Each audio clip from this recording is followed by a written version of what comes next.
Hello, everybody. Welcome to the UFC 324 Watchalong party. My brother hasn't showed up yet. He's got church, and church is more important than the UFC. I should be at church too.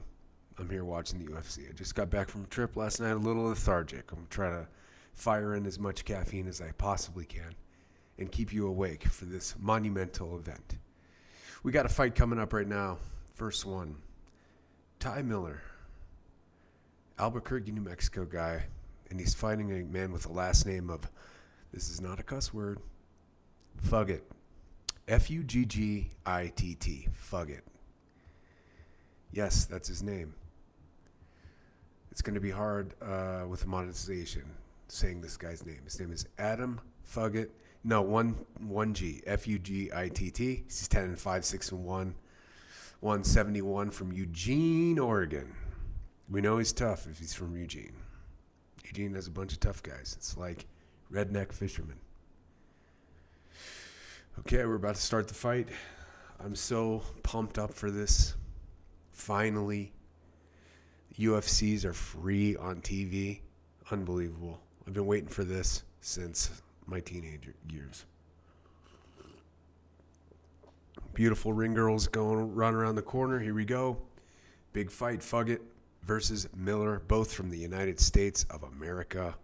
Let's get some highlights here. Here we go. They're at the middle of the ring. Couple jabs from Miller.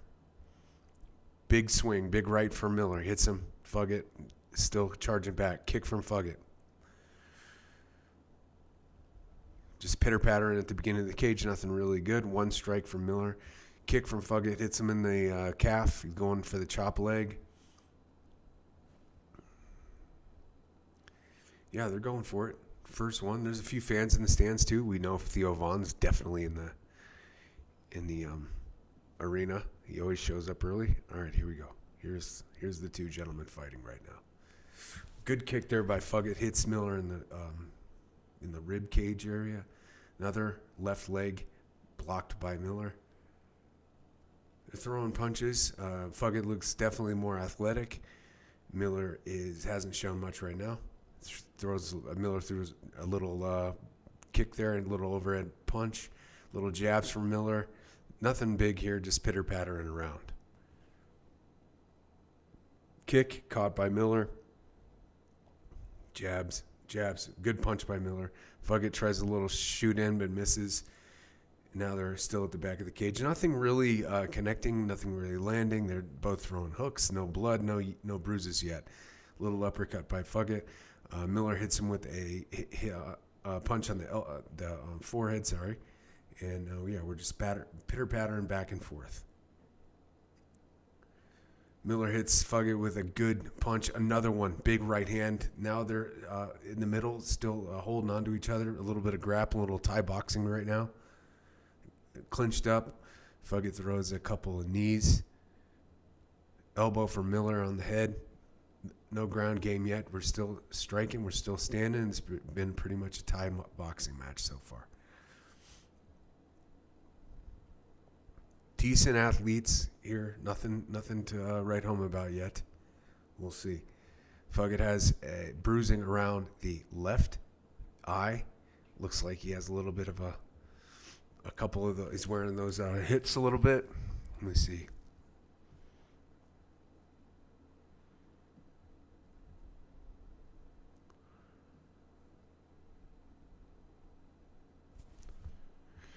I got all this all these like graphics, and I haven't dialed it all in yet, so I'll get it going. This is taking 2 months of like trying to figure out how to make this stream awesome.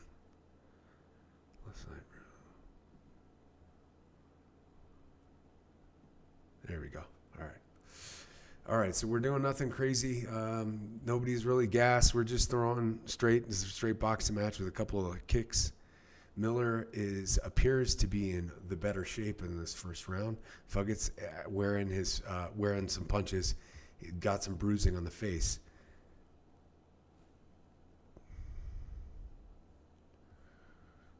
Throwing in the middle of the cage there at the monster sign throwing. Fugget's throwing these like half-ass kicks. He's not hitting with much. The strikes from Miller are landing definitely more crisp, bigger swings. Nothing to write home about. Again, these are two. Looks like haven't fought very often. 1 minute 10 left in the round.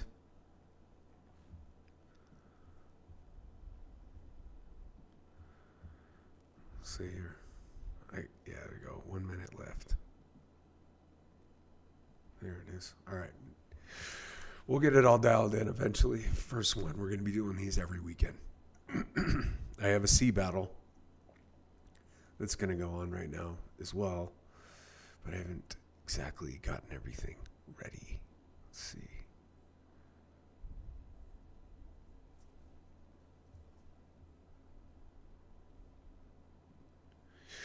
Miller gets him down, knocks Fugget down, and jumps on and pounces. There's blood pouring out of Miller's face as well.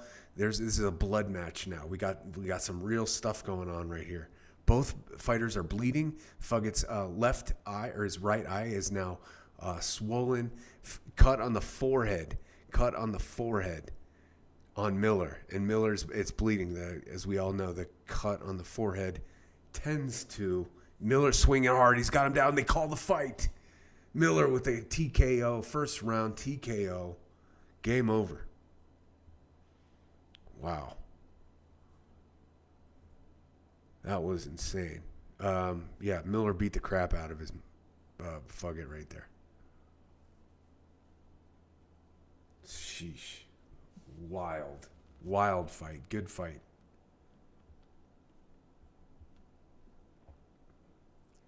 Not sure if everything's working on the stream. Hopefully it is. We got a long one tonight. It should be about 5 hours long. That's fun. And hopefully we get some, we'll get Marko back in here, hopefully, and my brother, and we'll be good to go. We got 2 people watching. All right, great. What's up? How you doing? You can chat. You can do whatever you want, man. Do whatever you want. That was an ugly fight. Not great. Fugget fought like a drunken sailor, swinging all over the place. No real game plan. Just got in there. Whatever. There probably isn't much. There probably isn't much film on either of these two fighters. So there we go.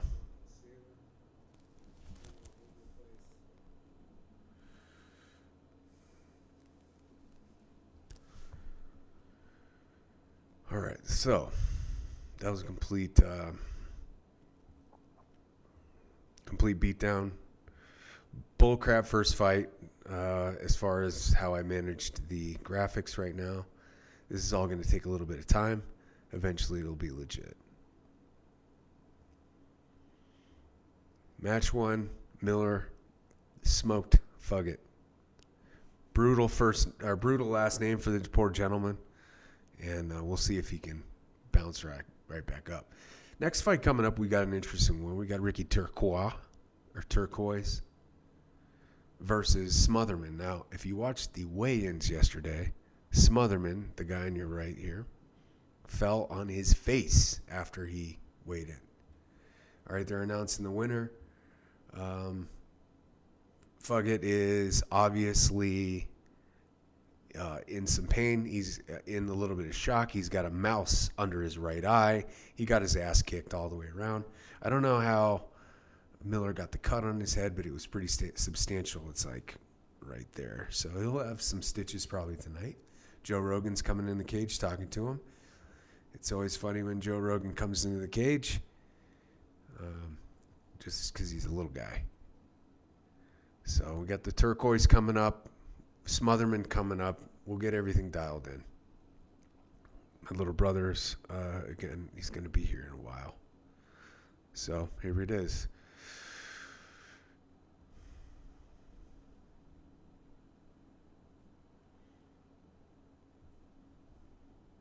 I had all this, I have all these ships. I made all these ships, and the whole thing just didn't work right now. So we'll have a little bit of time to get everything squared away for this next fight. Can't beat that. Go to the UFC, get yourself a win right off the bat. Nice. Hopefully everybody's doing well. Hopefully you are having a great Saturday.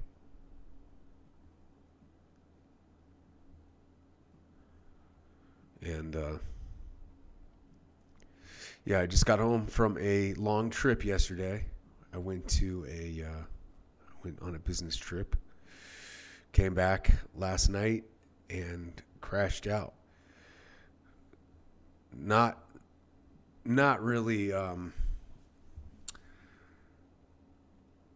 prepared for doing this. I mean, all of the fights and everything, all the graphics and stuff have been made, but just like putting it all together into the streaming service, doing it all by myself, that's tough. But if you want to start a podcast, if you want to start a live stream of some sort, this is a really easy thing. It's not that hard to do. You can totally figure it out. If I can figure it out, you can figure it out. You can just cut and run, man. Who cares if nobody watches, man? It's still fun. Put Marko's microphone on mute here. Yeah, so that's what's going on right now. The odds on these fights are pretty shocking. I was really surprised to see that Pimlet was such a heavy favor in this fight against Gaethje. Justin Gaethje's got a wild punch. He can hit like a mule. And let's be honest, Justin Gaethje has not seen any type of competition. I mean, it ain't real. All right, cool. We got seems to be the chat's up, so that's good. I love that. We know the chat's working. Can't wait to see if that super chat's working. If you get a super chat, it should put your name right in the middle of it. So hopefully we get our first super chat. I've been doing YouTube for, I don't know, since YouTube started, basically. And I love it. And I've only had 2 super chats total in my lifetime, which is insane. However, tonight's the new night. We might have some crazy stuff going on here. Okay. So right now they're interviewing Greg Jackson. We haven't seen Greg Jackson in a while. He is John Jones' coach, obviously. He's also a couple other guys' coaches here in the UFC. He's got a guy named Hockett coming in. He's going to be fighting Big Boy.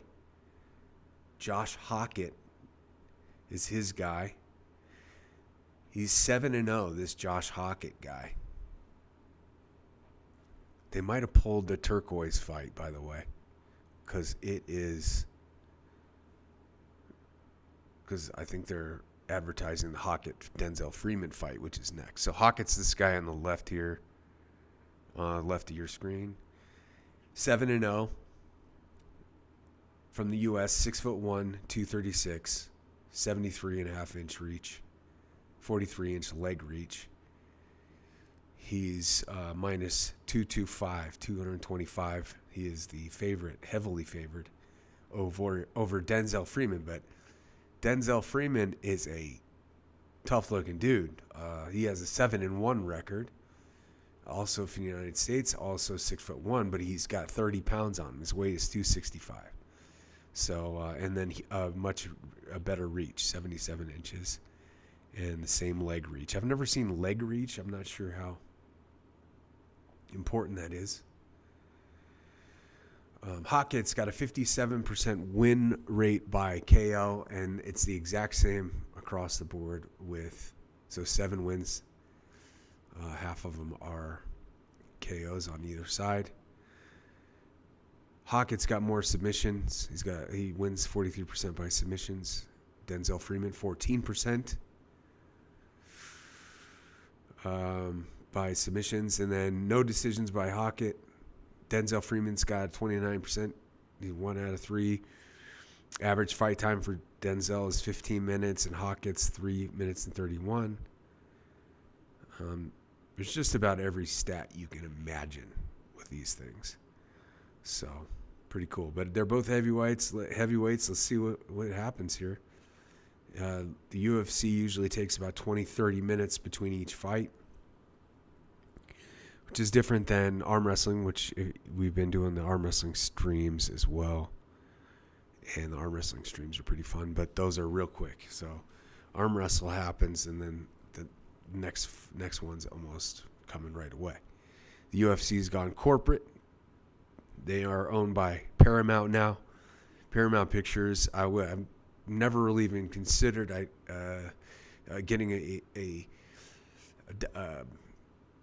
getting a subscription to Paramount Plus, but when the UFC said they were going to do it, I started looking at Paramount Plus, and as soon as they signed the contract, before the ink was dry, I got a Paramount Plus subscription. So far it's been pretty good. The movies are awesome. A lot more action movies, really good movies. They got not as many as like an HBO or a Netflix, but they got a lot of stuff coming up. They have all sorts of original programming too, but it's more on the Hallmark Hall of Fame style of television. You got your Yellowstone, so it's a lot of love story and a lot of dudes wearing makeup acting tough.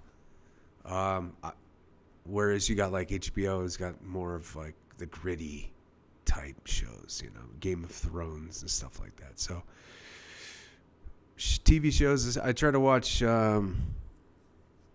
Stallone's one where he's the mob enforcer. I don't even know what it's called. It's like Rocky playing a mobster, which is strange. They're showing the arena right now, and it is 90% empty. That's UFC Vegas cards, man. It's easy and convenient to fight in Vegas. It's the sports capital of the world. But it's straight up booty when it comes to like these events. Everybody shows up 8, 9 o'clock in the evening, watches the main card. Those are not true fans. The true fans are coming to the freaking weigh-ins. I went to UFC, it was either 92 or 93. I think it was 93 in Portland, Oregon. This is the only time I've been to a live event, and went to the weigh-ins, the whole thing. And it was it was so cool, so fun. What a blast. You got to go in your lifetime at least once. It's been awesome. So hopefully the UFC can pull it together, can make this the greatest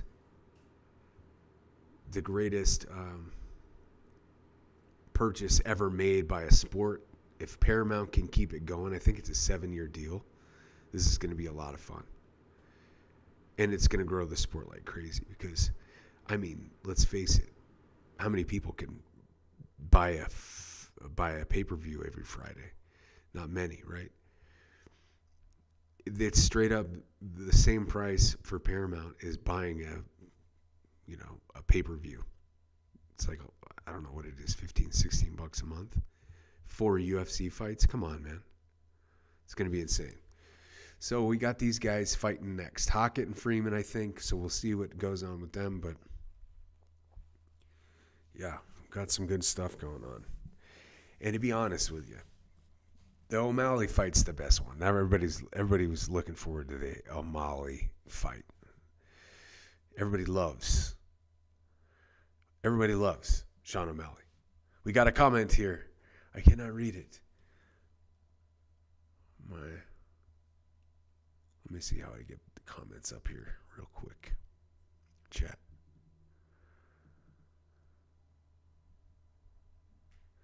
We'll get my brother Marko in here in an hour, and he'll be able to go through all the comments for you. And we will, we'll have a communication back and forth. Yeah, that's awesome. Go to a UFC event. You got to see at least one live. Even if you sit in the rafters, it's well worth it. Just to feel the energy of the arena. If you can go to anywhere other than Vegas, do that. The energy is palpable from the first fight on. You know, the UFC Ultimate Fighter folks are like, kind of like Los Angeles Dodgers fans. They love it. You know, they wear the hat. They wear the shirt. They come in the third inning. They miss the first three. They have a hot dog. They have a beer, and then they leave by the sixth. No, by the seventh. So they come in the third. They leave by the seventh. They're fans, yes, but they're not true fans. Okay, they're there because it's something to do. It's a show. It's like the Blue Man Group to a lot of these people in Vegas. Not us. Not us. Me and my little brothers have been watching UFC since it started. UFC 1. We rented from Blockbuster Video. It was all taboo back then, too. It was like two people fighting in a cage. It was very taboo. Meaning, when Blockbuster Video would produce the UFC videotapes, they would be put in like the adult sections or the rated R stuff. I mean, they didn't even have a rating for it. It was so violent. The hard part about the early UFCs was the weight classes was a huge problem. It also made that freak show just way better to watch. You had a sumo guy getting tied up by a little dude, you know, who knew jiu-jitsu. I mean, that was totally fun. UFC 12, 97. What? That's a long time ago. Chat, UFC 12. Holy crap. That is so cool. And so if you went to UFC 12, so that's like when Joe Rogan was just getting into it. Gosh, that's awesome. Oh man, what some great fighters. I really think right now the UFC fighters are not nearly what they used to be. I mean, it was savage back in the day. And you didn't have steroid problems. So problems mean you had all the steroid problems. There was no regulation of it. So it was just two dudes in there just going crazy at each other. Weight classes came in, things got a little bit easier. But man, it was hardcore at the beginning. It was hardcore. Some of the the first guy that fought Gracie came out with one boxing glove. He didn't know what there was no rules, so it was like, if I throw my right hand, I'm going to break my right hand. So, or I don't know why he wore one boxing glove, but he got tied up. His name was Art Jimerson. He got tied up in like seconds. It was the funniest thing. Soon as Gracie crawled up that guy's back, the dude started hitting the ground, like tapping out right away. He's like, "What's going on? This guy's crawling on my back." It was really funny. Those are the old times, the old good days, the UFC. Two men entered the cage, no fish hooking, no eye gouging. The rest is game. Big John McCarthy came in with I think he was wearing a gi. It was either some sort of gi or it looked like a black nurse's uniform or something. And he looked like a fighter too. So you half expected old John McCarthy to get in there and fight as well. But obviously he never did. It's the greatest sport in the world. I'm happy to be here with you commentating. We'll get the comments up and going so we can have a conversation too. But I set this up to, because it's like I have a channel with Navy stuff on it. So how do I make it at least halfway interesting from all the Navy folks that come to my channel? So I tried to do what I can. I made a pretty interesting type of battle space here. You'll see the water here at the like this is all made. So the thought is, as soon as the fight starts, I have all this stuff coming in and fighting each other. So by the 13th fight, which I think that's how many we got, we either have 12 or 13. I think they might have scratched the last one because Again, the turquoise Smotherman fight, the guy fell right on his face after he weighed in. The weigh-ins are really just brutal. Everybody wants to get that edge, get that extra little weight, you know. For some people like Tito Ortiz, he could add 20, 30 pounds overnight.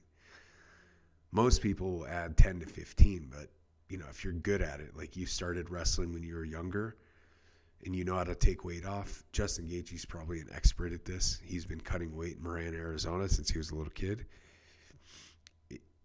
If you know how to do it and you've done it enough times, you could perfect it. But the problem with cutting weight, it's horrible on your kidneys. So you cut weight, you're taxing your kidneys like crazy. And then the next time you cut weight, it's going to be harder. It's always a little bit harder. The best thing to do if you're a fighter is to not try to copy all these. It's not only bad for your kidneys, it's also bad for your brain. When you're heating your body up to that temperature for that long, you know, they sit in those saunas until they draw all their water weight out. You're never supposed to deplete yourself of water. It's stupid. It's like that. That's what we're made of, is water. So like depleting that water is super unhealthy.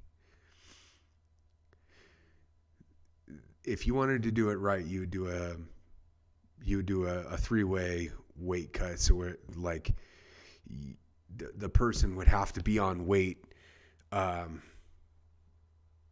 steadily throughout that whole time. I don't know how to do it, but you can't.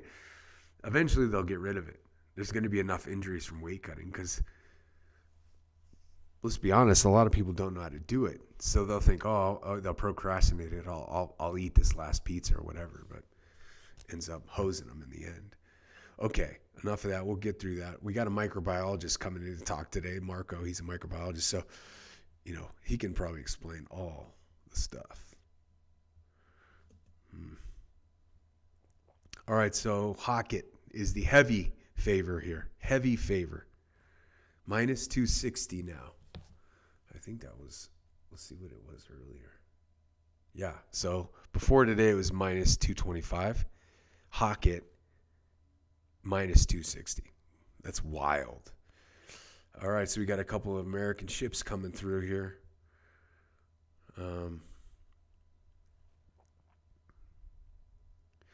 Denzel's looking relaxed. He's moving to the music. He's got kind of a Mike Tyson look. I don't know if you know this reference, but the Balrog.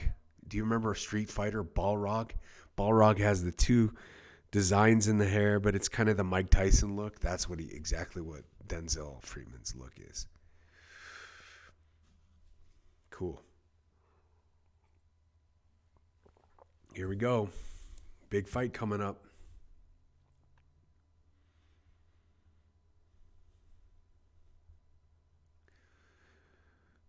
Mark Smith is your referee. Beautiful ladies walking around. Can't beat it. Fight's just starting. Here we go. Hockett bringing it. Denzel bringing it. Heavyweights. It should be a quick one. Let's go. Hockett out. Big punches, goes for the single leg. Denzel's up against the cage. Grabs both legs, puts him on his back. Looks like he's been training with John Jones. He's got Hockett's got his chin underneath Denzel's forehead underneath Denzel's chin. Now he's mounting up. Denzel is keeping his knee up to avoid the mount. Big elbow by Hockett. Freeman turns to his back on his knees, tries to get up. Hockett's around his back, kind of like the wrestling start right there where one guy starts over, grabbing him around the waist, kind of pulling him through here. Knee to Hockett. Denzel Freeman's struggling to get up right now. Hockett's throwing him around like a rag doll a little bit, and here we go. Knees, Hockett's just raining it down.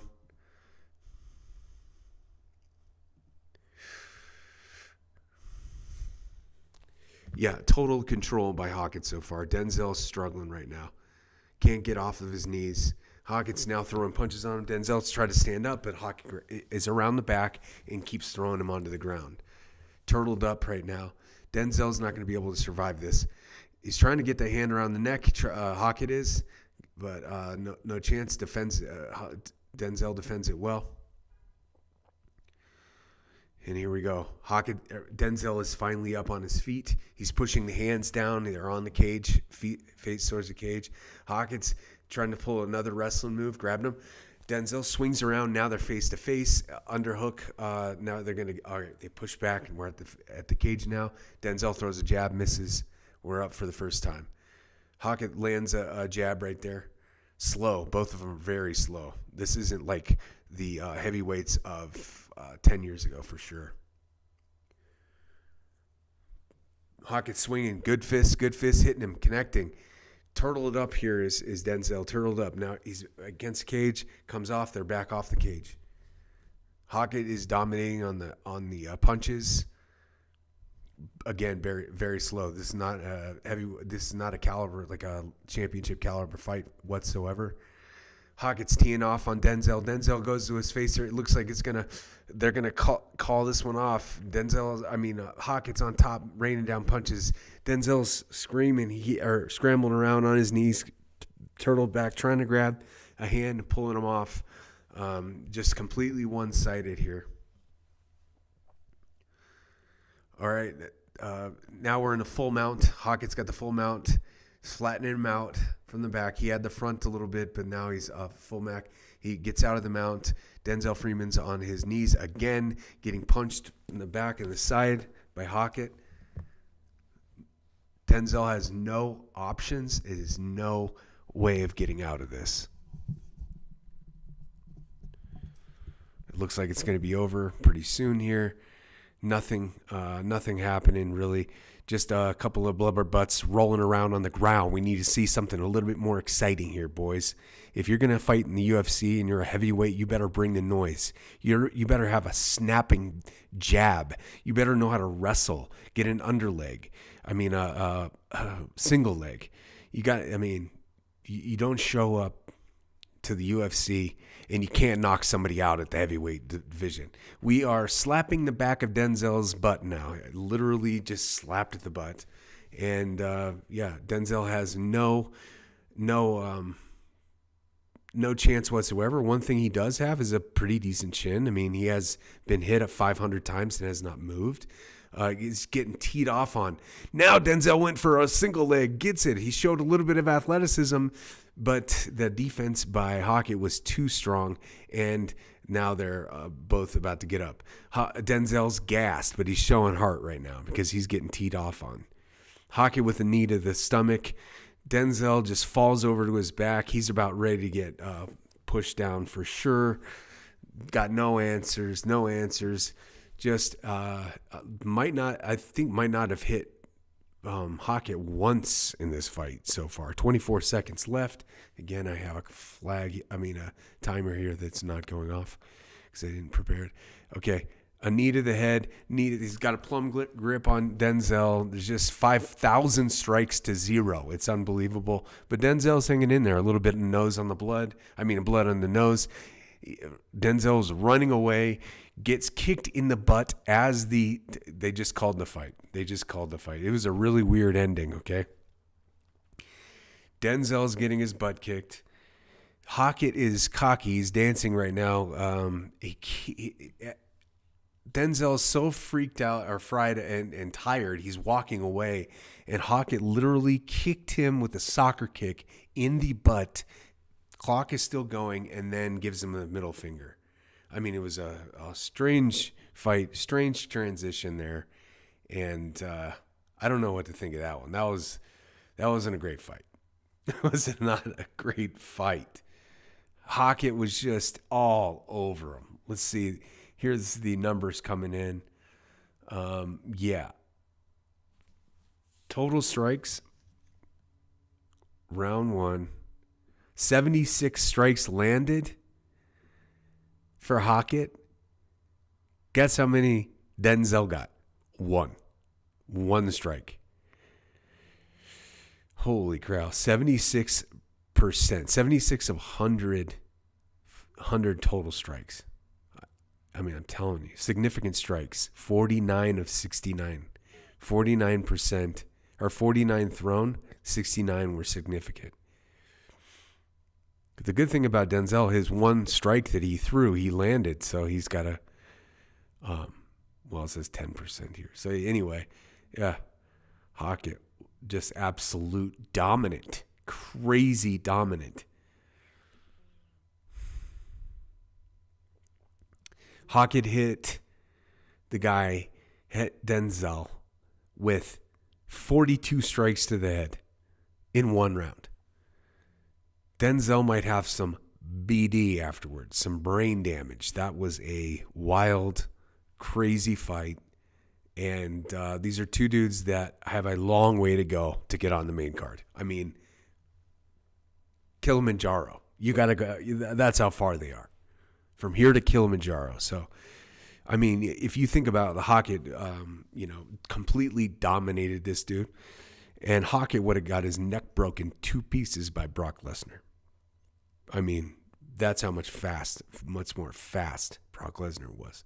Even Frank Mir would have tied him up, broke that guy up. So, the heavyweight of all the divisions, the heavyweight division has had the biggest gap in talent in a long time. We haven't had a killer heavyweight guy in a long time. And don't tell me about the Englishman. What's his name? The English guy with the eye pokes. Don't tell me that's the new heavyweight hope. That guy. You could blow in his ear and he'll go down. All right, so that was the early prelims of UFC Paramount Plus. So I guess there was supposed to be two. There was supposed to be at least 3 fights. I think they called off Turquoise because of Smotherman falling over. So we'll see what happens. Brutal fight. Both of you should be ashamed. Here's the thing. If you're going to be a fighter, do some road work, okay? You can't show up to the cage. He's doing Hockett's loudmouth. He's got a lion tattoo at the center, and he's doing a full Randy Macho Man impression right here. Cool. Next fight we got is going to be pretty interesting. Johnson versus Perez. This bad boy, right? Yeah. They showed these two guys coming in. A lot of fights between these two. There should be some crisp fighting here. Joe Rogan's loving it. They're going to have Hockett on the Joe Rogan experience guaranteed here coming up. He's been preparing this speech for about 2 years. Whatever he's saying, it better be kosher, man. He's grabbing the mic. So in journalism, if an athlete grabs the mic of the announcer, it's a total no-no. That's just like, it's like a jerk move. Don't grab the mic. That's a golden rule. You see guys drop the mic, I mean, it's a no-no. That's the number one journalism golden rule. They're following Hockett all the way into the back, and again, this arena is filling up very slowly. There's about 20% of the crowd there, and a lot of empty seats so far. So here we go. They're just showing the replays. This is the kind of fight where I think, man, I could kick this guy's butt too. You know, he comes in with 6 weeks of training. He could have lost some weight. You know, he's 265, and he's not ripped or anything. This Denzel Freeman, and literally got every piece of his ass kicked. I mean, he got at one point spanked during the fight. I mean, he had no shot.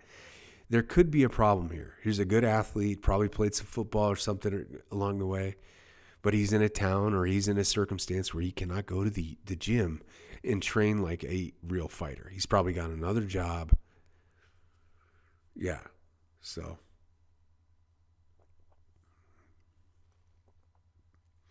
Looked like he didn't.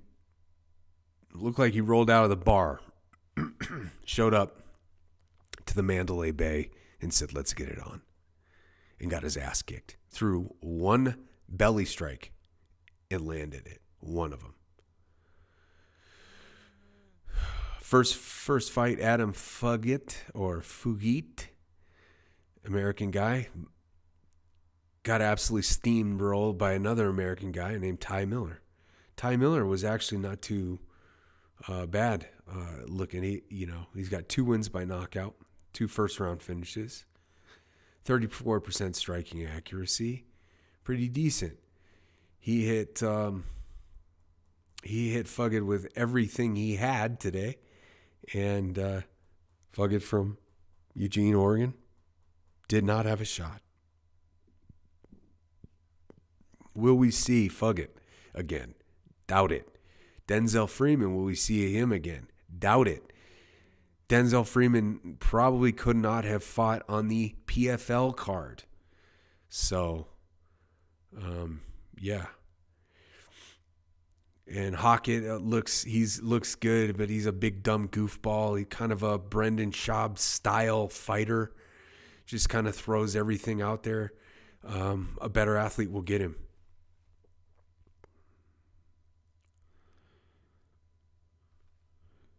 All right. Big fight coming up.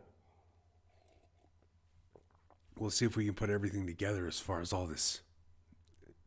I have all these... I have all this green screen stuff and all this graphics that I made. And I always do this, is I go too far in it, make it overly complicated. And yeah, so that's what I've done. It's really complicated right now. And it's going to take about 4 of these cards to figure it all out. So hang tight. We're going to have fun. The comments are highlighted. They're going to come right up on the screen. You'll have fun seeing your highlights. And, yeah. We also got some shirts. I made some shirt. I'm going to make a new shirt for every stream that we have. So that'll be fun. Here's the shirt I made for the stream. Oh, that's a weird looking dude when you get up close to him, eh? Where's the shirt? Boy, sorry. You're just tuning in. This is not the stream. I'm trying to figure something out here. So my brother Marko, he made this design, and I thought it was kind of cool. So underneath the video, you can buy one of those shirts. I like this oversized fit. It's pretty cool looking. Yeah, buy one, man. If you look up close to it, it has like a little bit of Japanese writing. Japanese writing says the Paramount era is here. And then here's the female version, which is kind of cool. Looks good too. I mean, I made a couple different types of shirts and stuff for girls. I always have I never know what to make for the ladies, but that's the shirt with the logo. So that's it. I'm gonna make a new UFC logo, Watchalong Party logo every time. Is it overkill? That's what it's all about. I'm gonna kill it and kill it and kill it. It's overkill. Yes, it's overkill. But if we sell one, worth it. Right now it's snowing where I'm at, and it's beautiful outside. Cold and beautiful. But we got my brother coming in hot. So hopefully he makes it here safely. I hope you're doing okay. Are you a UFC fan? Let's hear it. Let's see it in the comments. I don't think there's any comments been coming in, so might have had something to do with the first guy on the card. His last name is Fugit. I mean, the AI, the algorithms going to have to figure that out quick, as there's probably 1 million live streams going on with this event, and everybody's using this last name voraciously. Paddy Pimblett versus Justin Gaethje is the end. It's the last fight of the day. It's the 13th fight. I'm not sure. I'm rooting for Gaethje, of course. American, of course. That's a no-brainer. But if I'm going to put some money on it, the odds are crazy. Paddy Pimblett's has way bigger odds to win this fight, which is, to me, it's hard to overlook Justin Gaethje's last knockout. I mean, it was vicious and brutal and everything. Justin Gaethje's got 26 fights, and to put it in perspective, Justin Gaethje has been fighting like serious competition for a long time. His first fight in a cage was against a guy named Drew Fickett. Drew Fickett fought. He beat Josh Koscheck. He fought Nick Diaz. I mean, this guy's been fighting big time competition for a long time. Paddy Pimblett's got 23 wins, 3 losses. They're making him seem like he's the next, or he's the English Conor McGregor. He's a big, obnoxious dude from England. His 23 wins are not Justin Gaethje's 23 wins. Not even close. All right, he's been fighting tomato cans in the UFC. Don't tell me, dude, his last fight was against, what's the homeboy's name? Tony Ferguson, bro. You cannot compare Tony Ferguson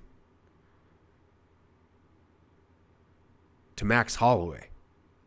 Okay? It's not even close. Not even close. Not even close in their primes. They're not even close. So let's not get all hyped up about Paddy Pimblett. All right? He's been fighting tomatoes. That's a fact. You want to see his last? He's on a 9-fight winning streak. He beat Michael Chandler. Okay. He beat Green. Okay, so he beat Chandler and Green before Ferguson or after Ferguson. So then he beat Gordon. Gordon's good. Beat Levitt and then Vargas. Vendramini. So none of these guys he's fought are UFC champions. Okay. Ferguson, he came close. He might have been an interim. He didn't fight Khabib. Okay, that fight never happened. So interim is one thing. There's one thing about the UFC that's happened now that I hope this new era, this new life brings, is the belts change hands just way too much. Like nobody holds the belt for 3 fights anymore. You know what I'm saying? They win. They get injured. They have to forfeit it. I mean, it used to be when John Jones showed up, the belt was on him. Every belt of every era. He had it. He had it forever. Anderson Silva had it forever. Chuck Liddell had it for a long time. There's a bunch of these guys. Randy Couture, they had it for a long time. But now it's like you got it for a couple weeks. Okay? Interim belts are not real belts. And coincidentally enough, this Paddy Pimblett and Justin Gaethje fight is an interim belt. Not real. It's not real. Participation belt, that's all it is. I don't mean to be negative. When Conor McGregor came to the fights, Conor McGregor didn't even have any tomato cans in his record. Now let's look at Justin Gaethje's record. It's going to be a marketable difference. Justin beat Fiziev. Lost to Holloway. Lost to Poirier. Beat Fiziev again. Lost to Oliveira. All right, so there's a champion. Holloway's a champion. Justin Poirier's a champion. So right away, he beat Michael Chandler when Michael Chandler was a way better fighter in 2021. Beat him. Lost in round 2 to Nurmagomedov, to Khabib. Beat Tony Ferguson. Beat Donald Cerrone. Beat Edison Barbosa. Beat Vic. Lost to Poirier. So he's got a win and a loss over Poirier. Yeah, he's had some crazy fights. He's had a lot of crazy fights, like too many head strikes, you know what I'm saying? Fights that are life-changing. So he took a nice big break, and now he's back. So it's going to be awesome. Going to be a good fight. Who we got coming up here?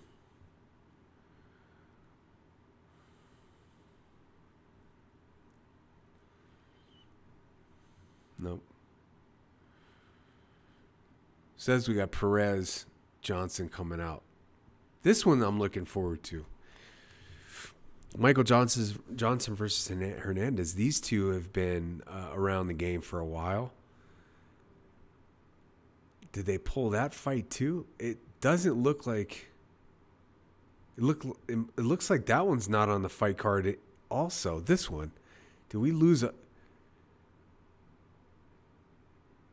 I mean, we lost a lot of fights this one. Obviously, the big one, the Kayla Harrison versus whatever, the Lioness. But I didn't see Johnson Hernandez up there in the pre-fight show, so we'll see what happens.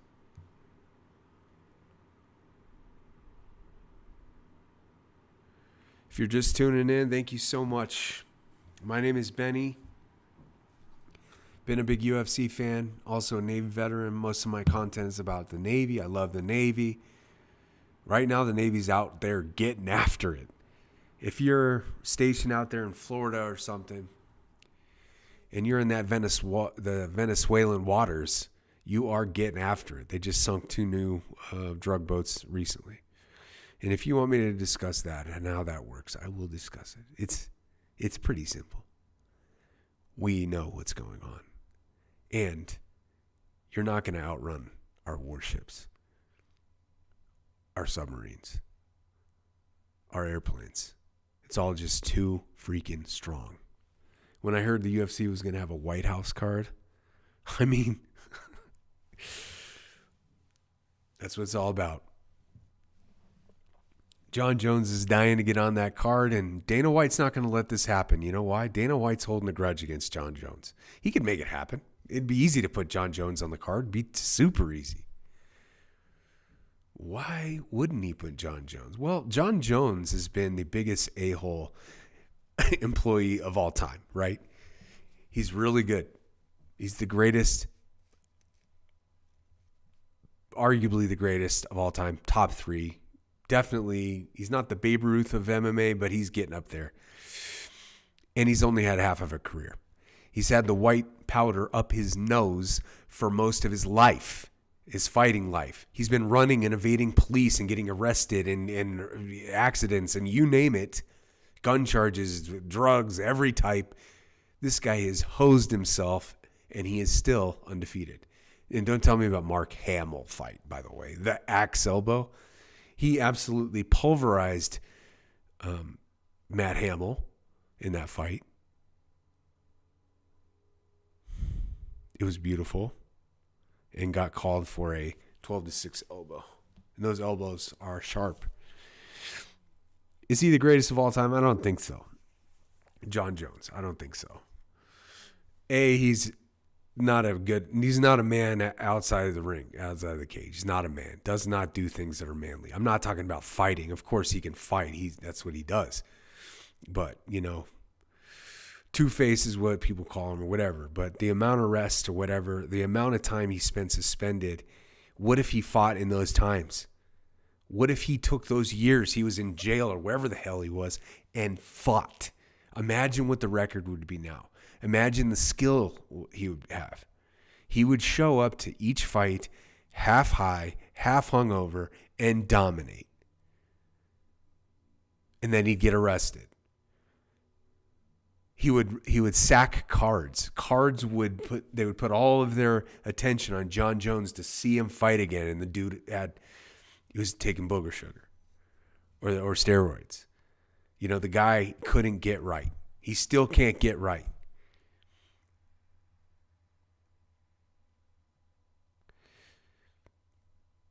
I don't think John Jones is worthy of the UFC fight card at the White House. Dana White is not gonna make that happen because it's not worth losing that, right? There's a big hubbub to get Conor McGregor on the card. That's another one it's not worth making that fight. We've been waiting for these two guys, Conor McGregor and John Bones Jones, the torch holders of the UFC right now.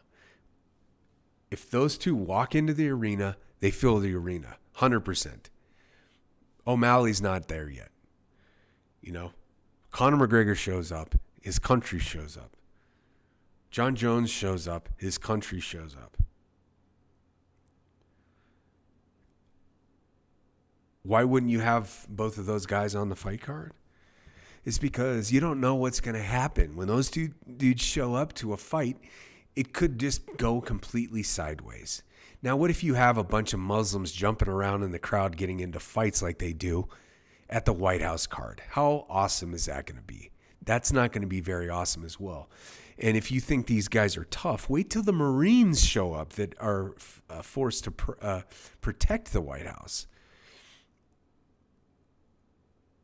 You know, like these things can't happen in this one card. The security is going to be off the chains. You can't have all this wild crap going on. You can't have backstage fights going on. It's got to be, you got to have your card of people who are known to be good, decent gentlemen. I wish I could go to that. Imagine getting a ticket to that. It's only the elites that get that ticket. I wouldn't do anything for anything, but I would be very lucky to have gone. I mean, you would be too. I think there's only going to be like 5,000 seats. I've never been on the White House. I've been outside the White House lawn.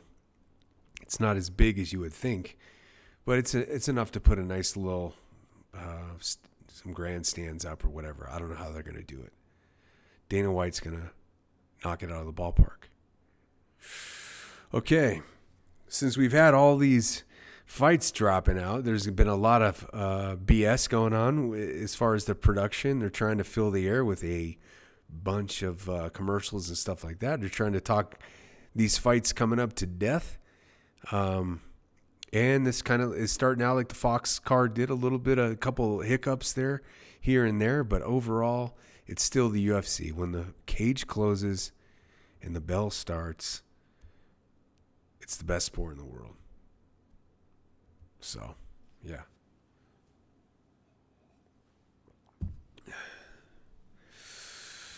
I don't know if we have any. I don't think the chat's been firing anything too much. We probably don't have too many people watching the chat, watching this at all. But it is Saturday. Saturdays are for, not many people are lining up to watch live streams on Saturdays. So using this as more of a, like a personal exercise to learn more about, communication, to be able to speak for long periods of time. Maybe I could teach a class somewhere one day, and it would be good to learn how to speak. I don't speak to too many people. I don't like speaking to people, but it's good to get some practice doing so. So I think it helps me making a live stream. It helps me connect to an audience that I've never really connected to. Answer some questions about the Navy if they come up, and talk about the UFC, this great sport. It's the ultimate sport. There's no There's no BS when it starts, right? You either go in there and you fold or you fight. It's a great sport. I never had the guts to do it. There was one time when I was going through a brutal marriage. I needed to get a lot out of myself, so I needed to like hit stuff, and so I started hitting a punching bag or whatever. I was like, well, I could probably do this, just to do it, get in there, get it all out, reclaim my masculinity. It didn't work. I got to the point where I was like getting closer and closer, and I'm like, well, my face is already pretty ugly. Imagine if this broken nose got broken more. I'll never be able to taste anything. So instead of making my face look like a catcher's mitt, it's going to remain looking like a first baseman's mitt. Okay, they're showing some more highlights of the contender right now. Again, this is one thing the UFC. I mean, the UFC can't do much wrong in my opinion, but the huge gap between fights is like, even if they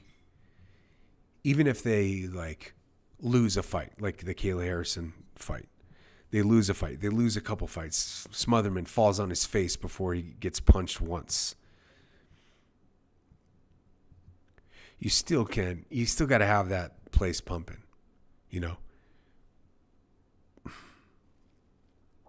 Bring them out. You don't want a 30-minute lull. I mean, that's a long time to sit in a chair if you're at an event. 30 minutes. Too long.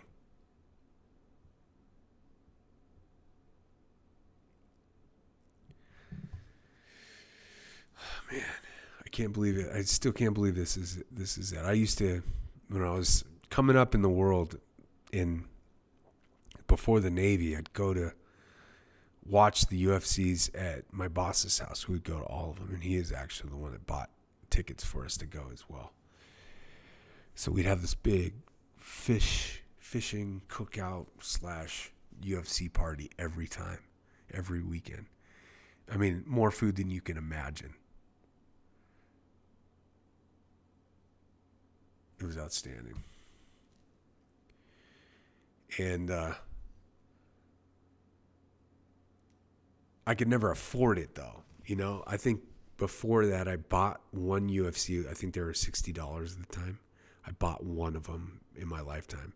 The rest, you just like wait till after the fight, wait till it's being announced on social media, and then go from there. The fact that I get to watch every one this year or for the next however many years is like, it's a true gift. Like a true gift if you're a UFC fan. It's awesome. Paramount Plus, keep making them, keep making movies.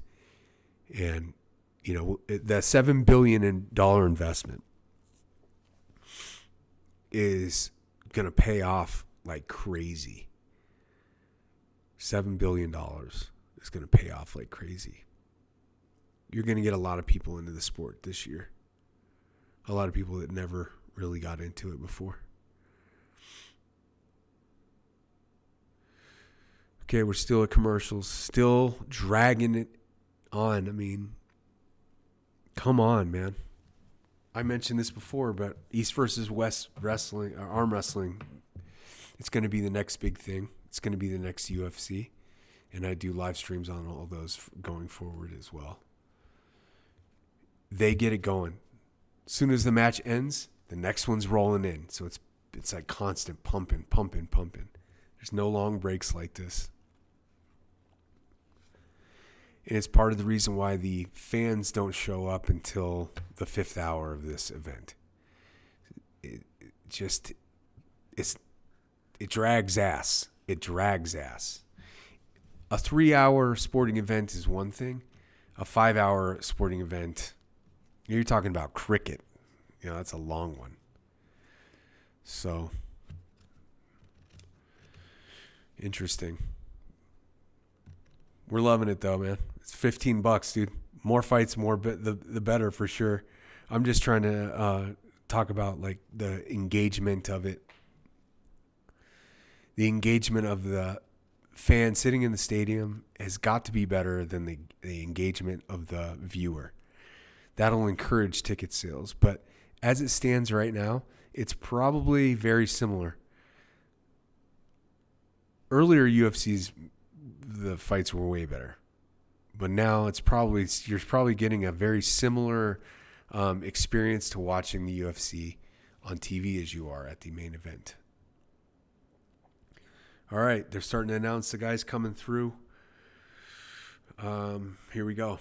Alex Perez versus Charles Johnson. Alex Perez is now a guy in the left side of your screen, I believe.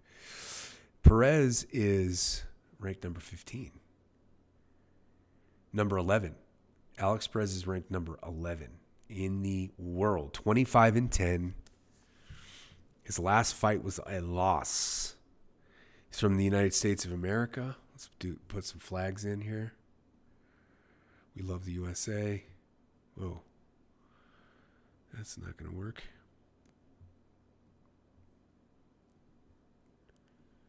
Excuse me. All right. Now we're getting Charles Johnson announced. Is that his name? Charles Johnson. 18-7 record. He's won his last fight. United States. 5'9". Perez is 5'6". Both 126 pounds. Tiny little fellas. Here we go.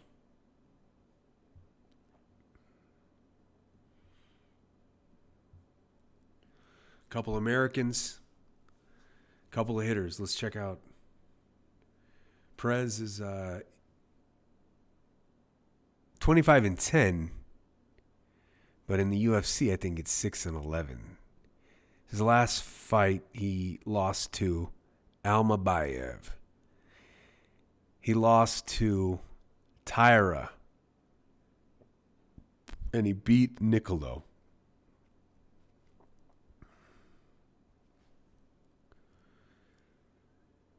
All right, here we go. We're getting ready for the fight. Finally, holy cow, that was a long break, guys. Long break. Here we go. Touching gloves in the middle. Here we go.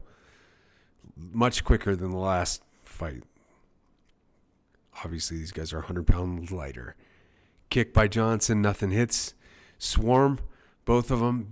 Fast swinging. Fast hooks. These guys are hitting it right now.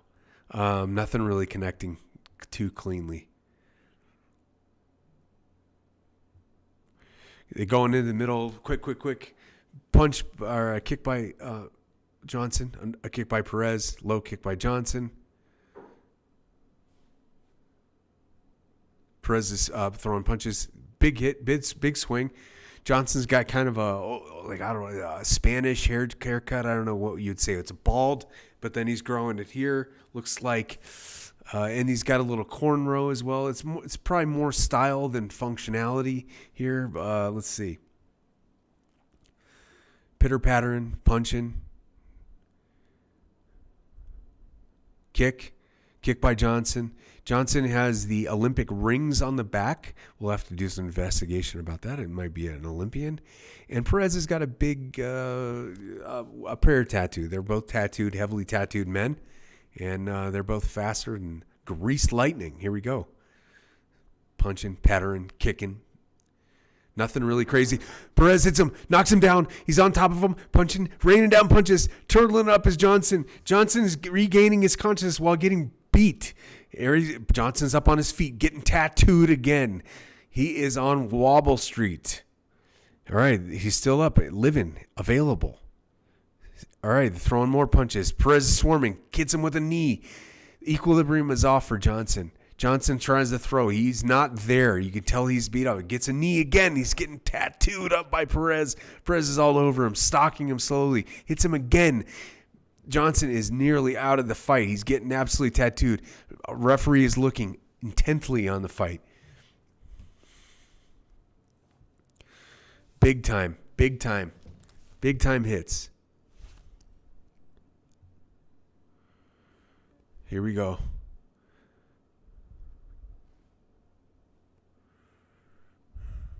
big punches. Everything connecting. Perez is swinging wildly right now. Just absolutely tattooing this guy, Johnson. Johnson takes a knee, tries to do a double leg, tries to do some wrestle. Perez spins around the back. Now he's got the back. He's out at the cage, raining down punches. Johnson stands up, still getting tattooed. He's probably been hit by 50 shots already this round. Slow. Johnson has lost his gas. He's lost his mojo, and he's getting tattooed up right now. They should probably throw this towel in the fight. I mean, that's how it's going. Johnson has not done anything. Johnson throws a knee. Anna follows with a leg kick and hits him okay with it. Fighting. Johnson's hanging in there, man. Tough as nails. Oh, gosh. Left-handed. Hits him in the jaw. Johnson goes down. He's running around the cage. He's completely knocked out, completely concussed. Fight stops. It's over. Win for Perez. Perez absolutely smoked him, dude. Holy crap. That was a one-sided beatdown. Perez tries to give a hug over to Johnson. Johnson is a poor loser. He walks away. Now he comes back actually to give Perez. I said poor loser. He just got a little bit of fired up. He was pissed off. He got his ass absolutely handed to him. All right. That's 3 fights. 3 garbage fights. Perez looked sharp there, man. Holy crap. Absolutely just sharp punches. Everything he threw connected perfectly. And, Johnson just got, I guess the words, the word that we used to use is queer street. That's kind of like derogatory, but that when a guy gets hit in his legs, he cannot find his legs. And so he gets hit, he gets knocked down, he's on the fence, falling to his knees. In the last strike, hit him, goes down. Perez kind of called it BJ Penn style, starts walking away. Johnson chases after him, stumbling, and, was pointless. The fight was already over, but Johnson was just gone. Man, interesting fight. 3 in the books already. That's pretty cool.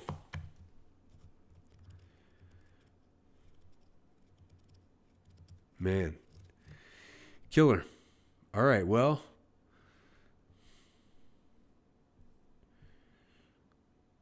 That was that.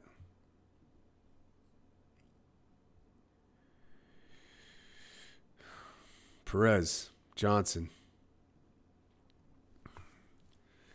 Let's look at Johnson here, his record. Johnson right now is 8-3 in UFC, 18-7. Let's see who he's on. He beat this guy Kavanaugh. He lost to Temirov. Yeah, so he's fought a bunch of people, but he did have a win over the current lightweight champion, Van, the guy who just won it. So he's got a bunch of fights, but that one was ugly. Got smoked up pretty good. They're announcing it right now. Johnson's looking dejected and heartbroken. Alex Perez, ranked number 11, will definitely climb up. Charles Johnson, ranked 13. That is a lofty rank for that young man. He will undoubtedly jump off of the rankings after that fight. Yep. If you're late to the fight, the last fight, Hockett versus Denzel Freeman, was another wild one, one-sided absolute beatdown. We haven't seen a war tonight at all yet. Hopefully we see a war coming up here. Got a big one. Russian versus Lithuania. The tension is palpable, and it's going to be a lot of fun. Krylov versus Bukaskis. Bukaskis, yes, from Lithuania. Should be a good fight.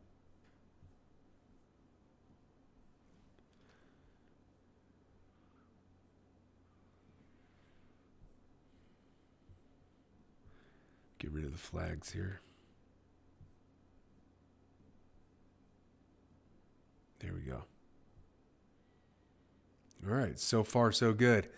No show with my brother Marko yet. He's at church right now, guys. They go to church on Saturdays here at some churches. So he'll be joining us soon, and he'll offer some insights, much that I don't have. So that'll be cool. And hopefully we get some pizza up in this mother.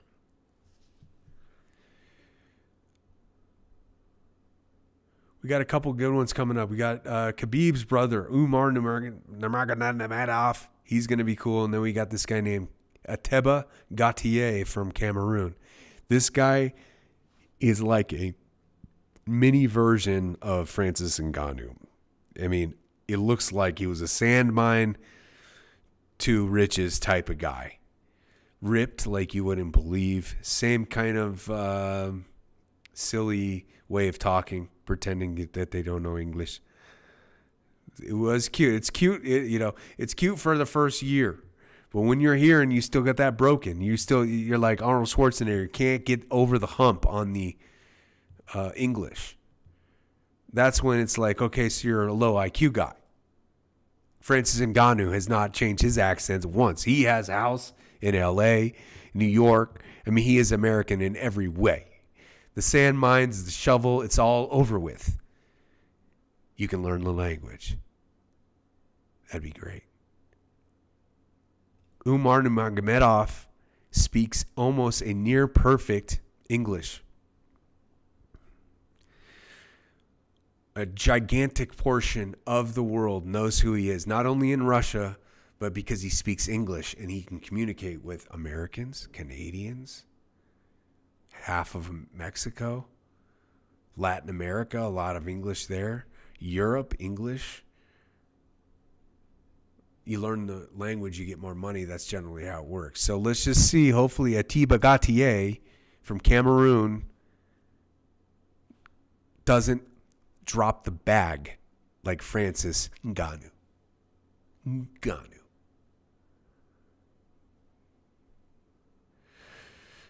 Arnold Allen. So that's going to be the first fight on the Davison Figueiredo and Nurmagomedov are the last fight of the prelims, and then you're going to go to Arnold Allen versus Gene Silva. Gene Silva barks like a dog. That's his thing. He barks. He went to the press conference and was barking. During the photo shoot, he had a mental breakdown and cried like a baby at the sight of the championship belt. I mean, sobbing, crying. I mean, full tilt, big baby sob. That's one thing about the UFCs in the early days of the UFC. The men didn't cry. All right? They didn't cry. They wore a broom mustache, and if it wasn't bleeding by the end of the fight, it was a waste of a night. Not only did they fight once, but maybe twice, maybe 3 times a night, and you never saw people crying. And in this era of the UFC, if there isn't a tear, something's off. If there isn't a tear, somebody will cry tonight. It hasn't happened yet. It should have happened.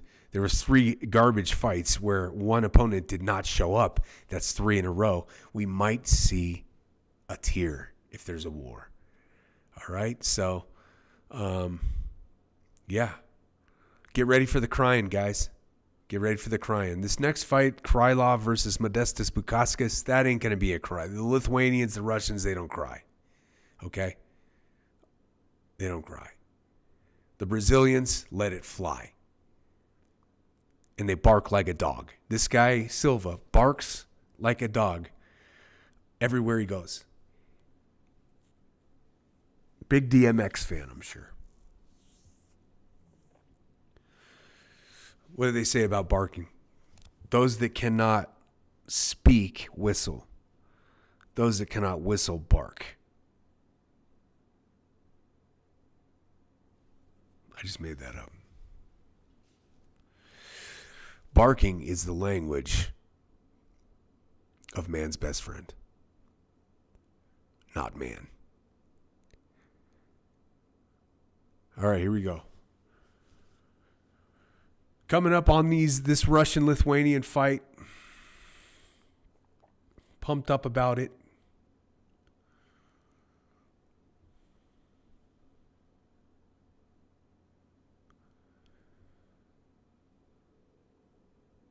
Krylov, Bukauskas, coming up soon. Just a sec. I'm going to go get a refresher of the coffee. Not that anybody's watching. I can't.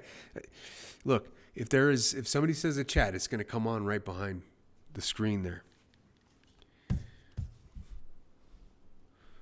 Say something.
Okay. Hi. Back.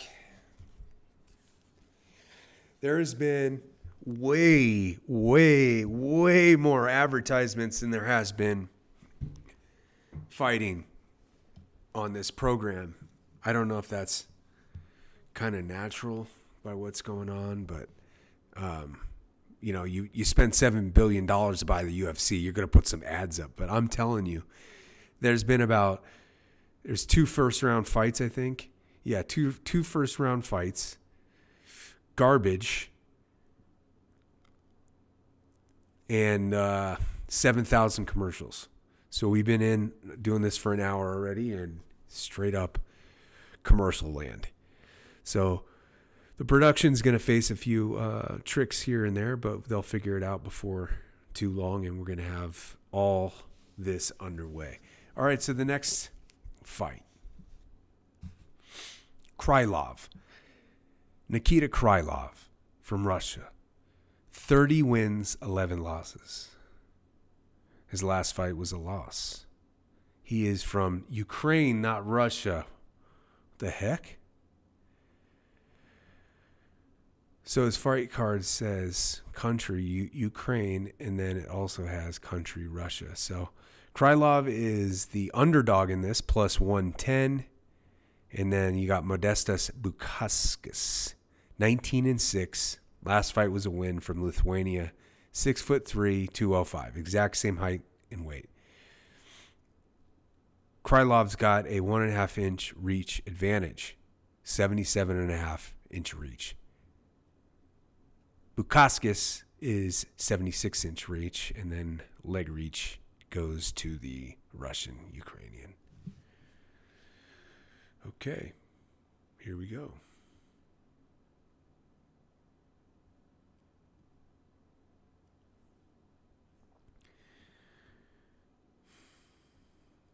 I don't know where he's from, man.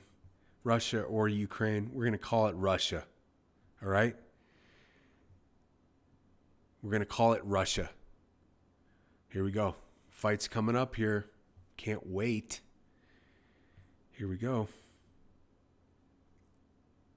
6'3", 205. Now, 205 is, I think that's the best. That should be the best division of all. You got the knockout power of the big boy, but you also got the athleticism of the small one. So hopefully something happens here. Bruce Buffer looking better than ever in the middle of the cage. He's got a teal suit on today with a, I don't know, maybe a little bit of hound's bone pattern. He always comes ready to go, you know? You never see him looking like a dog on air. All right.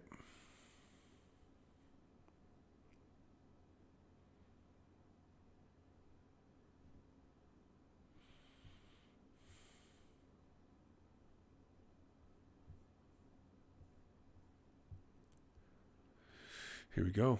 Let's bring in the ships. I'm bringing in ships, guys.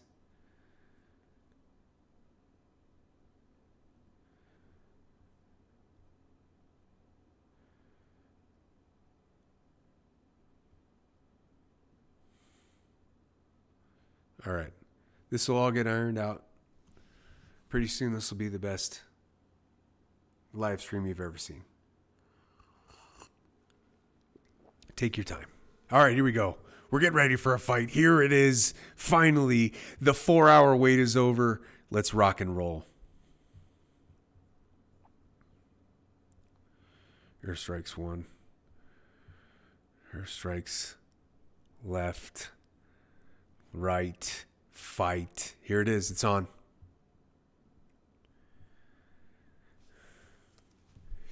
Here it is. Kick by Krylov. Krylov's got a wild tattoo spanning his entire back, all of the skin. Looks like a cover-up of some sort. Oh, boy. Big punches by Bukauskas. Krylov ranked number 13. Krylov looks way more athletic and way faster at the first few punches. Krylov looks like that tough guy in the bar, right? Nothing special, balding, slower, but if you hit him 15 times, he's still going to be standing right there. Trying to figure out the tattoo on the back. Oh, Krylov, Bukauskas is punching, Krylov is wearing. Bukauskas is not ranked and looks way better.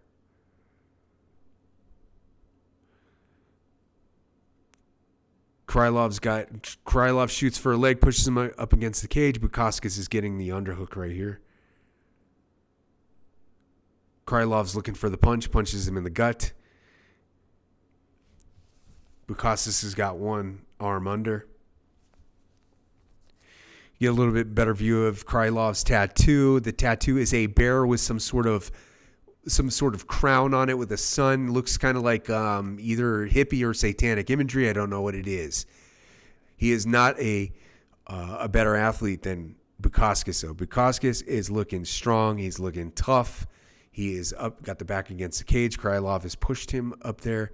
Krylov is throwing knees and hitting him in the inner thigh.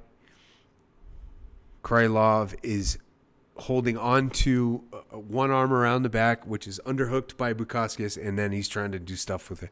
Tries to pull him down, actually does pull him down, gets him down up on the cage. Bukauskas is working his way up on the cage. Krylov hits him on the way up. They're both standing now. Pitter-patter punches by Bukauskas, nothing special.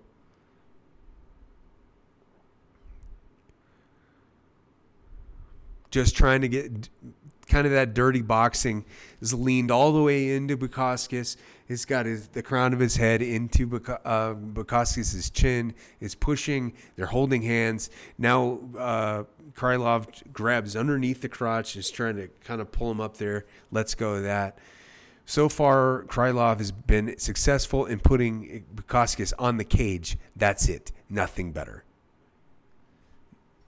If he can wear him down a little bit, looks like this is a good way to drain somebody's gas tank. Just push him on the cage. This is an experienced move by the veteran Krylov.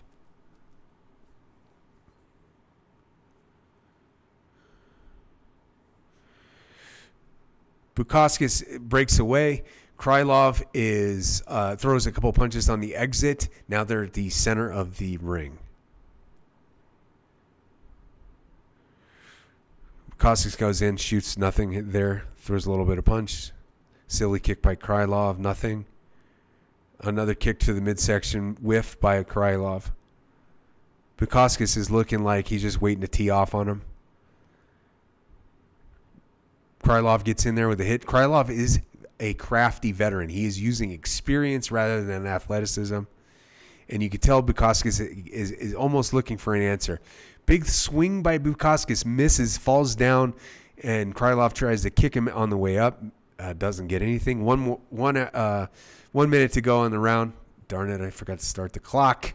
There's all kinds of stuff going on, guys. I'm sorry. I got to get better, guys.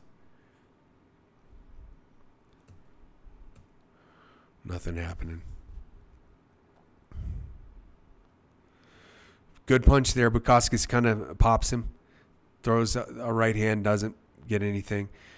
Krylov comes in for a big swarm of punches and kicks, misses. They're at the monster can. Overhand, good swings. It looks like Bukauskas is starting to find his range here. He's starting to find the end of his punch. Krylov is coming back. Krylov is working with urgency, knowing that he is not the bigger, stronger, or faster fighter here. But Krylov is winning, I would say, is winning based on he pushed him against the cage for an extended amount of time.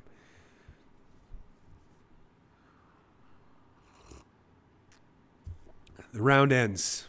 Decent fight there. Decent fight. We got some real action. I would have to give it to Krylov. First round to Krylov.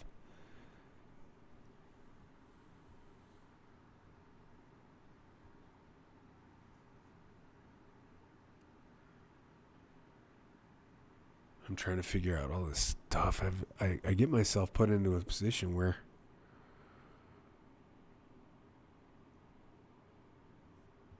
I get too wrapped up in all this other stuff, and I don't just keep the simple stuff going as far as like making this stream work easily. Then again, you don't see many people doing both the stream and the back end of the producing of it, so I'm not bragging, but it's pretty impressive. But I can't find my stupid timer, and I'm about to lose it.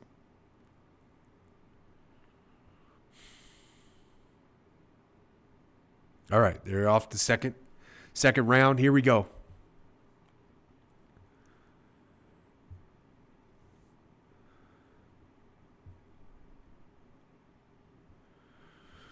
There's a little bit of nothing going on in the middle of the cage. It looks like Bukauskas got a second wind. He kicked high, and it did strafe Krylov in the head, but I think he got both of the hands up to block it. They're at the monster can. Bukauskas is way faster than Krylov. Krylov is very slow, but Krylov is crafty Russian fighter. Both of them are missing. They're meeting up and throwing, and they're backing away, and then they're meeting up and throwing, and they're backing away. Not too much mixed martial arts prowess going on right now. Nothing's going to impress anybody. Here we go. A couple little fights, a couple little throw back and forth. Nobody's connecting with anything really too dangerous. There looks to be a little bit of redness on the face of Krylov. Big swing, big left by Bukauskas, misses. Krylov grabs him, puts him up against the cage. Knee by Krylov.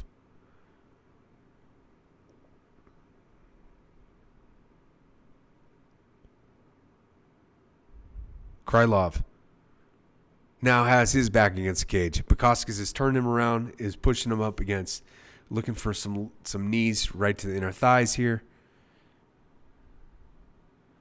So far, there's no distinct winner right here. It's going to be pretty ambiguous going into the second minute. Krylov turns Bukauskas around, throws a knee into them, still up at the fence. Bukauskas turns Krylov into the fence. Now Krylov's back's against the fence. Nothing too sexy if you're an athlete here. This isn't stuff you're going to be watching highlight films of or anything. This is just kind of your standard. I should have got in better shape type of grappling. And Bukauskas, it looks like he has a dollar bill coming out of the back of his pants. He's got the green shorts on. It could be the tag. Could be he was out late last night. Okay, there it is. Bukauskas, they're still just grappling, looking for plumb position, underhooks, knees to the thighs, the boring stuff. Now they broke away. Krylov loses the mouthpiece, picks it up off the ground, puts it back in. We're good to go. They're at the monster cage. A little bit of a pitter-patter kick by Krylov. Bukauskas is looking like he's a little bit frustrated. Maybe trying to figure out how to hit this guy. He's got a little bit of mouse under the eye. They're saying the poly market odds has Krylov winning. Bukauskas is losing. A little bit of swelling near the ear, and these slow kind of funky punches by Krylov are getting in. So if you were to measure these guys and you were to look at them in the weigh-ins, you would think Bukauskas is just a way better athlete, but the experience is paying off right here with Krylov. He looks like he's getting it done. Big punches. Nothing landing. Nobody's got a cut yet. Just a little bit of redness, a little bit of bruising. No scars to brag about tonight at the bars. Bukauskas hits him pretty good, but I mean, nothing too crazy. They're still at the center of the cage. 55 seconds to go in round 2. Okay fight. So far, okay fight. Slow kicks, head to body, leg strikes. Krylov 20 head strikes to 21 Bukauskas, 14 body strikes to 3 Bukauskas, and then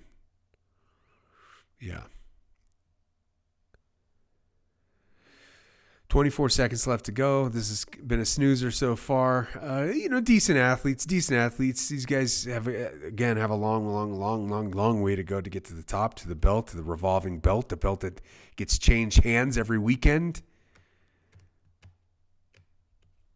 Here we go. Spinning kick from Bukauskas kind of skims the liver area. It was a decent looking kick, but it didn't really do anything. But yeah, round over. Nothing too crazy.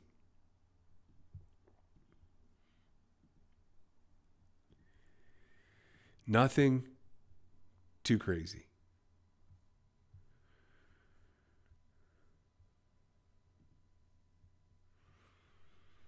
I wish I had my timer here.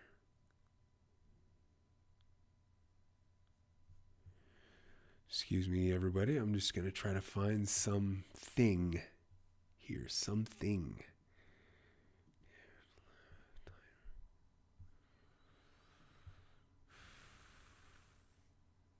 Oh, here we go.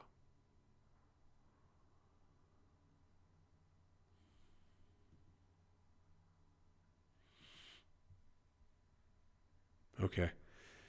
Ain't nothing going on really. They're just getting, the fans have starting to come into the arena finally. Fire. They got about 70% of the fans in there right now. So looking good. Here we go. Third round.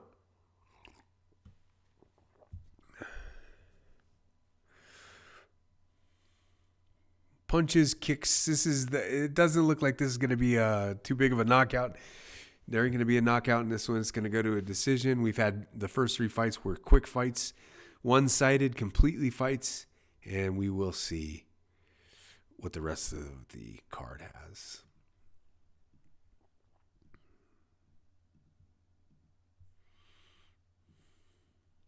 Here we go. Oh, big one by Krylov. He kind of went in with the big slow looper and got him, dude. But I don't think he has enough force on these punches to knock anything out or let alone put a bruise on an apple. Here we go. Bukauskas is kind of throwing wildly. Again,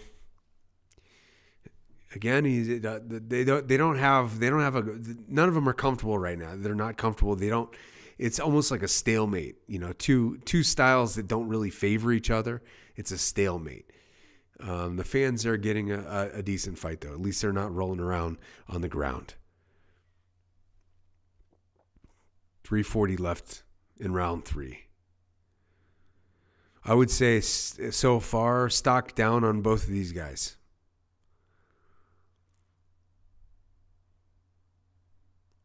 Slow fight, slow punches. I mean, if you think about what a light heavyweight fighter was 10 years ago, well, John Jones, but I mean, those guys snapped punches. They ran through double legs. I mean, they were, snappy fighting. These two guys, the belt is not in their future.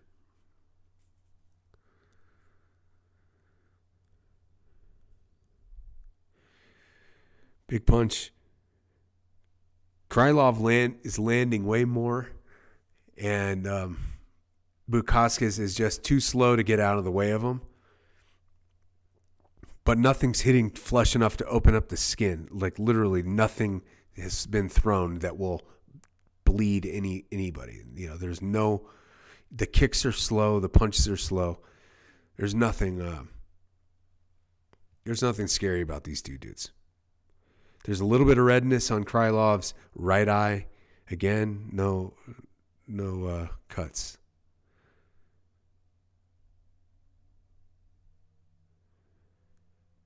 Snoozer. Snooze fest.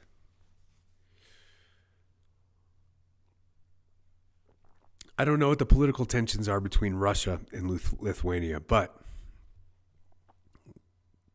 I love the angles of the country versus country. I think that America has not had that vigor to carry the flag or to raise the flag or to just like carry our country on our back.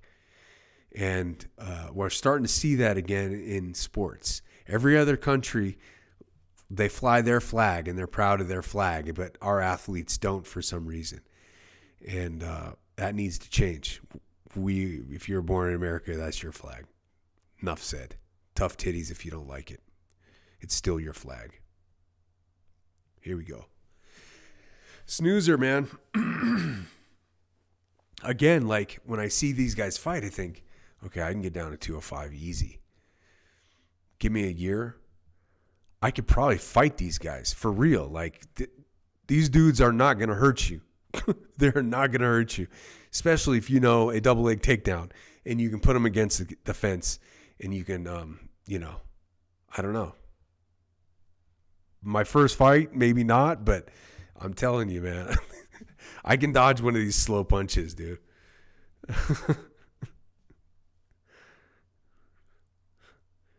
Here we go. Yeah, 37 seconds left in round 3. This snoozer. Holy cow. Now, the thing about the fight, so Krylov's going to win, right?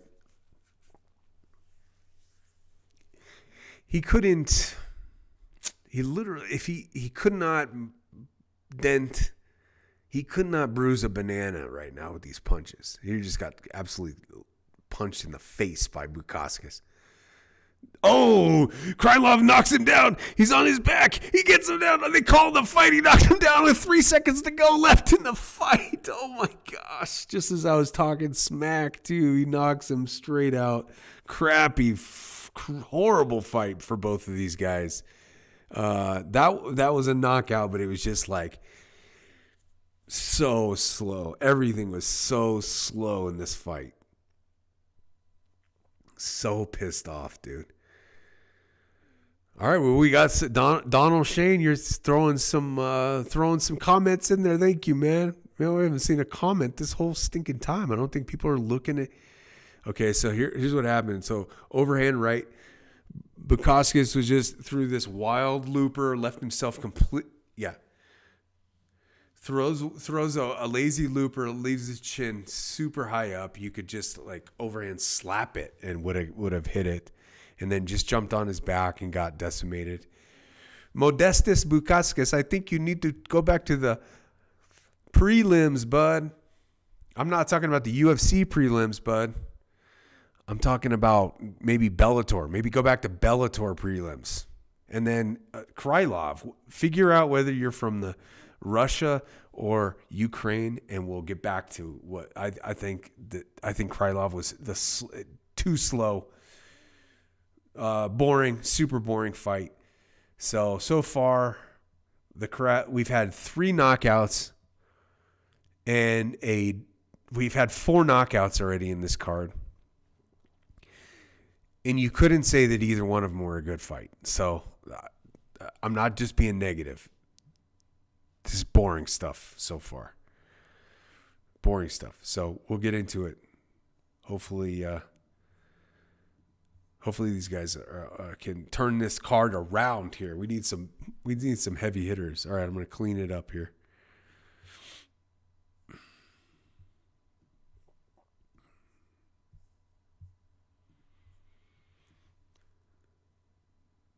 Next fight, we got Gautier from Cameroon and Pulayev from Russia.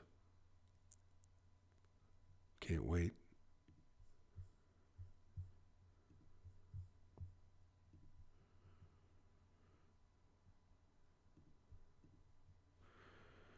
All right, they're announcing Nikita Krylov. Nikita's got a lot of interesting tattoos. He's got an AK-47 tattoo on the arm there. Looks like he's got some biblical imagery with some Nordic imagery. Tattoo game off the chains for this guy. All right, so we got Cameroon versus Russia coming up next.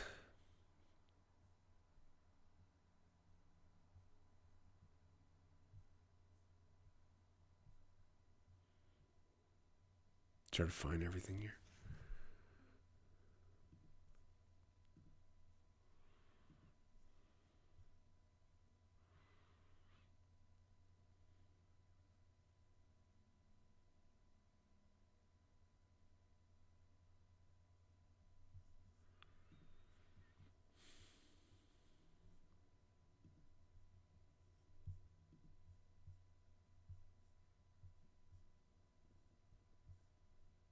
Sorry.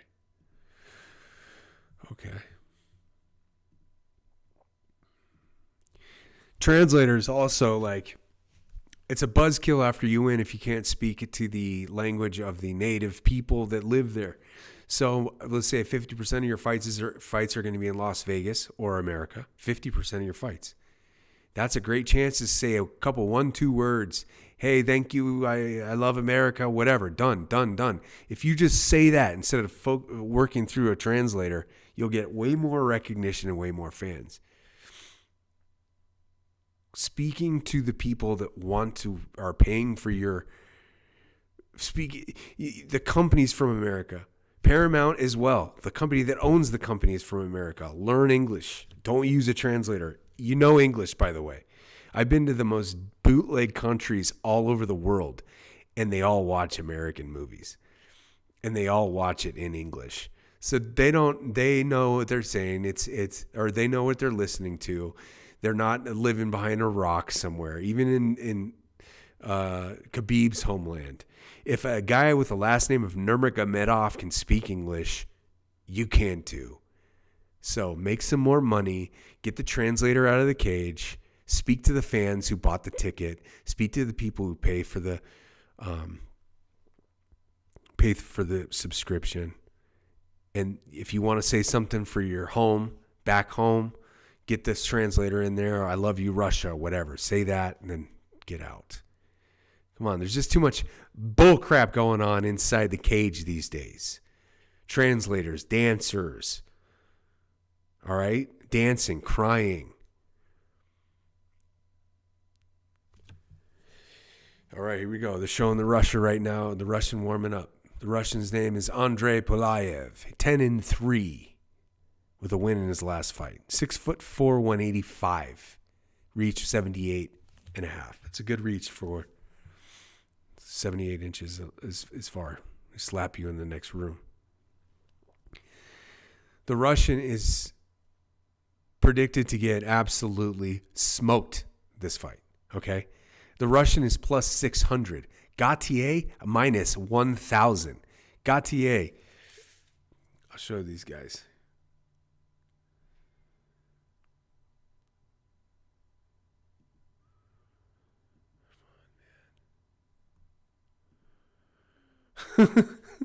The Russian looks way tougher than this picture, by the way. The guy from Cameroon, he looks equally as scary. So this should be a wild fight right here. Gautier's, if you were to look at his physique and my physique, you would definitely say there's some genetic deficiencies on my side. I mean, wherever this guy's from, this body type is ridiculous. It's as good as a human being can look. It's crazy, man. And I cannot believe that he's going to actually be fighting somebody around here. I mean, that ain't going to be fun for this Russian. There's a lot of hype with all fighters, so we'll see. Maybe the hype is like Francis Ngannou. You know, maybe the hype is more backstory than, it's more sand mine. I grew up digging, and now look at me kind of storyline. It's not like my storyline. I grew up with a good family in a good neighborhood and really had no problems. This guy's first problem was feeding himself. I hope he's a good man. I hope him and Dana White have a great relationship. And I hope this man from Cameroon absolutely smokes this Russian.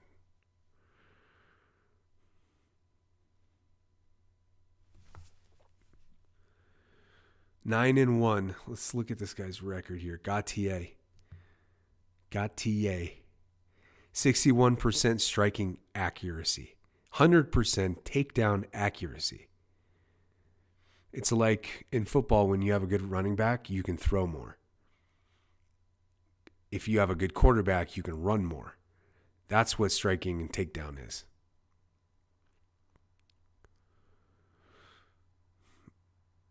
Let's see. Last fight was a guy named So Gautier hasn't fought anybody but Tomato Can so far either. It's 3 fights. He's won each one in round 1 with a knockout.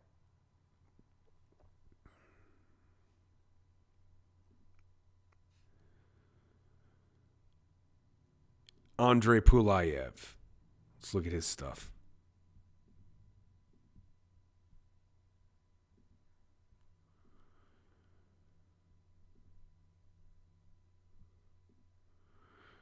Andre Pulayev. 2 fights in the UFC. He's won the first one off of a guy named Klein with a mullet, and then he lost to a guy named Duncan. I think this might be Cameroon's sacrificial lamb here. I'm going to be honest with you. 1-1 in the UFC. This guy's about to get tuned up to the tune of knockout of the night. Dana White did not specify how much money the knockout of the night would be. Who knows?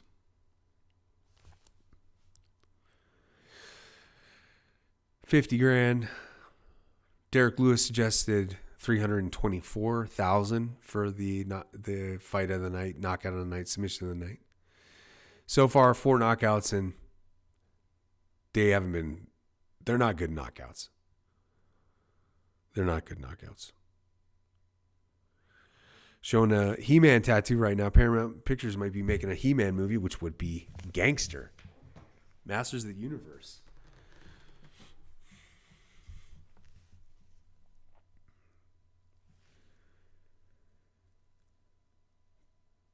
Back in the day when I was growing up, they had the He-Man action figures. That was really, you had G.I. Joes and you had He-Man. And He-Man was really cool. It was the first time they gave action figures like gigantic muscles. So the first G.I. Joe was basically like a Ken and Barbie sized Ken doll kind of thing with fatigues on. a helmet doll. And then He-Man comes out, the toy, changes everything. G.I. Joe changed everything as well. Anyway, it's funny that they're running out of ideas for all these movies and stuff. Having to recycle all the stuff, all the old stuff, and they don't make no new stories. Come on, man. Come on, Gen Z. Figure that out. Make some new stories. Right now, they're making a movie about Rocky. They're making a movie about the making of a movie about a guy. That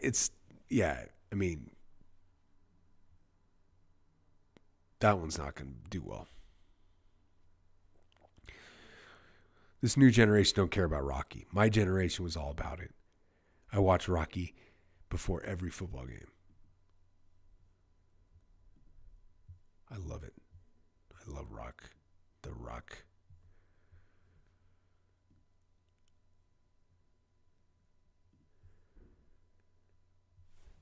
Gosh, my bros should be coming in here.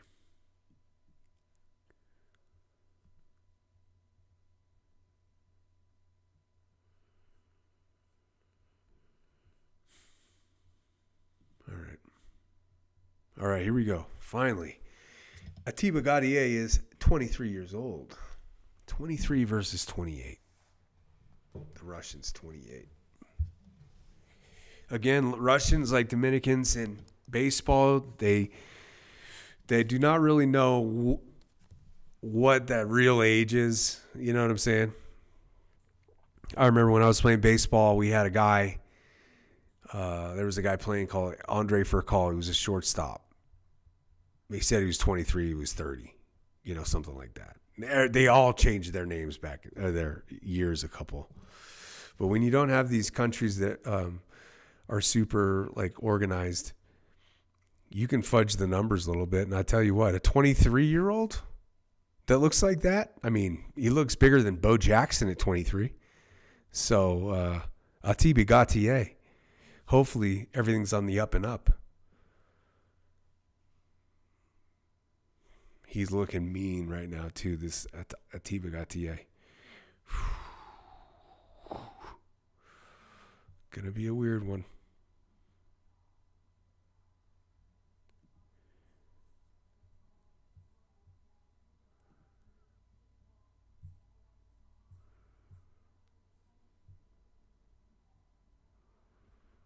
All right.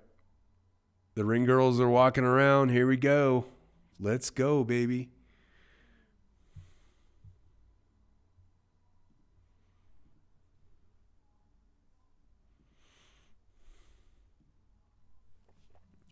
At the middle of the ring right now. Touch gloves. Gaudier appears to be smaller in height. Pulayev looks 3-4 inches taller. Somebody's lying on their thing, on their scorecard, for crying out loud. I think Gaudier might be lying already. Come on. Here we go. We got a fight in the middle of the ring. Gaudier, big overhand right, knocks him right to the ground, lets him get up. Oh my gosh. The Russian gets up and he's like, here's another one. Big punches. Gaudier is nasty. Oh my gosh. He is fast, strong, and this guy is dead man walking right here. He flatlined him. The Russian's eyes are this big right now. Gaudier didn't even play around. Didn't even go to the ground at him whatsoever. Just stood there waiting for him to give up. Huge fast right. Big body kick by the Russian. Hit Gaudier pretty good. Gaudier's got him up against the fence. Throws an elbow. Hits him pretty good there with the elbow. Everything is 100%. Gaudier could probably lose his gas real quick if he doesn't step it up. Here we go. Wow. I've never seen him fight. This guy is crazy athletic. Crazy. Big right hand. Gaudier is just biding his time. Everything is perfect. Everything is crisp. Very straight punches. The Russian just kicked Gaudier in the stomach again. That he's got him in the stomach twice. So if he gets him in the liver, with those kicks, that could be a game changer too. So So far, nothing. The Russian just came in with an overhand left and got him, hit him pretty good. But Gaudier comes back, hits him a couple more times. This Russian is tough as nails. Big overhand rights for the Gaudier every time. He's going to run out of gas eventually, and hopefully Pulayev is seeing that and biding his time. So there's blood on the brow. Looks like a little bit of a scratch kick for Pulayev, the Russian. Half of his face is red. And, yeah. Gaudier's just going in. Gaudier's is half the speed now. He's slowing down. He's marketing. Yeah, good punches.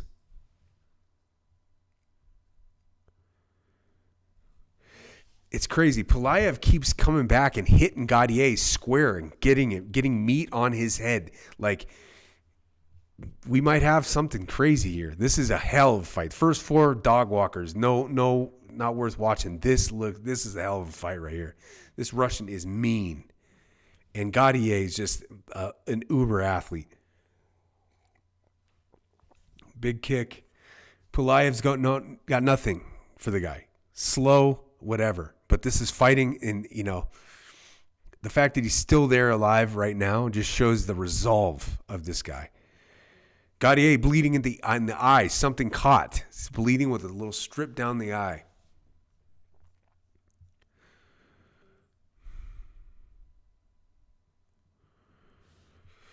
Here we go. Got him again. Gaudier was trying to do a kick, and Pulayev got him with the jab. Telling you, this is not over. It's crazy. You're still round 1 with a minute 28 to go. Gaudier got kicked in the stomach again. This Pulayev is actually playing chess right now. A big overhand right connected on Gaudier's face. Gaudier throws wildly again, misses. Pulayev is now playing chess. He is moving the pieces around the board. The adrenaline dump is over with. Gaudier's slower. Marching him down slower. At the beginning of the fight, he came out like a cannon. Pulayev keeps landing this overhand, like swooping right punch. It keeps connecting, and it shouldn't. It's very slow, very easy to see. The blueprint might be created here with the Gaudier. Straight down the middle pipe by Pulayev and connects right on the nose. Gaudier's getting tagged up here, and that's fine. Gaudier is... So the Russian's circling away from this big right that Gaudier's throwing, and that's good. That wasn't corner advice. That means he's lucid. He's thinking. He's planning his strategy here. Now the overhand keeps connecting. Gaudier just kicked him in the nuts. The Cameroon special.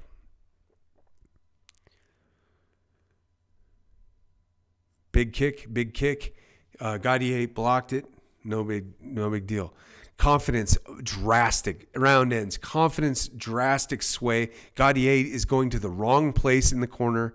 So he might have gassed himself out with all that crazy psycho stuff earlier. All right, so we got blood. Gaudier's bleeding from the eye. And wow, what a heck of a start to a fight. My gosh. That's awesome. First 4 fights were snoozers. This one was a hitter. Snoozers meaning, that it wasn't a good fight. Like, the matchup was wrong. The first 4 fights, the matchups were off. This one's wild. Gaudier breathing heavy, not sweating much though. But he looks to be in really good shape. So we'll see here. Round 2 coming up. They're off the chair.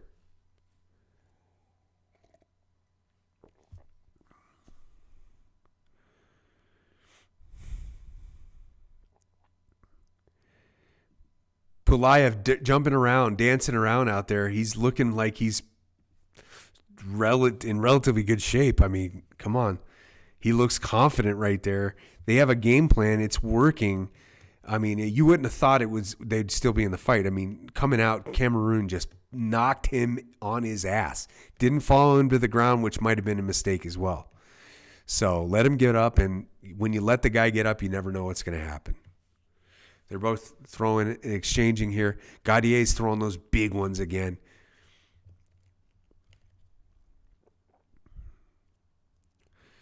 Moving down. Noticeably different tempo. Again, Pulayev lands a great strike on the torso.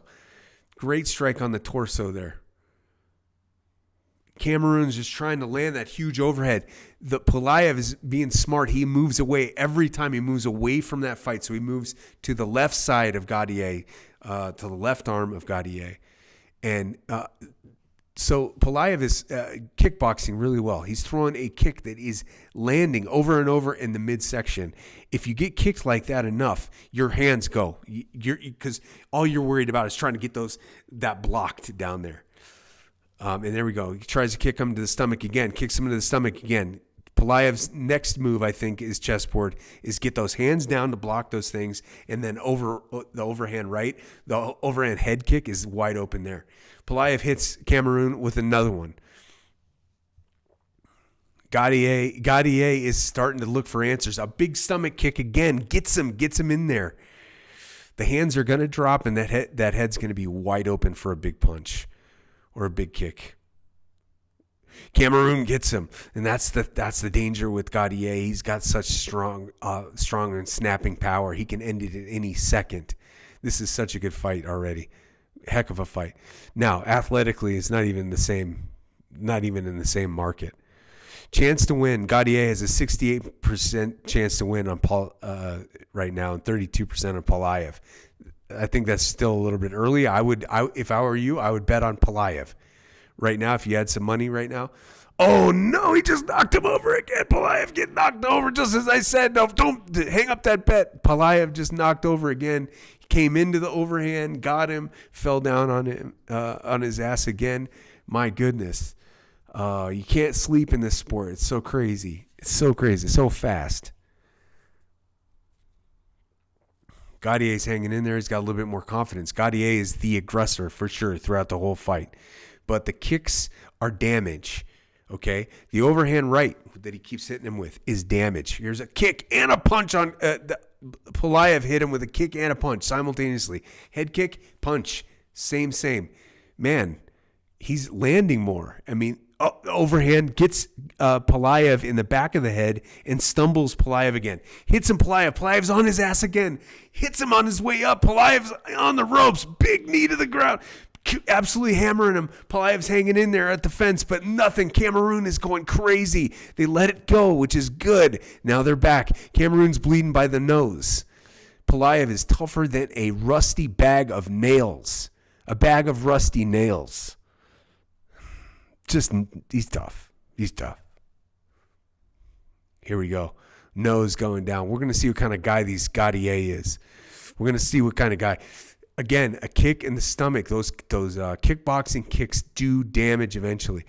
This ain't Pulayev's first rodeo, okay? This guy he's born tough. He is tough, and he's getting beat on the big strikes. But I'm telling you, the little strikes are wearing down Gaudier. Okay? Gaudier's got 2 cuts on his face. Pulayev just absolutely gets in there and smashes him. Good one. Gaudier has not found a direct answer of putting this guy away. Big kicks. Pulayev looks to be in really good shape. Is not wearing down. He seems to be gaining steam as Gaudier is losing steam. They're both looking for that big one, that fight ender. Gaudier, big overhand right, nothing. Pulayev starting to move towards that right hand again. He was doing the first 2 rounds, or the first round where he's moving away from the right hand. Every time he moves towards the right hand, he is on his ass. Big kick, head kick, gets Gaudier, goes low with the kick. The Russian is nasty. Gaudier's got some real strikes with the legs. Real strikes. As convincing with the legs as Gaudier is with the hands. That the round is over. Wow. That was great. That was great. What a fight. What a fight so far. I freaking love this, man. Not only are we getting UFC for free, guys, for free.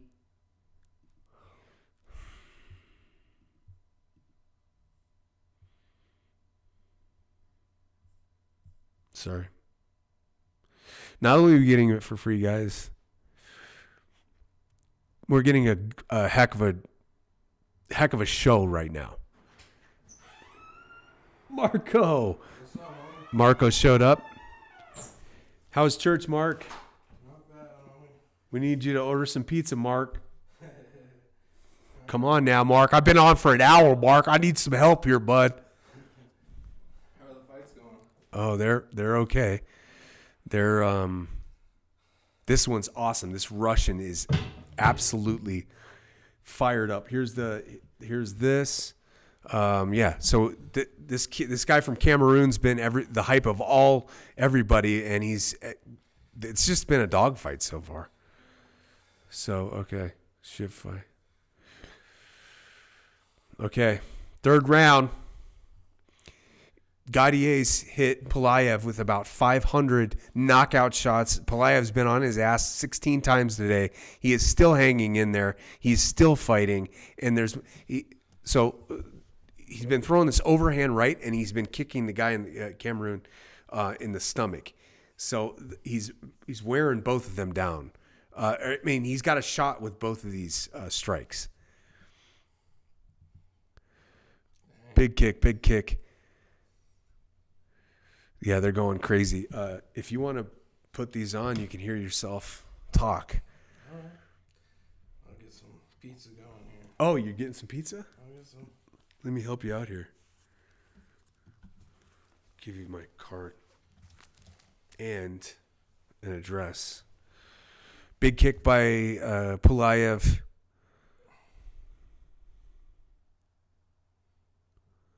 Cameroon keeps going for that. There, Pulayev got away from the big punch.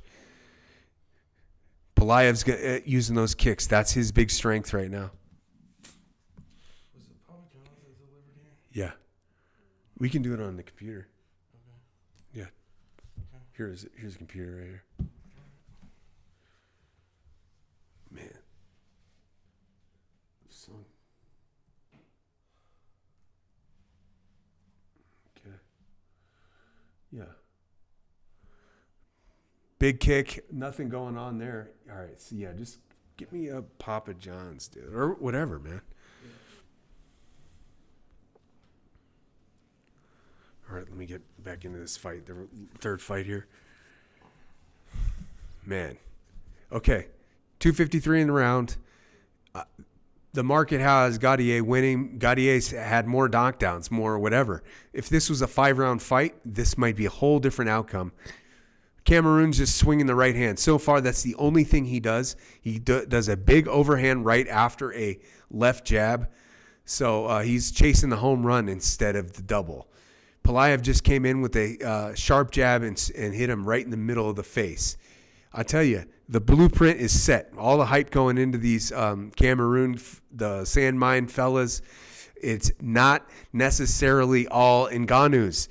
You might have some regular people in there too, and Gaudier is getting tagged up that way. However, as far as the scorecard is going, Gaudier is taking this. Pulayev is putting on the show of his life, though. Cameroon tries a little kick or whatever, doesn't do anything.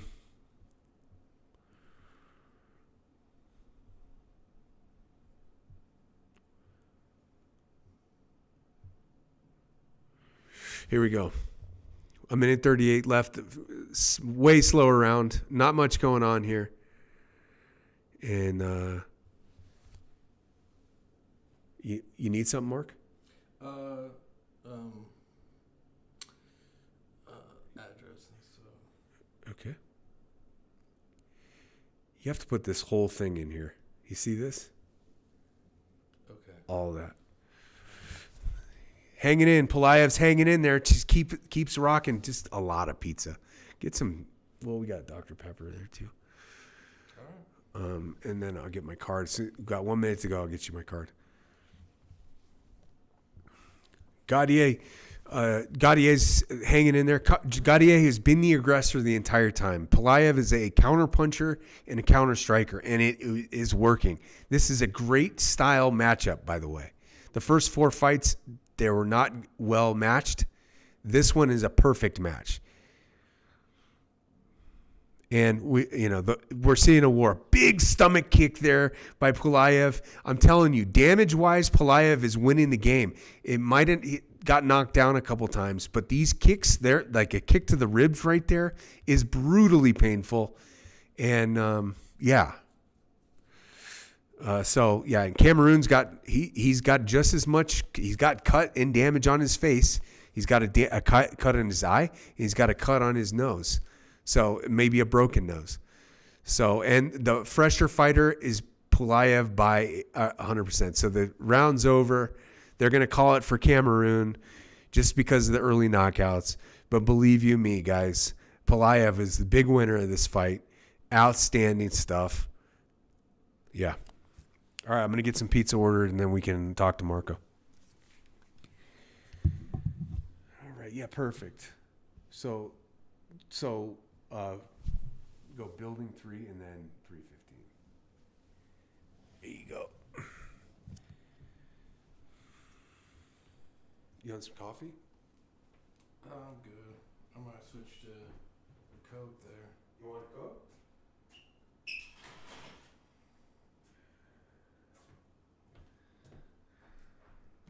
Cool. Wallet. Holy cow, Marko. We got ourselves a heck of a fight. Yeah, there was 4 knockouts to start the... We still... Yeah.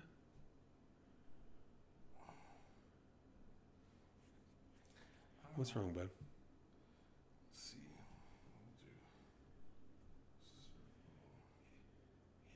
That's it. Or the one that you had. Yeah. Lisa. I think maybe just pressed it. Why? What's wrong?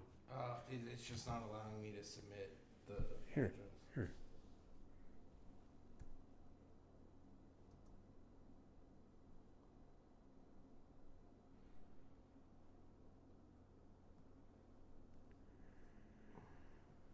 You put apartment in there?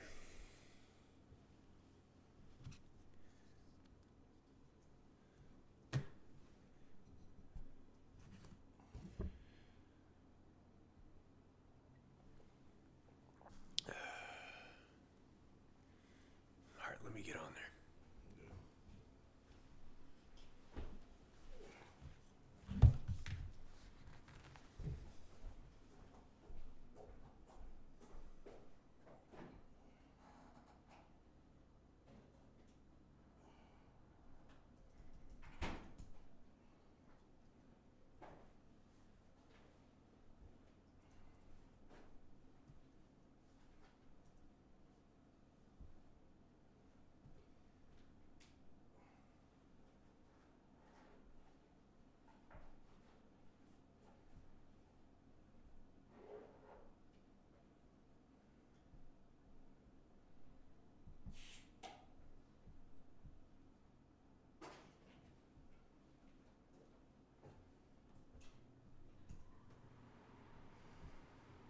All right, I don't know why it's not working.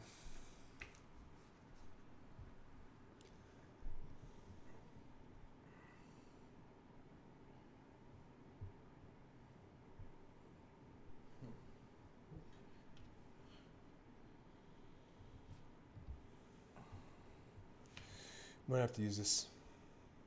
Yeah.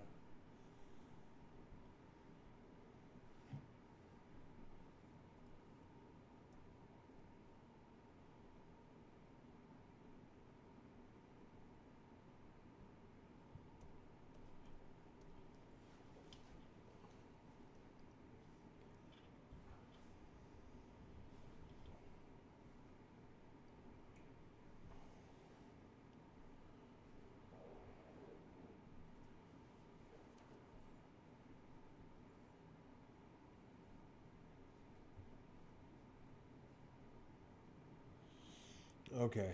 Let's see if we can get in here.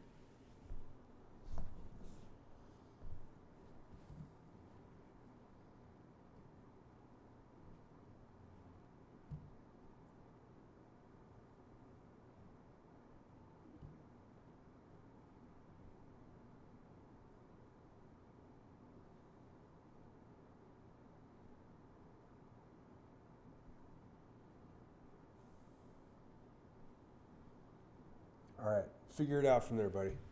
And get on this and don't.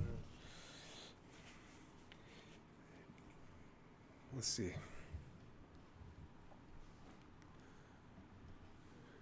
I don't think we've had anybody on the stream today, man. There's like one or two comments because I'll see it in the back and like we're doing this, but UFC for free. I mean, it's an uphill battle. It's not like we're trying to change the world here by doing a live stream. What's that? You do a couple of those, I guess. Through topping. We'll see if they have any deals. That's what I'm on, right? Oh, you're on deals?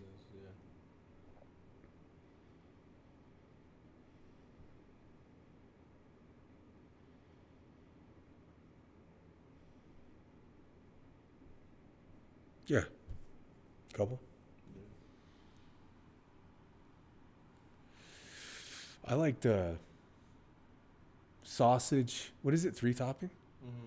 I'll do sausage, mushroom, black olive, and then regular crust. What are you going with? Regular crust, all right. Well, on one, I mean, we can do whatever you want. Yeah. Let's see. What do they got? Well, they got The New York, I got regular crust last time. The New York style is virtually no different. yeah. Silly. What was church about today? Big,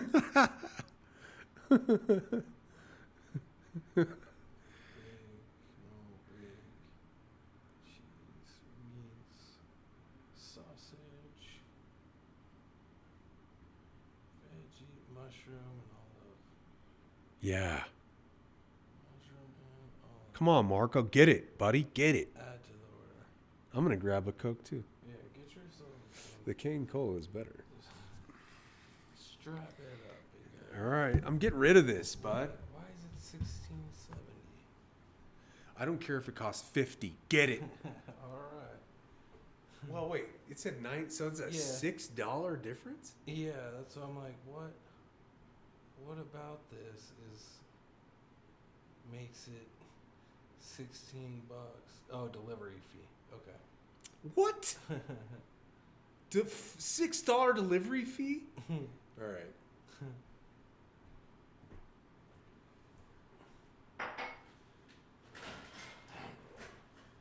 I love the glass. Holding the glass just feels better. Feels right. Feels right, man. Sauce. Got it, bud? Yeah. What do you get? I don't know. I'm checking stuff out. I don't know if I want the. I'll go traditional No. sauce.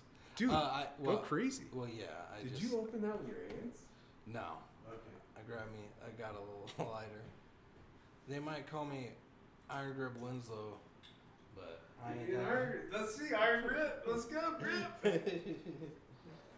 Oh, you got. Yeah, I did it with the lighter. Oh, good pop, bud. That's what we do. Sauce, bacon, cheese. What kind of cheese is we? Oh, we got a fight going on. I gotta stop screwing around here, Mark. Yeah. Here we go. Nurmagomedov, the little brother. 3 cheese blend. So far, everything's working perfect, Mark, except we don't have anybody watch it. That's the problem here, bud. It doesn't matter. What's the point? You know what I'm saying? This is a crazy fight here. We got Davison Figueiredo. First of all, Davison Figueiredo on an undercard. Oh my goodness. What's up? I'm gonna go with a meat delight right here. Meat Delight? Oh yeah. Go for it, man. Oh yeah. There's no other way than a Meat Delight, Mark. Add to order. Goodness gracious, this whole thing is... I fell asleep today. I got home. Was supposed to work on this all day. Fell asleep. And so, it hasn't run smooth so far in this first hour. So we're right about par.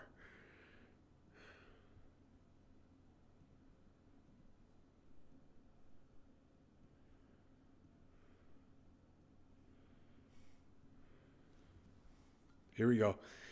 Okay, so we're a minute into the fight. So far, nothing's happening. Nurmagomedov is ranked number 2 in the world. He looks really good right now. He looks marketably different and bigger than Davison Figueiredo. Figueiredo, this is probably the first time he's been on a prelim in years. Good place to start. This is the big one. Paramount. This is the first sports company to say, hey, we're not going to charge our watching fans $7,000 a year to watch the events. Here's $15.99. How do you like that? Paramount Plus. Get it? There's supposed to be some good shows on, but you can't trust anybody on the podcast. I heard Joe Rogan saying, I love Landman. And then I was like, wait, didn't he just have all the actors on Landman on his show? So is this show going to be any good? It's your own personal opinion. All right, card. You good to go? Card it up, but you could use 2 hands too, bud. Here, you want me to help? Let's get this over, bud. Let's get this over with. I need these. Oh yeah. You need them. You need some pizza. I'm starving, man. Yeah. Had a couple half-pound burgers today, but. Whoa, did you really? Oh yeah. From where? Pappy. No way. Yeah, he barbecued. It's like rain. He's like, I'm gonna barbecue some burgers. I'm like, what? It's raining. I'm like, oh. Yeah, it was freezing. That's an Arizona thing, I think. We're always outside, no matter how cold, no matter how wet. Yeah. We're always out there. Yeah. That. Yeah. And despite what people might think, Arizona in places does get cold. Bro. Flagstaff gets in the negatives. Yeah. And people are still out there playing baseball outside. And Oh, yeah, it's totally cold. it's snowing out. We're getting snowed on. We're still playing ball. That's how we do it. The Arizona life. It's the only way.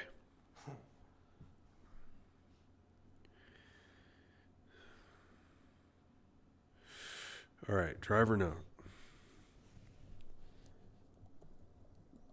Yeah, they're fighting. They just went to the ground. There's not much going on in this fight. It's just, light the little guys. They just kind of roll around and, they have fun on top of each other.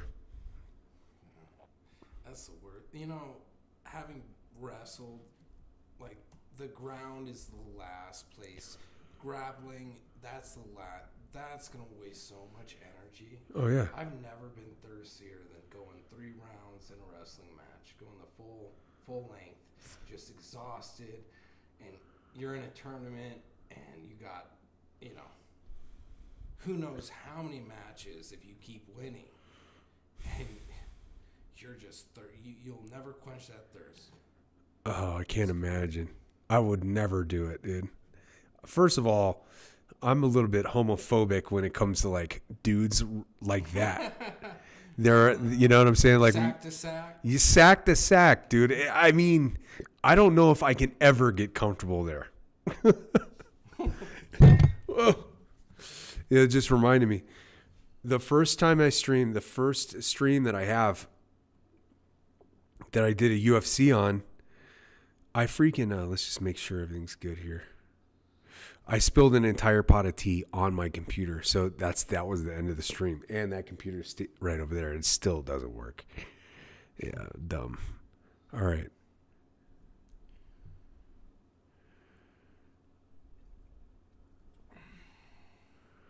All right, dude. If this doesn't come in 30 minutes, I'm going to start going crazy. The problem is I don't have a phone. So, like, I ordered pizza the other day, and it didn't get here. And I'm sure that somebody just called and, whatever. We'll keep an eye on it. So, Marko, if you put these on, you can hear. Why don't you give it a spin real quick? Yeah, I wasn't hearing anything. You weren't? No. All right, so that's the problem. We got to figure out why. All right. Oh, that's why. Look. Oh, it's muted. Cool. All right, so you got to get up close to it and you can really hear it. Oh, yeah, I got it now. Okay, you do? Cool. Oh, yeah, we're ready. All right, we're on, man. It's like we're flying a jet plane over here. We got a couple of lightweight journeymen up here to end the prelims, and then you could do whatever kind of research you want. Oh, I want you to watch the stream on here. Yeah. I don't know why this keeps turning off. Let's watch the stream because you're a moderator of the chat. So there's like straight up nobody's been watching, so I don't have any problem if nobody watches. Here it is right here. I got problems. The MMA Guru. I thought that was mine right there. MMA Guru's got 11,000 watching him right now, dude. Oh, that's so funny. And we got one. We got literally nobody watching. Oh, my gosh. This is embarrassing. This might be the worst stream I've ever done. However, my gosh. who gives a rip? Yeah. We're having a blast. Yeah. All right. So here you're going to do... You're going to be in the... Oh, yeah. Somebody's already spammed us. All right, so we're round 2. Yeah, round 2. This will go to the decision. Figueiredo is not in as good a shape as he has been before. Nurmagomedov is on his back right now. Figueiredo, he just missed a big kick. And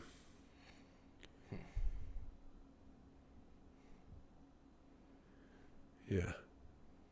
All right. I'm just trying to get to one place here.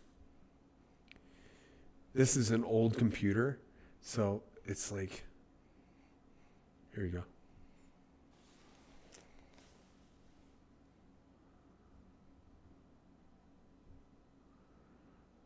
There it is.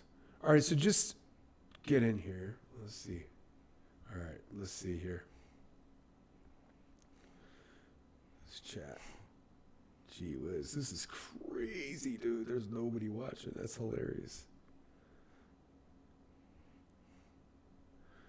Well, why don't you start? You can throw in whatever right here. Just do it. All right, just do it. Just run it. Try to get some people in here. Or if they're spamming, delete it and then move this around and you get to see.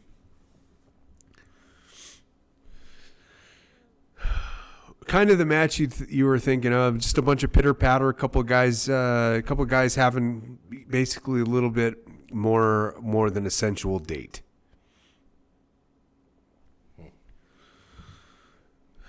How was the early? Did you watch the early prelims? Yeah. Yeah. So they lost like two or three fights.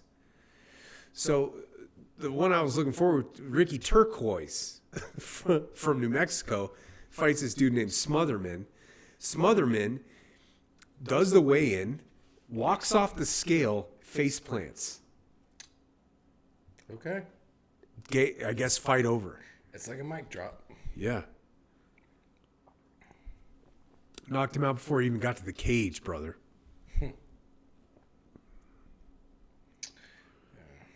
It's weird. So this is, I don't know if you've heard, Marko's not a big UFC fan guy anymore, but he used to be. He was a former wrestler, microbiologist, so he's in the game. Exercise science. That's what he does. If you have any question, hit him up. Science, health. One thing, Marko, that we could talk about is the kid from Marana. What's his name? Justin Gaethje has got a staph infection. Looks like about the size of a dime on his neck. Looks like a wormhole. And he's been taping it up beforehand, but that could be a considerable problem. Because doesn't it mess with you? That's not... It's funny. One of my professors during my undergrad in microbiology actually created a cure for one of the staph infections. Like the flu, like SARS, there's multiple forms of, under that umbrella of viruses and, pathogens. There's multiple staphs. I don't... I mean, it's kind of like fighting a guy with AIDS, I mean, you don't really want to, if I'm fighting that dude, I'm not going to the ground. I don't want No, yeah, so if he got some pus on him. Yeah. Oh, dude. Now, staph is a bacteria, and it's just usually what happens if it's staph. Usually, how people get it is there's you get a cut, a burn, or you don't. It's like ringworm. You're not showering regularly, because you have staph growing, it's a part of your what's called normal flora. So normal flora is the bacteria that grows on your skin, throughout your gastrointestinal tract.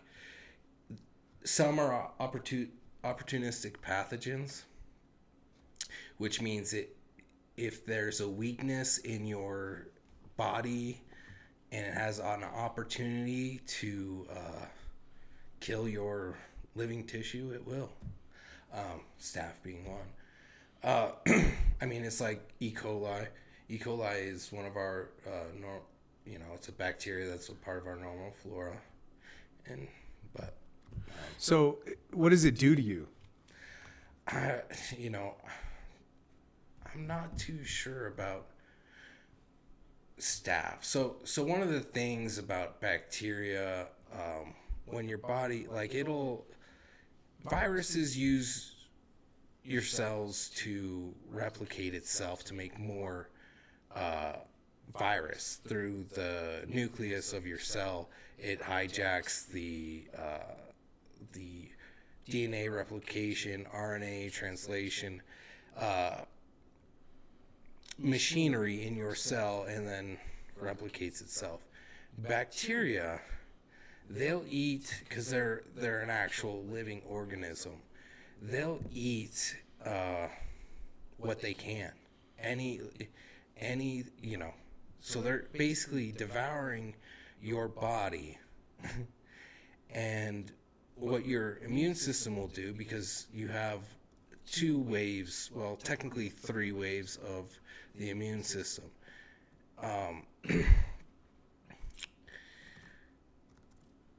What will happen is your second wave, which is actually personal cells that will devour foreign antigens, foreign proteins. If they can't handle it, like staph, and staph's kind of hard because it's on the exterior. It's very hard to get the proper response, the proper cells to take care of that. Exterior of your skin? Yeah, it's on the periphery. So I don't know about staph specifically, but some bacteria, when your cells kill it, there's a protein sequence for this protein called lipopolysaccharide. Now, that protein is the protein that essentially causes an increase in your body temperature. So your body's killing this bacteria. This protein gets released by the bacteria, and people die from LPS shock, lipopolysaccharide shock. It's, you know. They're always super sick when they get it. Mm-hmm. Yeah. Like and it's crazy how it rips open your skin. Like, yeah, I'm not too familiar with staph in general. You know, having just an undergrad in micro, you know, I mean, the bacteria, the viruses that I would know the most on were things that I specifically researched for those classes, like Legionnaire's disease, Hanta, rabies. Those are three that I looked up and researched for class assignments. But I mean, those three, staff's gonna be more. You're more likely to get staph than the three I just mentioned, but staph still. I mean, they find it a lot in wrestling rooms. Yeah, weight rooms is, you know, you have people get cut, you know, and that's a big site for infection, a place where infectious diseases can get in. And then, I mean, you know, you're breaking your body down, you know, wrestling, you're wearing yourself out. Your immune system's going to get rid of, you know, muscle, you know, help with the muscle damage caused through workouts. So that's going to decrease the immune response to a foreign pathogen. Well, all pathogens are foreign, but you know what I mean. Well, Mark, like most times when you bring this stuff, I get into the weeds like right away because I don't know what a pathogen is, and so I kind of drift away. It's scientifically specific for a microorganism. So a microorganism is a living specimen, a living animal, a living entity. These are, you know, a living creature that you can only see through a microscope. And a lot of them are single-celled. That means they only consist of one cell, but can multiply. Okay, the fight just ended. Bullcrap fight. It's the kind of fight that you'd expect from two mini men. A lot of rolling around, a lot of sensual activity, dick to dick kind of moves. Yeah, I mean, look, dude, I like the smaller fighters. I do. I like the speed of it. I like all that. But if you can't knock somebody out, nobody's gonna watch. All right, and that's why half the stands are still empty. You know, awesome. You're 5'2". Cool. Can you knock somebody out? All right. These dudes threw everything they had. They're real fast. They're all over the ground. They're all over the place, and not a scratch on either of them. Okay. I'm going to say that's a negative. Yeah. I don't like the smaller guys, Mark. We're big guys. Yeah. You're a big guy. I'm a big guy. Who wants to watch little tiny men fight? Other tiny men. Who? Other tiny men. Yeah. And the problem is the heavyweight division of the UFC has turned into the titty division. I mean, double D Brett. I mean, these guys are not killers like they used to be. What's this dude's hat? He looks stupid. That's the Dagestani mating hat. Okay. No, I don't know if it's a mating hat, but that's that. Yeah, Khabib has a company that makes those and has a crypto coin. Really stupid. Yeah, dude, it's a dumb looking hat. You're dumb. Yeah, I mean, I don't know. The problem, I don't like Dagestanis because they come and they start fights in the crowds everywhere they go, right? Championship fight doesn't matter. They're going to start a fight, and it's not ever going to be a 1-on-1, right? I mean, it's always like 50-1. It's just non-masculine. That's a non-masculine fighting culture, and I don't like it. And they're all wrestlers. None of them are strikers. Some could say there's the Dagestani chin. Aim for the hoop beard and you'll knock them out. But yeah, I'm not down with all wrestling. If that's all you do, dude, you can get your ass. That's why he's on a prelim, you know. Yeah, it's like it's just like what happened with Hoist Gracie. All he knew was Brazilian Jiu-Jitsu, and once somebody else figured out how to do it, he started losing. the thing about wrestling, it's right now it's the ultimate fight. I mean, it's the ultimate. Jiu-jitsu, a wrestler beats comparative skill level. Mm-hmm. If you're a 10 in jiu-jitsu, he's a 10 at wrestling. Wrestler wins every time. I mean, we've seen it over and over every year. But and that's the thing with Justin Gaethje today. Justin Gaethje was a born wrestler that found out how to strike.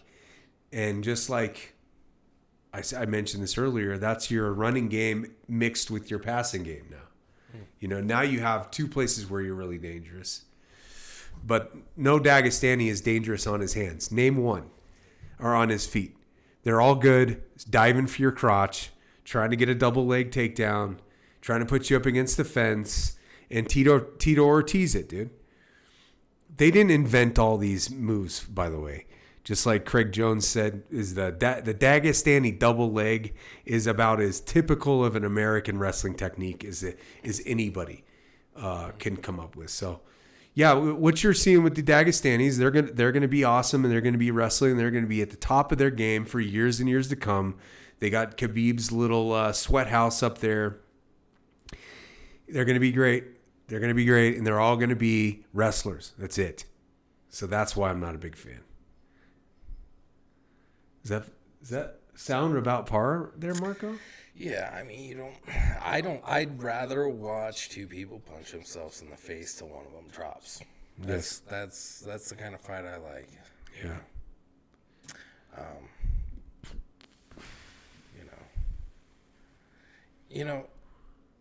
UFC should start up like their prelim should be like the average person, like the original UFC, like let's get the guy with the gi, let's get the guy with the sumo, and let's have them with the two rules, and 3 rules: no eye gouging, and no fish hooking, and no ball shots, and there is no time limit. You just go till somebody stops. Yeah, dude, I love that idea. I mean, gosh, they might get a bigger fan base by having the average Joe who just like, I want to learn karate just to improve, just for fun, and then you throw that out there, get some people that are like that, and just You're saying more of a barroom brawl to start the match? Exactly. That's what it was. That's how this thing started. You could do that and pay homage to the sport. Yeah. Now it's just like you're like it's very professional. Like your whole life revolves around. I don't want to see people whose whole lives are revolved around fight. I want to see just a couple of. I want to see me up there just trying to, throwing a haymaker and hoping something happens. That's exactly what it's all about right there, dude. Gosh. And that's the thing. Like these belts, they change hands so much that nobody even really puts any stock. You're the UFC champion. Oh, the same as the 15 other guys last week. It's like there's no, like we said with their arm wrestling, come back with your country's on your back. This stuff means something to a lot of people watching. It's cheap. It's not expensive. I mean, we've had to pay for this. Give us a shot. Go ahead, Mark. Yeah, that's the thing too. If they get more people who actually represent the population of these countries, you probably would have more of that patriotic. What's it called? But patriotic. Patriotism. Yeah, from all countries, But I don't know. It's just funny to watch, just two people that aren't in the same weight class fight. I mean, Dude, that's what you get in a lot of the like minor league shows. You don't know who's showing up, dude. And these dudes are, might be in there their first time swinging haymakers, man. It's fun to watch. You don't want any of this like. It's not like it's not like if you're in the street and somebody picks a fight with you, they have to be within your UFC weight class if you're in UFC. Yeah, that's a good point. Facing a giant, I mean, we both bounced. It's not like you can't just say no if you got to kick somebody out if he's twice as big as you. You got to grab him and drag him out. There's no discrimination when you're in a real fight. Like yeah. I forgot I was looking up here. Oh, you have got to see. Okay, I was talking about this earlier on the stream.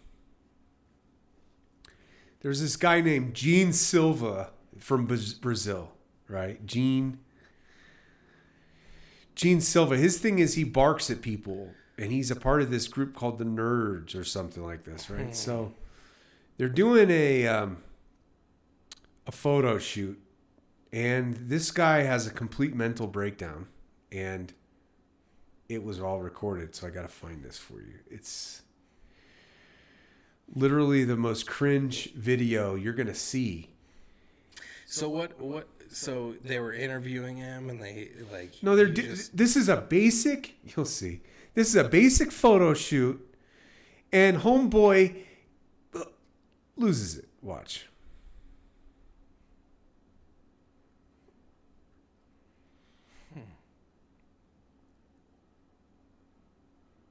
Here we go.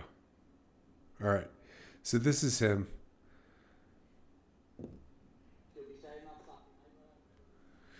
All right. 3, 2, 1, action. That's his thing. He barks. That's his bark.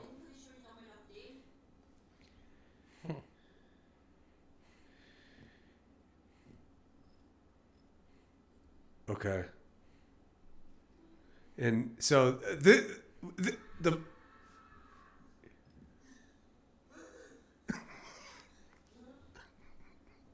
my goodness. he's crying. He's got his head up against the fake belt. Crying like He has no life. That's basically what you're looking at. what the His whole life That's it. is around getting the and I wonder what he like at the very least at the most you're just gonna get a little bit more famous and a little bit more money. Like I don't know if I would, but he's probably about as famous as he's ever gonna get. This is it. Yeah. He's right in the smack dab in the middle of the 15 minutes of fame. Yeah. That's all he's got. But dude, that much care about it? Who gives it? Yeah. That's why I'm like he Jeez. Calm down. He might have some problems if he wins that belt and realizes that he gets nothing more than just that. It's like, like you said earlier, how many UFC champions has there been? Hundreds. I mean, dude, it changes every week now. Yeah. So it's like, I don't know. Dude, this is going to be kind of funny. So this stream, if you're a streamer and you cuss within the first 5 minutes of the stream, it totally bad for it. Look at the first guy's name, dude. The dude's last name is Fuggit. Fugitt. Bro, I had to say Fuggit 55 times, which in the first 5 minutes of the thing. So there is no chance that I got. I bet you I just got. I'm not sure if anybody would be watching this anyway, but we didn't have a shot. All right, so this is the next guy fighting, I think. So what's the stat with the if you curse within the first 15 minutes of a stream? It's an F-bomb. Okay. Yeah. So what's the stats on it?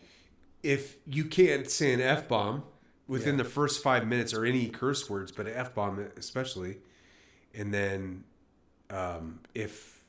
they'll strike it down. They're like, if you use F-bombs or like right away, they'll strike it. YouTube will? Yeah.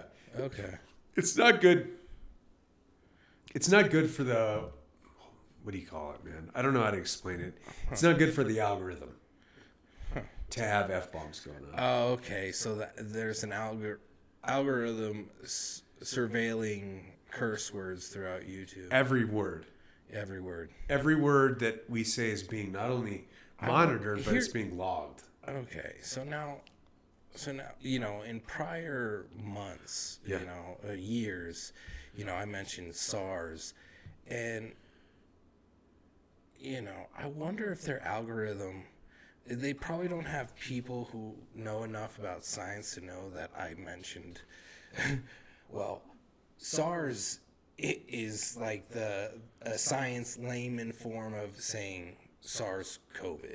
Oh. That's short form. That's another word, COVID. Exactly. That's why I'm like, so I'm wondering if these idiots who make the algorithm know enough to know that the news channels and everybody else decide not to use SARS along with that other unmentionable word. It's not that smart. In fact, just by saying COVID, I had this one lady, I was at a Portland protest, and she was just talking about COVID and how she didn't believe it was real. I got a copyright strike on that. Oh, wow. For out of nowhere. Whoa. Yeah, copyright strike. So I took a course at the University of Arizona on public health, and what we went over was protocols of what happens when there's an outbreak and things of that nature, because a lot of the kids in that class were going to become epidemiologists. And those are the people that go hunt down the sources for the disease, where the disease came from. Now, there's a book that we got called Communicable Diseases, the Handbook of Communicable Diseases. And on the back, it shows the United States. Now, I took this class in 2015, 2014, and it's 2020. I get home, I'm on the road working through the hysteria of the SARS outbreak. And I look on the back of the book, and it just shows the Southeast. I guess everybody involved in the disease realm outside of the news broadcasters knew that SARS existed, and it's a common disease in the Southeast as well as, I heard SARS when I was a kid. Yeah, the 90s, there was one in Well, Clinton. what is it now, though? What's the deal with it? Oh, I'm sure the news broadcasters are just like, well, if we say SARS, we're not going to make as much money, And one of the big things within the health, in public health, is lowering the hysterical response to non-educated people in the realm of infectious diseases. And the news channels dropped that ball huge. They caused, because more people generally die from suicide during that style of outbreak than the actual disease. And you can, I was just so angry. I wish somebody would have sued every news channel for just causing a hysteria about a disease that's been known for decades prior to that. Yeah. I felt emotional damage that time. You can look up on you can look up online. I looked up online just to see what AI would say about me asking it, is COVID SARS? And it wouldn't say, it gave some answer of like, COVID is a type of SARS, I'm like, exactly. I'm like, why? It's insane. The lengths that people are willing to go to make a dime, Oh yeah. They're willing to, willing to kill millions just to get more coin in their pocket. I know. I think everybody knows that now, Marko. Yeah. It's not even they're not even hiding it anymore. Yeah. It's crazy, man.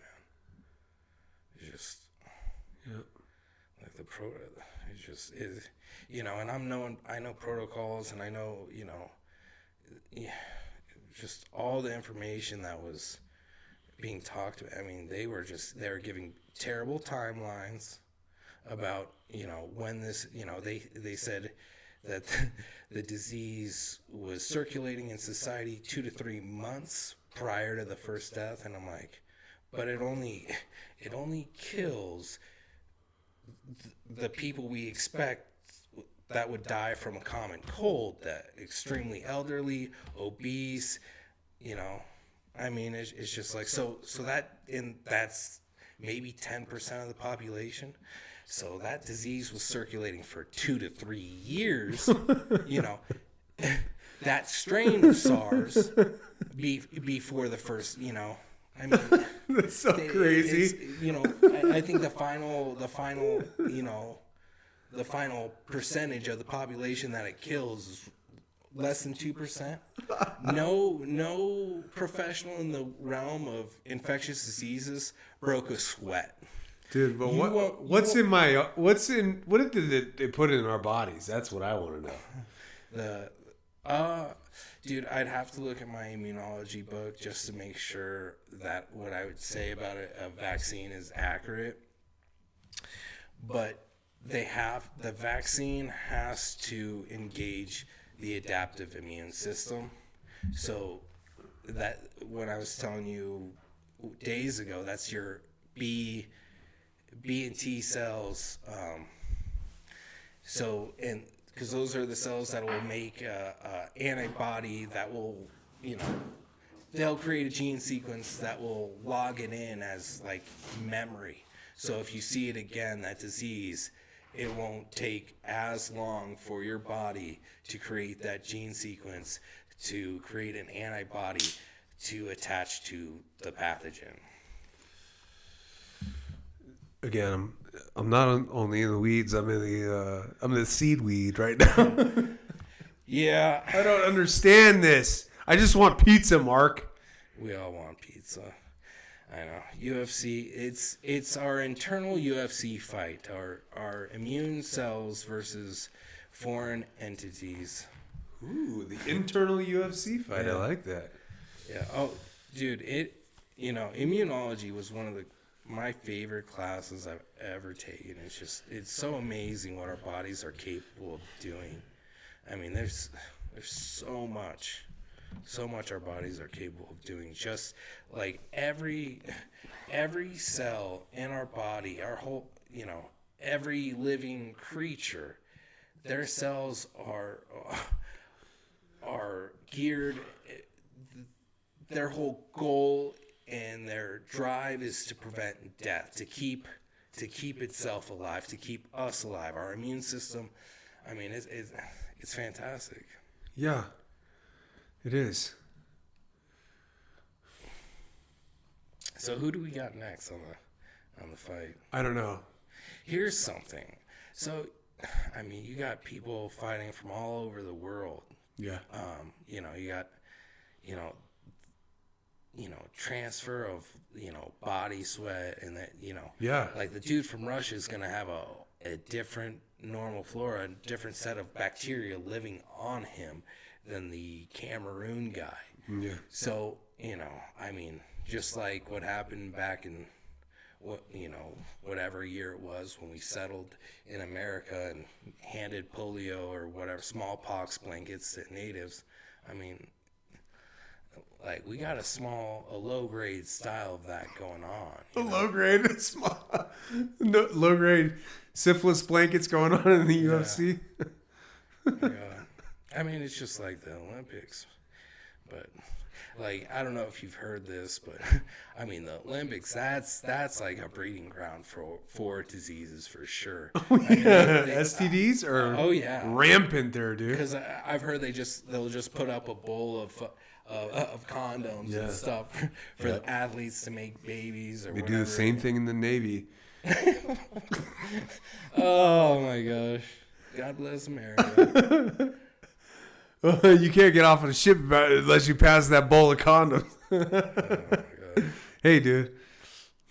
The sea's different. I mean, that's like the real battle for, the governments. They want people making babies so they have a huger population and all that. You don't need a big population, you just need strong individuals to make up that population. And that's your breadwinner.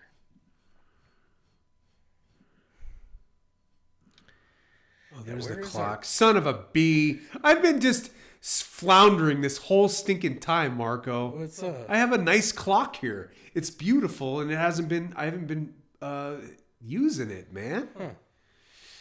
I just screw up some stuff. All right, here. Yeah. Where's what? There. I wonder what our pizzas. Look at that clock. It's nice, huh? Yeah, oh yeah. Ooh, nice. Yeah. Dumb, dude. Yeah, so by the end of the year, we'll get it all dialed in. Oh yeah. Pizza will be here, popping. Yeah. The sodas will be on You ice. know what we should do is even have the pizza guy, have like a video spot to say hi to the fans. Yeah. Yeah. Yeah. Get Why him not? in. This is our pizza guy. Say hi. Yeah. I don't know. We'll have to create, a questionnaire for the pizza guy, and it could be quite lively. Who knows? Yeah, depending on what part of that the town this guy's the pizza delivery. If it's a California import, you're not getting much. Yeah. You get a guy from down there in the PV or Chino, you might have a conversation. Yeah. Oh my gosh. I'm gonna go get a Zin. Get Zen. Get Do you Zenful. like the microphone, or is it? It's cool. Can you hear yourself? Yeah. If you get closer, you'll hear yourself better. Oh my gosh. No, I wasn't telling you what to do there. It was just because I'm like this close to it, but I like the sound. Also, you want to hit this part. I have it tilted for some reason. Oh. It's like, Well. All right. where's my Zids, Mark? I have no idea. Monero? Did you live today? Nah. I love your military shorts, Lee Dixon. Oh, there you go, Levi. Marco. Hey, we got a comment. I love your military shorts. Thanks. Yeah. I got them scheduled out every day till August right now. But so. you don't. Get it. You can put up a poll. I want you to run it, dude. I don't know where my Zins are. There we go.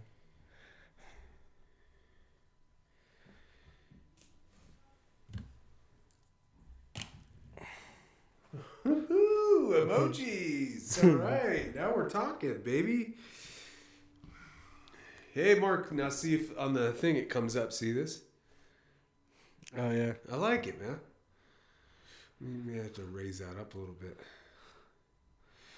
Subscriber, super chat, you name it. There you go. I like that right there.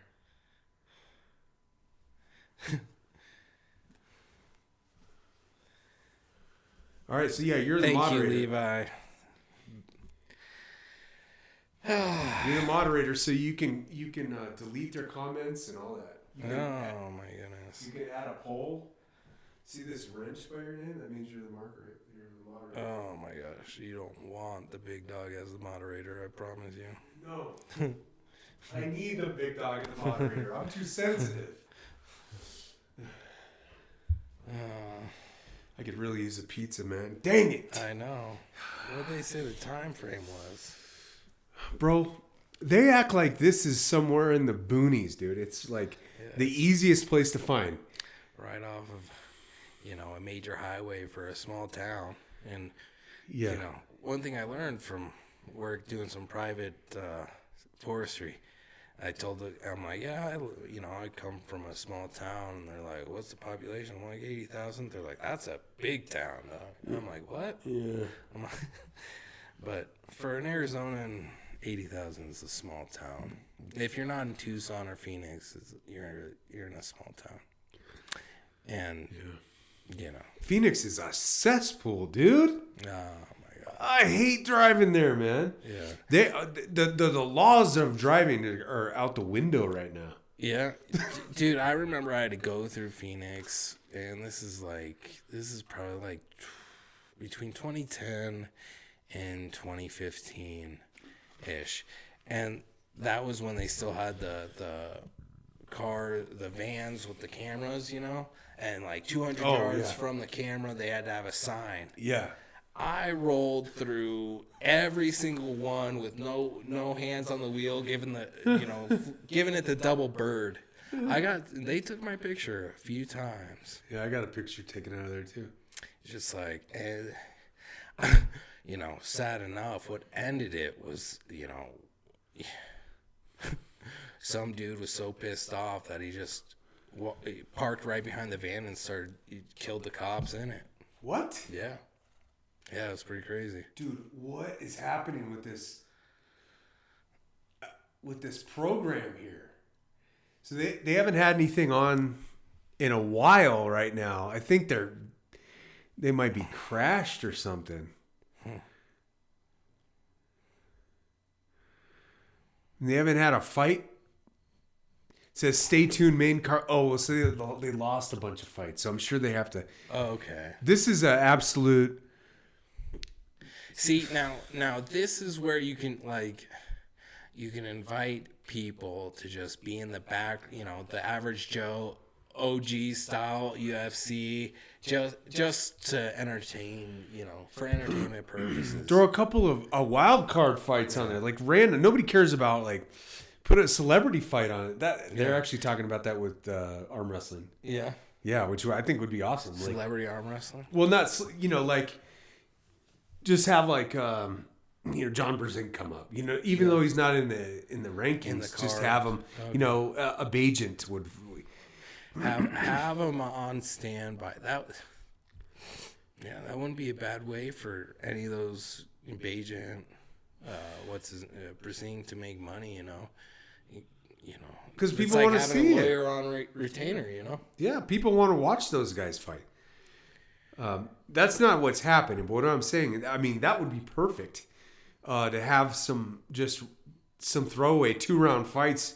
Just give the fans something, It'd be what do they do at halftime during sports games? They have dancers come out or whatever. But the lags between these fights, mainly because there was 4 first-round knockouts, the lag has been like 30 minute. So in this situation, we have to come up with a lot of stuff to talk about, Yeah. You know what they should do? Joe Rogan has talked about his roundhouse kick a few times. That's who they should get to throw down in the octagon. Joe Rogan? Joe Rogan and the OG ref. The dude that, because I don't think he refs anymore, right? Not, well, hold up here.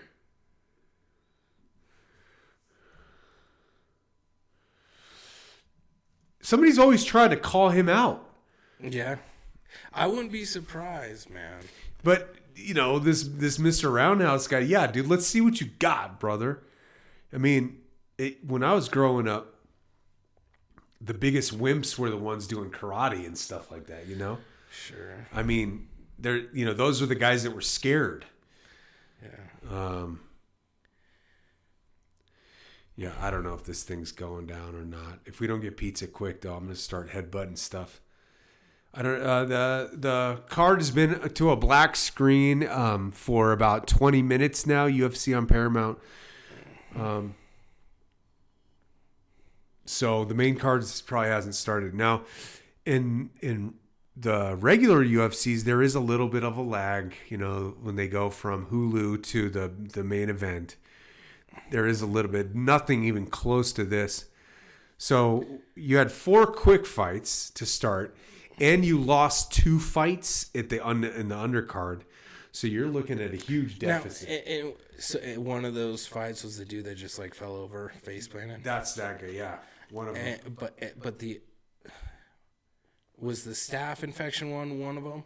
Staph infection's Gaethje from Miranda. That kid. And they're still fighting. He's in it. He's in it. Where's the dude from that he's fighting? England. Okay, he might. Not a bad tactic. You know, Staph. Oh yeah. At least he's fighting a foreigner, so that foreigner can take that staph with him. Yeah. Like if I'm in the locker room doing shots, getting ready for my fight, and I hear that the dude's got staph, I'm like, I'm out.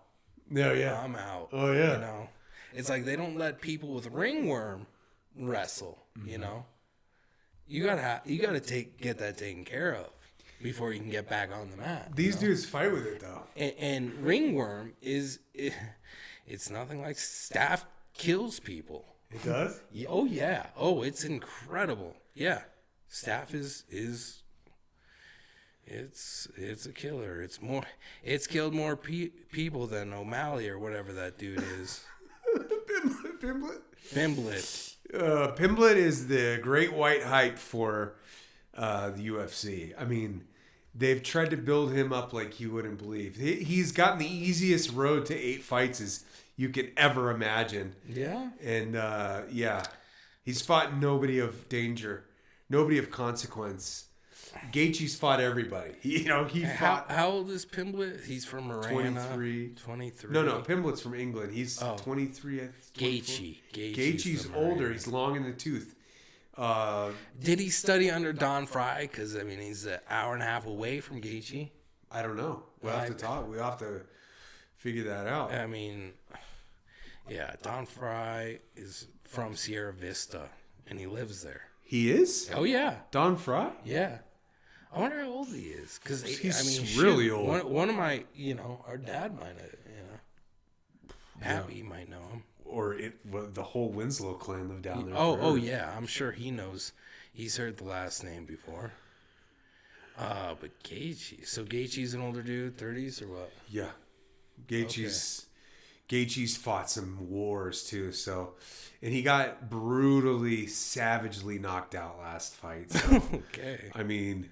And he made the main card. So it is. Oh no, he's a former world champion. He's legit, dude. Okay. As legit as it gets. Gaethje, J-Bone.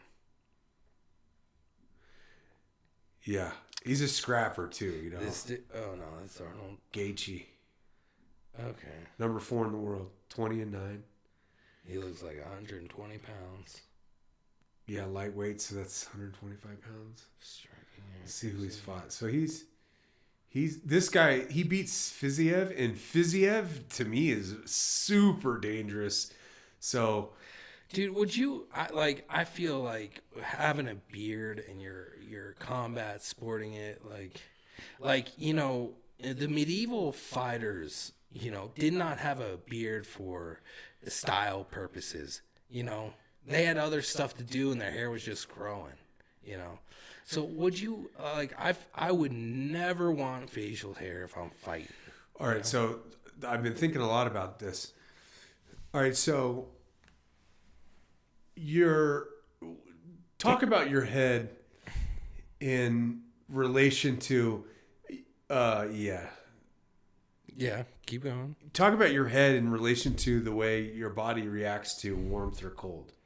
Like, does your hair add or subtract to that process? Yeah, you're gonna sweat a little bit more. Yeah, that's true. You got long hair, especially all these dreadlocked dudes. Yeah, okay. And I like where your head's at. It's not even real hair. Yeah. So if my whole goal is gas in a fight, right? You constantly have this rug over your head, and you're gonna be hotter. Yeah. You're gonna run hotter. You're gonna have sweat more. I don't know. Yeah. Maybe. You're gonna expend more ATP to keep your beard. Yeah. Yes, it made it here, dude. Yeah. Thank goodness. Thank goodness. Hey, hi. Yeah, can I tip you on her? Yeah, you can. Did I tip you? I don't know if you did or not. Alright. I think I did. Thank you, miss. Thank you for showing up. Yep, no worries. You as well. Pizza. Ah, UFC. Huh? What is a tip? Do you tip now that they take a delivery fee? Now we don't tip or we do tip? How does that work? I have no idea. Come on in, bud. Why? What's up? Huh? No, nothing. Nothing. Okay. Marana versus England. You know, I think we have to, root for the air, like, we have to root for the Arizonan, All day long, dude. I'm never gonna vote for us. Yeah, and especially like if it's an American versus an English, I'm always going American, no matter what. 100%. Especially now, dude. Yeah. The tensions as they are. Oh my goodness. What is happening, dude? This is the worst. Let's just hope. Let's hope that this is a.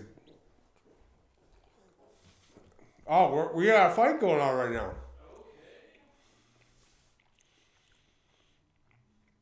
All right, the fight just started randomly.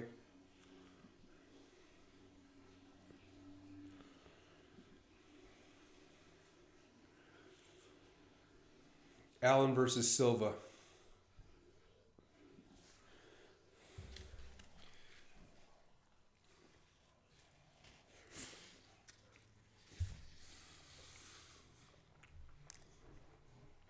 Just in the middle of the cage, nothing crazy going on right now. Silver's way smaller.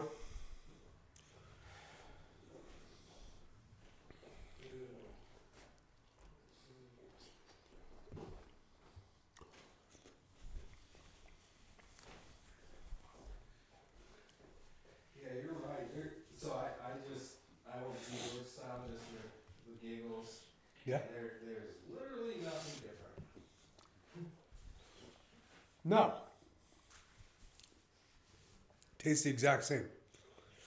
Papa John's changed their gravy as well. It almost has a bit of hunts to it. Silva, Allen going at it. Nothing big yet.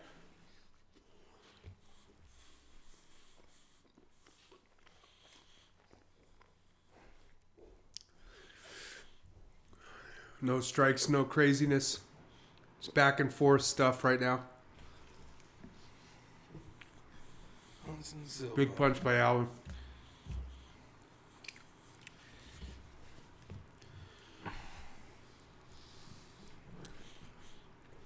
This is the guy that cried. Okay. And Hunts is from where exactly? Hunts? Yeah. Who's Hunts? Or who's Silva's fight? Oh, Allen. Allen. I should have got some more of these garlic sauces. Yeah. Yeah.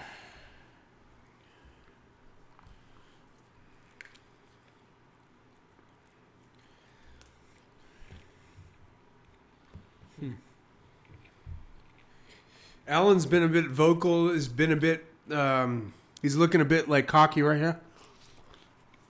Making some gestures towards Silva. Goofy gestures.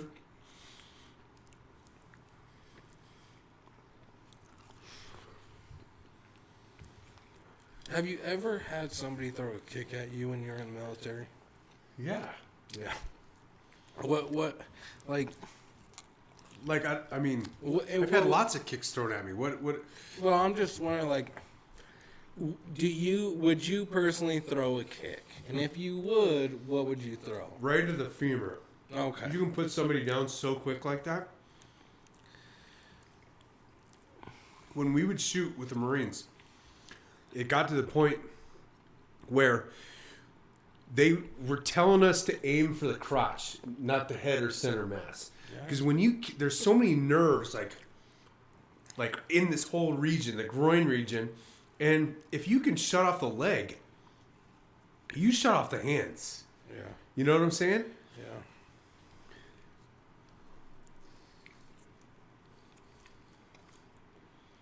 I'm 100% throwing a leg kick after a double leg takedown.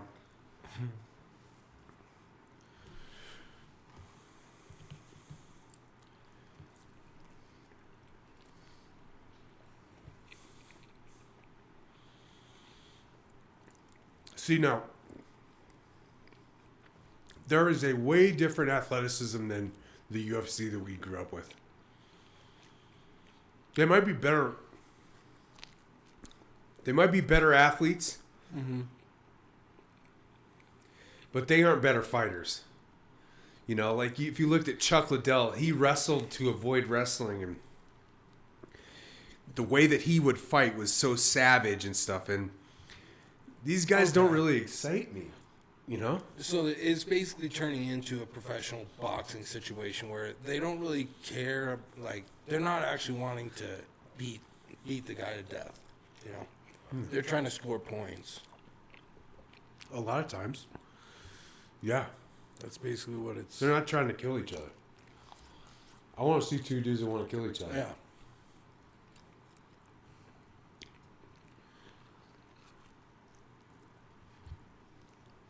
I think you have the influx of the Russians, man.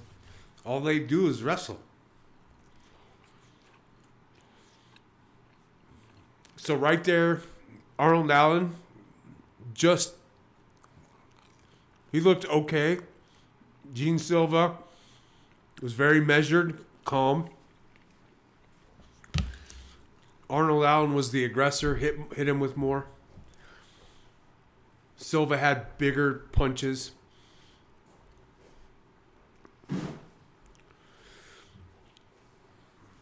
There was a little shove at the end. Yeah, getting started up again. I'm going to try some of that New York style now.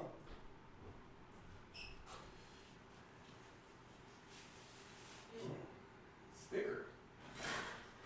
Oh, shoot. I just dropped the entire...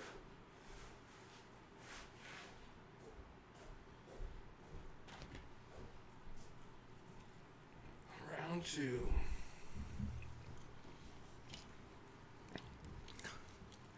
You know, is it me or is like the mustache something like people are repping a stash more now? Yeah, it's coming on cool. What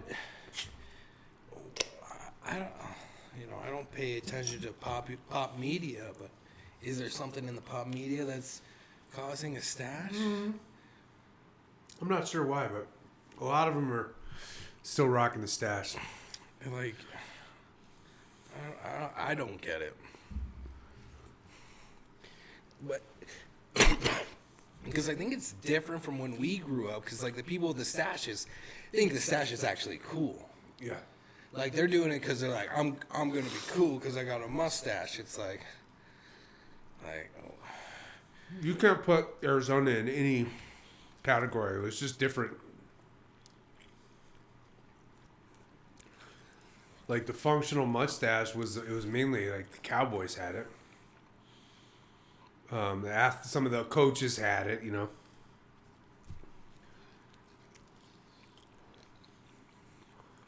Fight's boring. Well, it's not too boring. They're going crazy. They're throwing some kicks and some,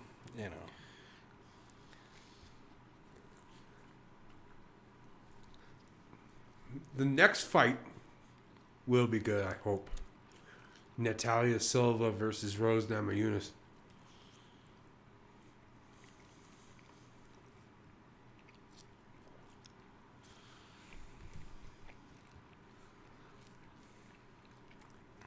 Yeah.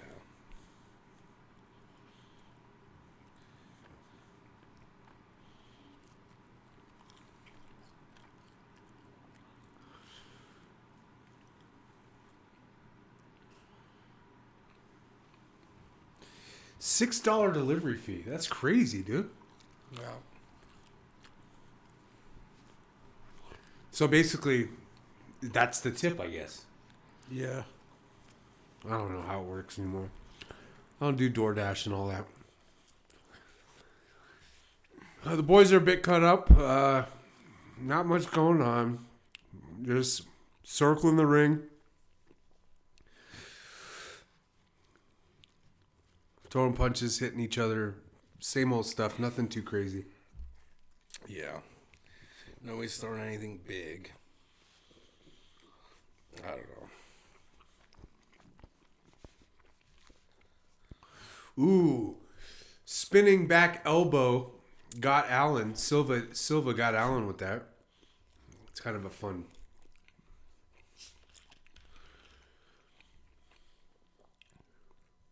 What are the odds these two guys and most fighters are just like their whole goal is to, make sure like they don't want to look stupid. Like they're like they don't like taking that elbow, they're like, "Oh, I look bad." It's like, dude, you're still standing. It's a fight, Mm-hmm. I feel like that could be a lot of what's going through these people's minds, Like, I'm going to look stupid after taking that hit. Yeah. It's like, well, you stuck it. Yeah. They look at each other like there's jumbotron's all around. Mm-hmm. You'll see them a lot looking at themselves in the Yeah. video stream. Make sure they look good or something. It's like, dude, you look good if you win. Yeah. You look even better if you knock the guy out. Like I said, this is the journeyman era, dude. Arnold Allen is ranked 6th. Gene Silva is ranked 10. These guys are not fighting any ranked opponents in the early 2000s. These dudes wouldn't even make the card.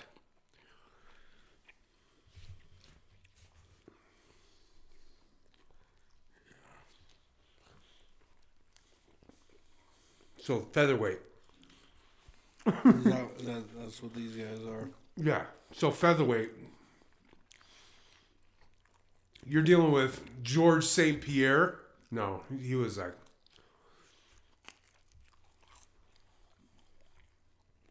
UFC featherweight. End of round, commercial break. He's, yeah.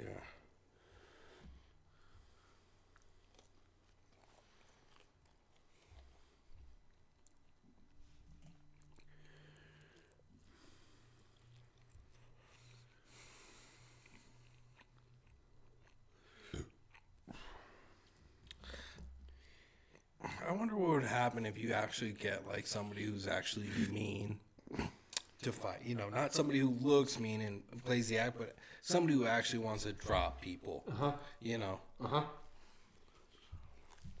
Who's gonna? The only way to stop him is by knocking him out. Kind of just attack, a relentless attacker. Featherweight's lighter than lightweight. Now, think about a featherweight. BJ Penn. BJ Penn would have smoked these two. Smoked them. These guys both are running their fists into each other and nobody's getting knocked down. I wonder how much these two fighters, when they have a fight against, how much they talk to one another on private chat through A lot. You know they do. Yeah. They probably have each other's cell phone numbers, Yeah. Trying to be cool with one another. Like, don't fight me too hard. I would say that they probably set the parameters as far as the trash talk is concerned. Let's stay away from families or whatever. Yeah. So in general, there's actually no animosity between these two. It's like, I don't think there has to be. No. I see what you're saying. Well, But I don't. You know, you didn't hate the people that you played. Like when you're playing against somebody in your sports, you didn't hate them. You're like, they're trying to take your lunch money, though. Yeah, I get what you're saying, but that can also be a detriment to you athletically. If you're assigning such a strong emotion as hate into your athletic performance, I mean, I don't know. I think. I don't know. Let's see.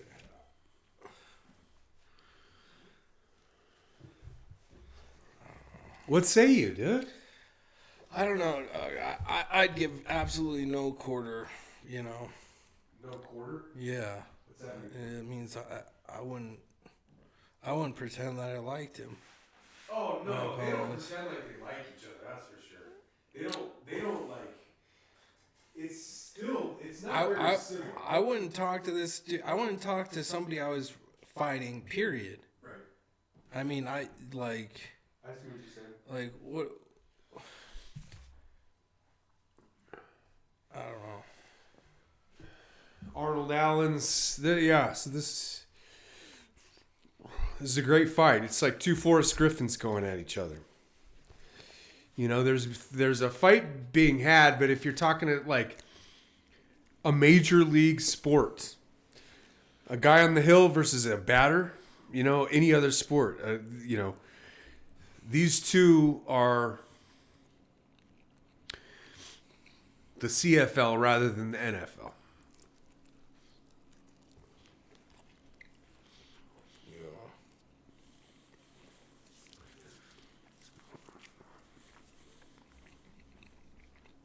After this guy's tirade. You know, what would be cool is if you had, like, these people want to spend their time wrestling around with men, you know, as work. You know, that's what they want to do. Yep. And there might be people that are like, yeah, I'd fight, but I'm not going to spend, you know. So who, you know, to actually try and find the best fighters, you know, like this is like a beauty contest. You know, you're not going to find the best fighter. You're not going to find the most beautiful in the contest. No. You know. Yeah. These aren't killers, dude. You know, you got the best UFC fighter, but do you have the best fighters out there? Actually, No. You know? No. I mean, by virtue of rolling on the ground, you're eliminating half the athletes in America. You know? Like, I will not roll on the ground with a dude with his shirt off. That is gay. It's not my style. You know what I'm saying? yeah, I hear that. It's not my style. But, you know, if I could just strike, now we're talking. But you know, just like you know, going back to the bar fight scenario, how many people are going to try a double leg? You know, Yeah. No. No, you're the going to... tackle doesn't work unless you know what you're doing. You know. You're not going to tackle somebody at a bar. No. Whoa! Did you see that? Arnold Allen is on his knees. Silva gets on his back and stands on his back. Fight's over with. Silva's crying like a baby once again. Golly, that's weird. Like they'll give Silva a title fight, and just because how emotional he is, like, you know. I can't believe how much crying there is now, man.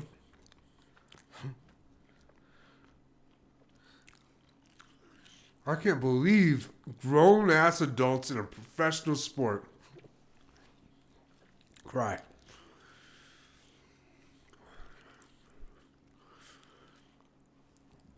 We don't want that moment when we're growing up. We see our kid, that, like our favorite athlete, like Walter Payton or whatever, and, you know, holding the ball the way he does. Mm-hmm. These dudes are known for their crying. Golly,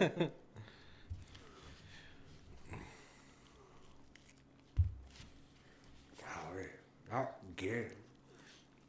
So boring, dude.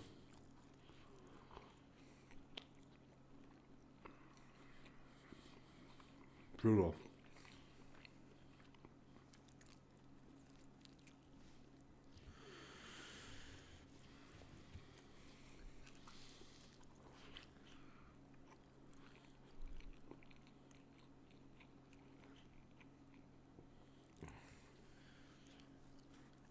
Silva was crying right as they cut their break. There's no doubt he's crying again. He's yelling now. I think that this was a relatively even fight. Yeah, nobody. They got, Silva's trying to win it by his theatrics. That's the thing that his team does too. The Fighting Glorious Nerds or whatever. Also to note that Silva has a big tattoo that says Lord, and he has one of the dirtiest mouth. Looks like his wiener's hanging there. Silva gets called the winner. Now he's having the coaches hug, and Silva's going to make a real show of this with a lot of tears. Here we go. Joe Rogan's got his hand in there. Two translators, Joe Rogan, Silva, and Allen, and they're treating it like it's Rocky Balboa and Ivan Drago. It's not. Nobody cares about these guys. Take the rest of that pizza there, boy. Oh, yeah. This is meal number 2. Okay. See, this is what it's all about. Actually, it's not about the fight. It's about the theatrics. The costumes. It's like a low grade. Yeah, it's a low grade WWE. It's getting that way, man. Imagine if when we were, how old are you when we started watching the UFC? Dude, I mean, like, 8 maybe earlier. I mean, 95. Yeah, it'd have been about. First UFC was mid 90s. What if you took those gentlemen who fought three fights in one night, bloodied, battered like crazy, and said, one day, your champion's going to be standing in the ring, looking like a weirdo, crying his eyeballs out, doing things that he thinks would make him look cool and make people like him, like wear stupid glasses with tape on the... Yeah. It's just like, dude... This is just... It's these Brazilians, they call themselves the fighting nerds, right? So they wear these glasses because that's what nerds have. These guys are not nerds. They're tattooed all over the place. You know what I'm saying? They're like, they're rich. They're not nerds whatsoever. They're not in the way that Americans classify nerds. We could be considered nerds, for real. Yeah. You're a scientist. Oh, yeah. I'm not anything. I just hang out in the background and eat pizza. Yeah, it's pretty interesting. It's one of the things about arm wrestling is they want the theatrics. I think it's not good for arm wrestling. Yeah. Arm wrestling is what you're talking about. It's like, man versus man or woman. Yeah. Exactly. If there's going to be some sort of theatrical thing, it better be organic, not to try and make, because it doesn't, like this guy that, like, I'm never going to like him, no matter how much, how quote unquote big he gets in the sport. I'll never like him. He has a stupid act. Yeah. And he's just a fraud. He's a fraud. Brazilian fraud. Yeah. Right? I'm a nerd. This dude ain't no nerd have a wife that's a dime like that. All right? He ain't a nerd. These guys with their glasses aren't nerds. Theo Von's a nerd. They're showing Theo Von right there.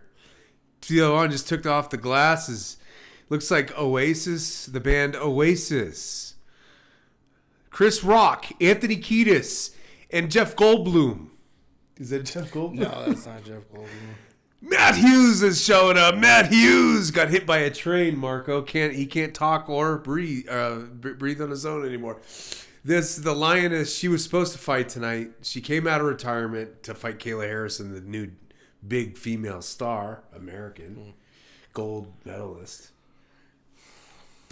And then Harrison got hurt in the middle of the training.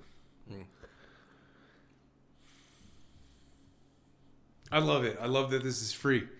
We're watching a pay-per-view event for free for the first time in our lives. That's pretty cool.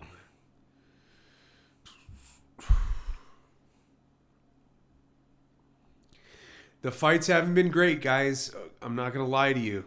Okay? Adam Fuggett versus Ty Miller looked like both of their first times. Ty Miller won the fight, beat the tar out of Adam Fuggett. Josh Hockett, a lot of talk about Hockett these days. He fought against Denzel Freeman, who landed one punch the entire fight. Hockett hit him with 76 punches. Whoa. 76 punches, 46% to the head. Next fight was Alex Perez versus Charles Johnson. Alex Perez was another one. Beat the crap. I'll bring it up here. This one didn't happen. We were supposed to get these two to go. That one didn't happen. Hockett Freeman. Okay, so Denzel Freeman came into the fight and got absolutely decimated by this Hockett guy. Hockett is John Jones's training partner, Kevin Jackson Winklevink, the Jackson Winklevoss MMA club. So he knows what he's doing, but he is slow and fat. Denzel Freeman went in there, fought, not valiantly. He fought. That's it. He got absolutely tattooed. He'll never fight in the UFC again. Hopefully he does though. He has a lot of. He might have just ran into the wrong dude. You know what I'm saying? Match number 4 did not happen. Hernandez Johnson. I did not hear anything about that. Match number 5 was Perez versus Johnson. Perez absolutely tuned up Johnson. Johnson, a guy that didn't land a punch the entire fight. Super one-sided. My favorite fight so far, Krylov versus Bukauskas. Lithuania versus Russia. Ooh. The Russian was tough as nails and strategic. Not a better athlete than this other guy, but did all the right things when it mattered. Played a real strategic win. And, it was a great fight. I liked the fight a lot. This fight was absolutely stunning. You would have loved it. Gaudier from Cameroon versus Pulayev from Russia. There was a gigantic disparagement on this fight. Gaudier was up in the odds 1,000 points.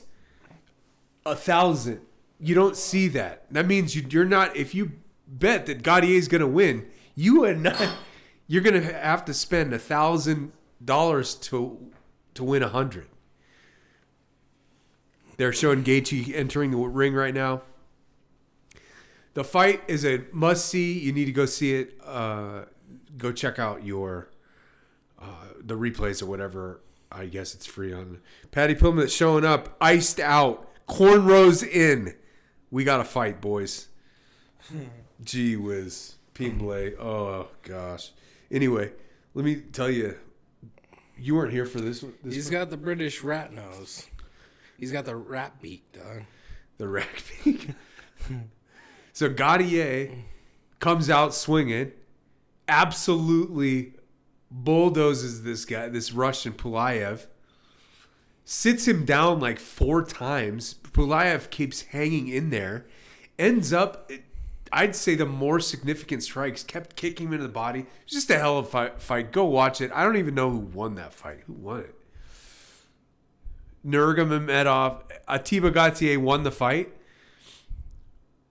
by a decision, a unanimous decision. But let me tell you, without the knockdowns, and if it was 2 more rounds, Pulayev would have won. He showed great heart, great grit, and determination. Nurmagomedov versus Figueiredo. Just what you would think. Really fast, really, goat went everywhere on the line and no knockouts and no bleeding and no bruises. It was just, pitter patter. Arnold Allen, Gene Silva. Average fight. That was a terrible fight. Yeah, unanimous decision. I want to see somebody knock this Silva guy way out. Who's going to do it? Next fight should be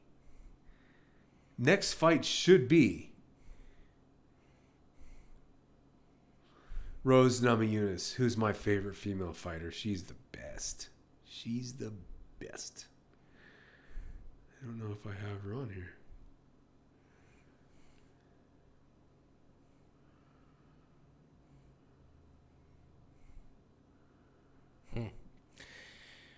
Oh, Rose. Is she...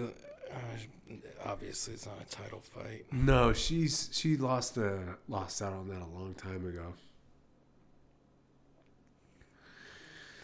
Sean O'Malley's fighting Song Yadong. That's his name, Mark. Song Yadong. And Where is Son Yudong from? China. China. Yeah. China. Yeah, I'm looking forward to this fight right Or here. if you're Chinese, you say China. China? Yeah. I didn't know that. Oh my gosh. If you're I had a professor that was from from the motherland. She was second born, but because her dad was a general Yeah. for the the Chinese whatever they call army, Yeah. and she that's why she was allowed to live. Female, second born. You got to have a dad who's a general. That's pretty much the only way you... I think we got 4 more fights left. You're going to love this one right here. Cortez Acosta versus Lewis. Cortez Acosta is from the Dominican. That's rare. Okay? Okay. And then you got Derek Lewis, who has more knockouts in the UFC than any fighter in history. Wow. Yes. A beast. How long has he been fighting? A long time. Yeah. His nickname is the Beast. So it should be a good fight. They're like, we know Derek Lewis it's always a good fight with Derek Lewis. It's always a good fight. And Cortez Acosta he's a big hitter right now. People are loving him. Okay. And as you see, Cortez Acosta's minus 334, the favorite, ranked number 5th in the world. How do you have Derek Lewis at plus 250 is wild. If you're going to make a bet, this would be a bet. Good. We're not betting people, me and my bro. Oh my goodness. Not anymore. Oh my god. Not anymore, but we can be, and we're pretty good at it. If we start watching these fights, we'll be able to know, pick it up. Anyway, Derek Lewis is a fantastic fighter. I mean, let's look at his record here. You're gonna love this. I mean, he wins by knockout every time. I mean, not every time, but most of the time. KO round one. Oh, that one's a loss, round 1. Submission. Ben3140 says, "Is that link legit?" I don't know. I don't know about the links, man. I would doubt it that link works. I wouldn't use that link. They're coming after people like gangbusters right now that are trying to steal the stream. And so just Paramount Plus $15.99 or something like that. Get it. It's worth it. Trust me, worth it. $15.99 a month. You watch it on your iPad. Every single one. UFC. Amazing. All right, so, and then Sean O'Malley, Song Yadong. This is the one I'm fired up for, dude. You got to love Sean O'Malley, living in Phoenix. Me and Timmy saw him actually riding his bike when we were going down to Arivaca. Sean O'Malley needs to get back on those hunting ways and come back and have a big win. Song Yadong, Team Alpha male guy. That's a not Jen's Pulver. Anyway, the California kid, well, I forget his name right now, but so O'Malley's 5'11", this guy's 5'8". It's gonna be wild. Goodness. Yeah, it's gonna be wild. 130 pounds. Yeah, These are little tiny men, dude. That's crazy. All right, so here we go. Silva, Nama Yunus coming in hot.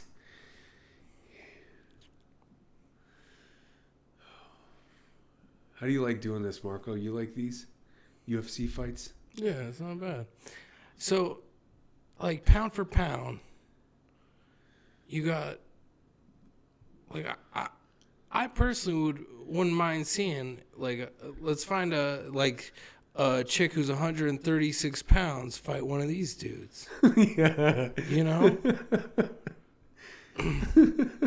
They've been intergender fights online, and they're really sad to watch. I mean, when a dude loads up and hits one, like especially with the trans, there's been some trans fighters, Yeah. and it's weird both sides. When a trans fighter hits a girl, it's like, oh my gosh, and then I don't know, Same weight, same everything.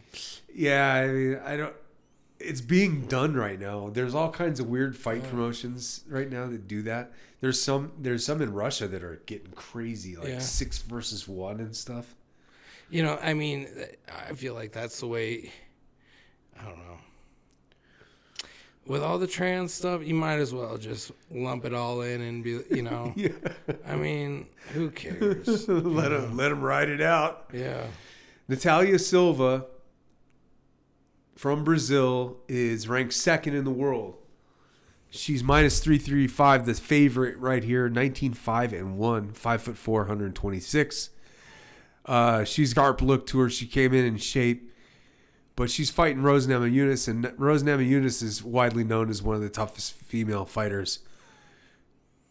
Definitely in her division, maybe ever. She's in the top 20 probably female fighters of all time, I would say. That might be a lofty thing to say, but she's legit. Trained by Pat Barry. Pat Barry is a former kickboxer. Heck of a guy. Rose looks really calm right now, and they're about to get it on. Here we go. They come out to meet at the front of the cage. Oh, boy, that sounds horrible. They're at the front of the cage. Silva's doing a little dancey dance. You can probably tell she's a Brazilian jiu-jitsu person the way she's moving her hips right now. Her hips do not lie, guys. She's looking, it's almost like a strategic, almost a fake with the hips. Rose is really fast. She's really agile. Her head's moving around a lot. Hard to hit. Silva just tried a kick with a double kick, and it missed both cases. Here we go. Let's get some airplanes flying around here, guys. We need those planes. We got to get some planes here, bud. I'm glad you're here, Mark. Yeah, thank you, dog. I got some. How helpful is that hip movement? I've never seen that in a fighter before. The head movement? No, the hip movement. I've never seen it either. It doesn't like. She's doing like a. Yeah. Like a. She's. Yeah. She should only like, to me. It's like trying to like fake the opponent. Yeah. But she does it so often. It's like there's no point in like paying attention. Yeah. So it's like. She's trying to like feint as you would feint like a jab or something like this, but she's doing it with her hips. Her hips are moving real quick. But what Marco's saying is too much. So it's not triggering a feint or a, you're not going to set anything up. I mean, I don't know. I mean, if you're going to set something up, it's the long con. Like it'll be 2 rounds from now or something. Oh, I love that long con. That's exactly how it is. Silva just connected to Rose there. Throat shot. The throat chop. It's a good one. It's a good one. You got to go aim for the freaking jugular. Rose just hit her with an overhand right there, really good. Followed after Silva kick. Silva's backed up. She doesn't want any piece of that Rose thug punching. Yeah. Yeah, I agree with you. 100% on that. Fake. You got to you could be putting yourself constantly out of position. And what about I don't know. If she threw it every once in a while, it'd be one thing. Yeah. She has yet to throw a good kick. Rose's boxing is looking stellar. She looks like, a top 10 boxing fighter right now. She's just super slick. Her hands are real quick. She's looking good.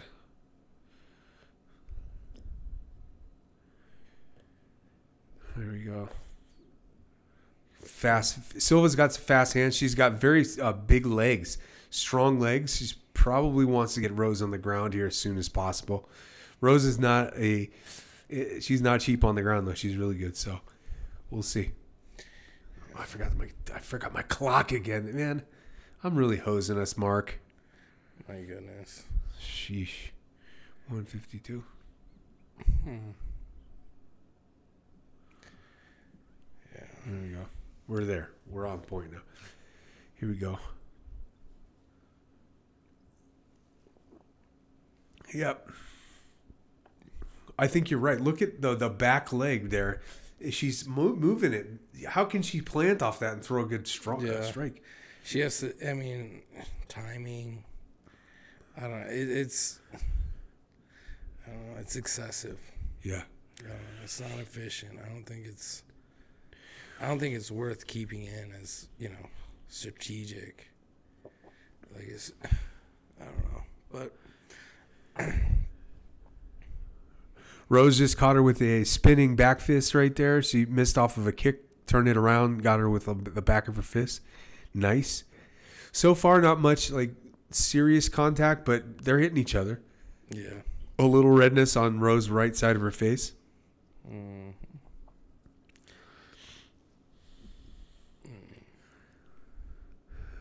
Yeah, Rose is slick boxing, isn't she?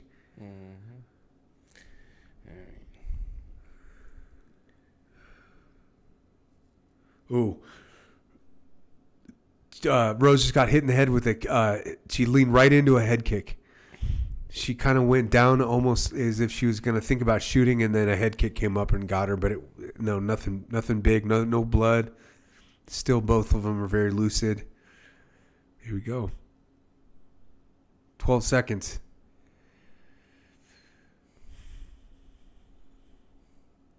6. Rose shoots in, doesn't get it. She's trying to end the round easy.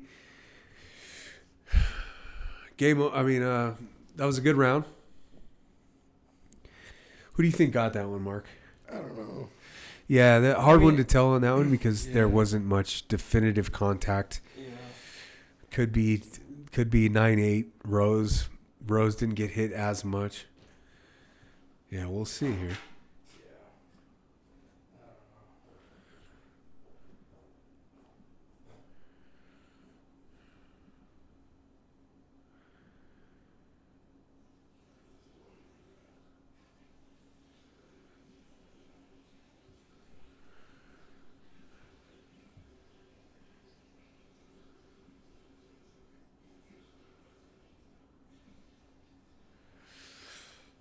So if you see this, so I made all these little ships, right?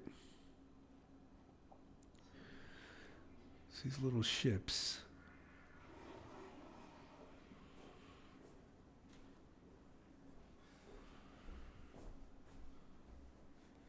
All right, time for round deuce. Round 2.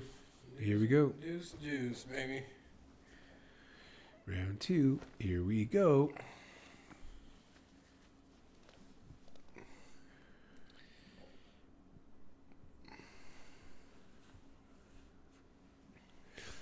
They're at the front. They're throwing a little bit more action here. Here we go. Yeah.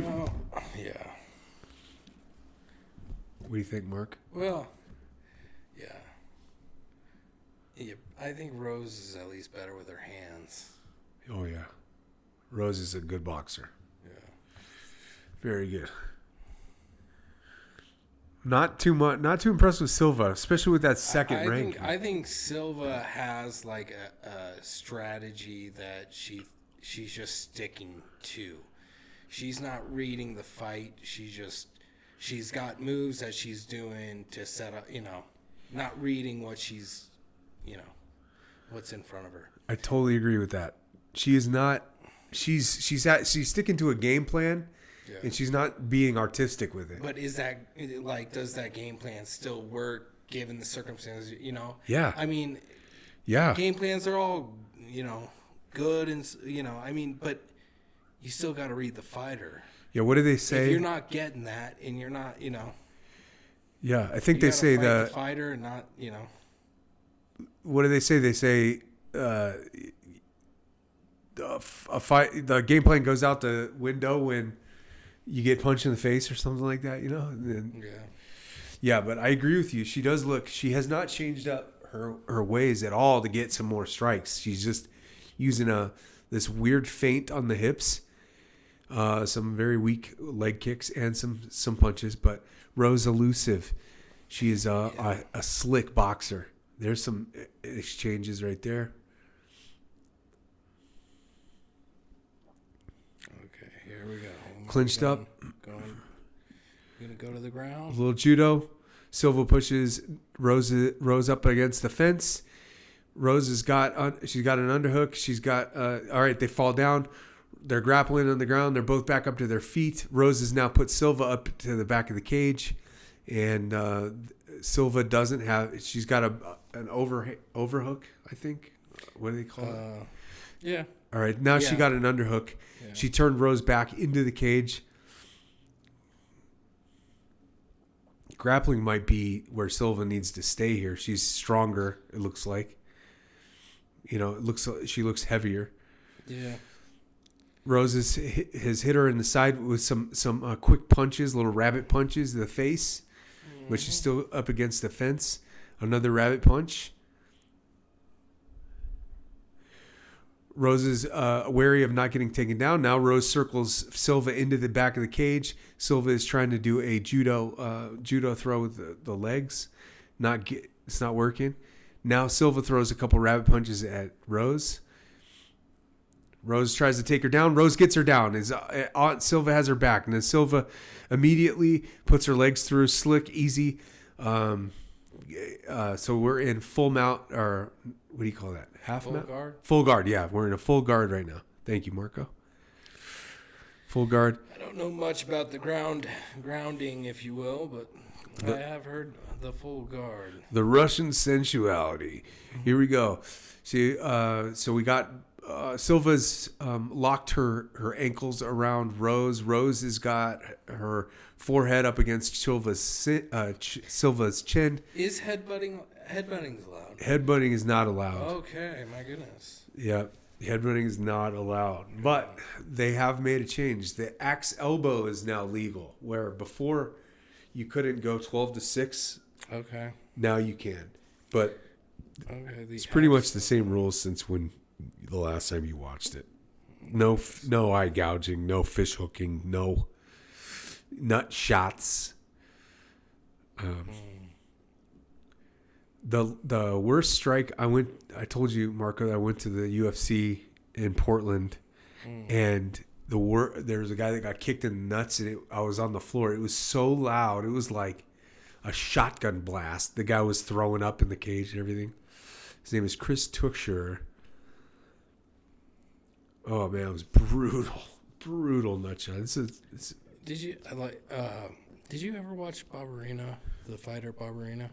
Barbarina, yeah. Yeah. I watched him and his brother. Oh, okay. Cool. I watched his brother fight here in Preston. Yeah, that's what okay. I was just wondering if you'd seen any of his on UFC. Barbarina fought a lot in the UFC. For some reason, he wasn't. All right, so the round is over. For some reason, Barbarina didn't claim Prescott. He claimed like a California? foreign country. A foreign country? Yes, What? yes. It was like wherever Whoa. his lineage is from or something, Whoa. which I thought was pretty.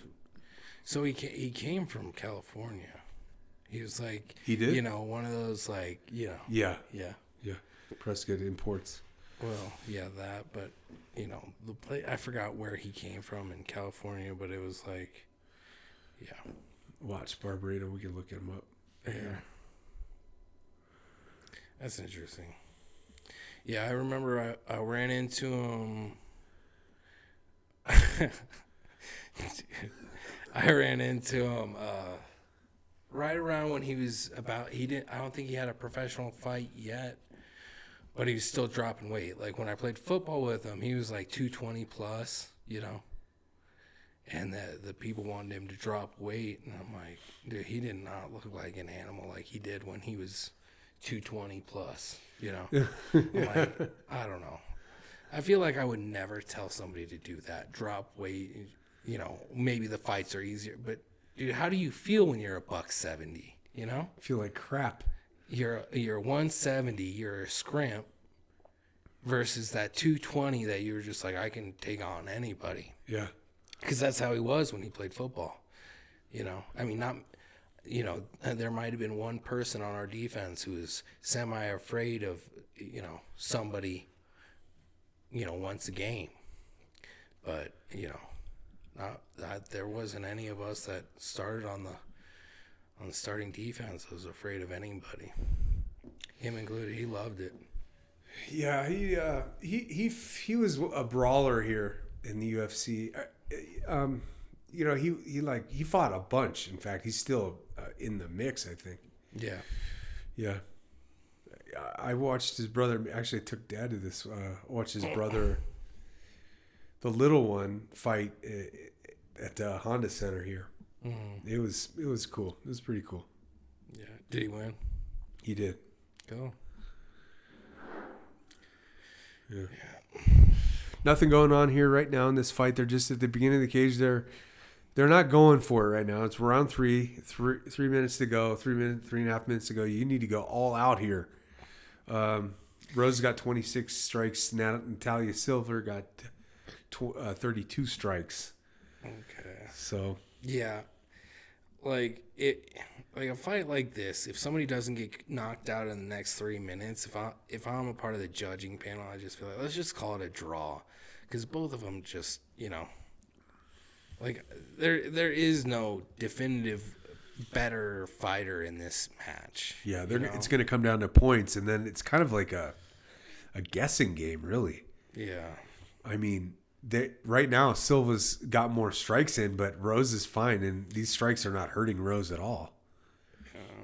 This is, yeah. I would want this to just be called a draw, because I wouldn't want either of their careers really advancing off of a crappy fight like this. You know. Yeah. You know, if you want your career to advance. War. Yeah, exactly. War. Dana White wants war. You know what? You know, it's like if you're the one, you know, going hard, but you get knocked, you know, you're the reason why you make the fights exciting, but you get knocked out. There's a probability that you'll continue to get good fights just because of the excitement. Heck yeah.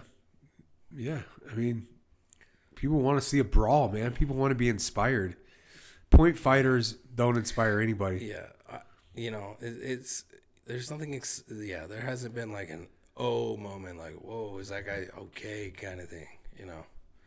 Yeah, yeah. You know, that's what, you know, chest kicks. Yeah, Silva's doing a bunch the of... chest push kick, that's nothing. I'm not excited about that. Yeah, Silva plays kind of a defensive striking game. She's kind of always on the back foot doing these weird fakes. But I think she's winning the striking game, but not the damage game. Rose goes in, shoots finally, grabs a single leg, but has not gotten her down. Rose then goes for two. Silva sprawls away from it. Yeah, so Silva's on top. Rose should have stayed on her feet. Yep, Silva's laying on her back. Rose's knees down. Silva's got her. She's hitting her with punches to the side and to the face. She's got one leg, so she could get that takedown. The technique. So there's this coach that I wrestled for, who's at least nationally famous, Coach Payne. And I wasn't a very quick guy, but he's like, dude, when you hit your double, he's like, just make sure you get one. You know, put your hands behind, pull that knee, pin that knee, the leg to the ground with your shoulders, and crawl up them. And that was my double leg. I hit that all the time. It was like a crappy single leg, basically. It looked like a double leg, but all I was going for was one. And that's kind of what she had. If you can do a double leg takedown or even a single leg takedown, you'll win most of the fights. Yeah, this was not. Round ends. It was an abysmal fight. You know, the Rose could never get off get her shots off. And Silva played a points match, kind of like a karate. Yeah, I don't think any of them, either of them, really cared about winning. They were just like, Yeah. make it to the stage and try and go all 3 rounds. This for is publicity. a thing that's a recent phenomenon in mixed martial arts is these guys only fight once or twice, maybe a year. Oh yeah. Twice max. Okay. So you don't, if you see them every 3 months, you get to know who they are, Yeah. But I've never seen Silva fight once, and now she's up in the high ranks. Who is she? There's been some talk about. So there's Pat Barry. Pat Barry's talking to Rose. Pat Barry was a kickboxer. That's a lot of good fights in the UFC. But it's just like once or twice a year, it's not enough, man. You need to fight 3-4 times a year, especially starting out, You look at a guy named Derek Holland, fought 4 times that first year. Kazmat Chimaev fought, he fought every week, when he first started out. Everybody in mixed martial arts knew those folks' name by year 1. They're raising Silva saying she won. It's just like I would not ever be excited to see another Silva fight. I wasn't excited now because I didn't know him, but now that I know him, I'm like, well, I think we can skip that unless she's fighting somebody who's actually a fighter. Right. That wasn't the greatest fight. Yeah.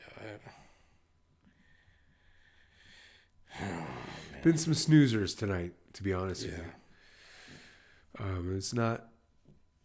I mean, they did lose a bunch of fights, so I mean, I don't know. I don't know how it goes. The science to this is crazy. The ranking structure, the popularity of the fighters. I mean, these things are all.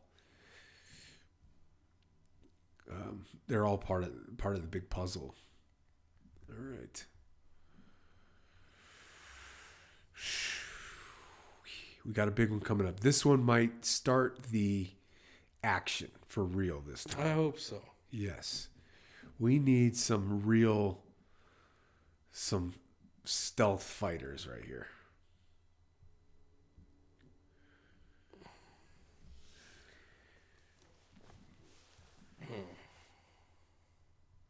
Like, let's be honest. There really isn't anything Joe Rogan would actually say, ask about the fight. But since that's just traditionally what happens after a fight, Yeah.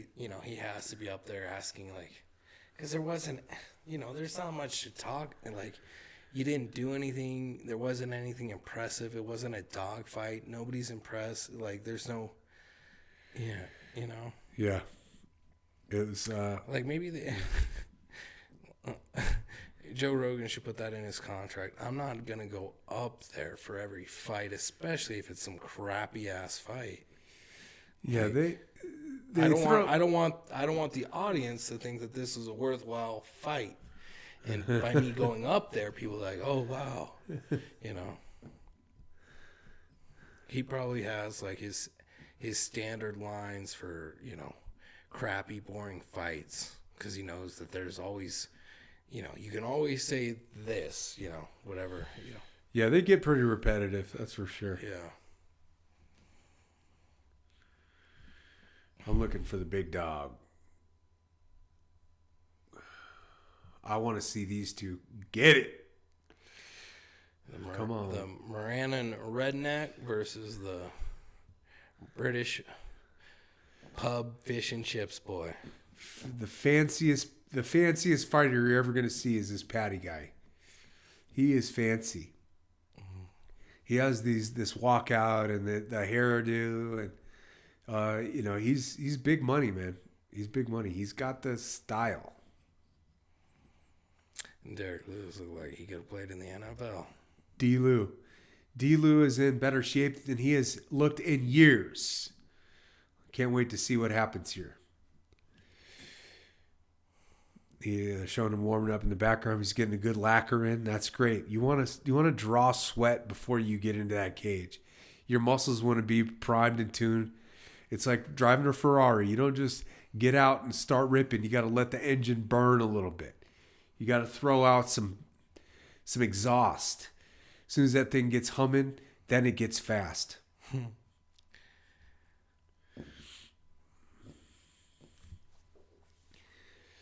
Oh, Marko. I'll tell you what, buddy. What's going on, homie? My trip. But I don't know if you've ever been to a fishing village before, but it's greasy. Oh, as it should be. Dude, it's the most greasy, beautiful place you'll ever see. Which is Oregon in general. Yes. You know, I mean, there isn't a corner in Oregon that isn't greasy. Yeah, it's greasy, dude. It's got some amazing beauty, but my goodness. It's super greasy.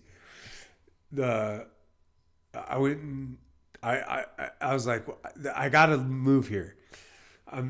I get invited to do karaoke at one of their bars. It's a mini version of this area. There's 3 pieces. Each one has its own grease. So I'm having a cheeseburger, and this dude sits next to me. He's got like a bolo hat on, and I start talking to him. He's a veteran, and start talking about karaoke. And then I was like, "Are you gonna sing tonight?" He's like, "Yeah." I was like, "Who are you gonna sing?" And he goes like this. And I'm like, I don't know. I said Italian songs. I didn't know what he was saying. He doesn't look like Italian.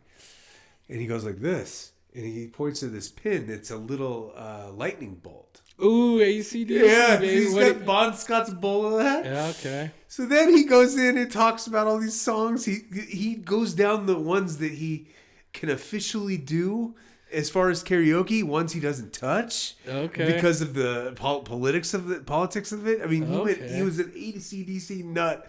And I was like, I wish Marko was here, man. Oh, we'd have a good conversation. So what'd he sing?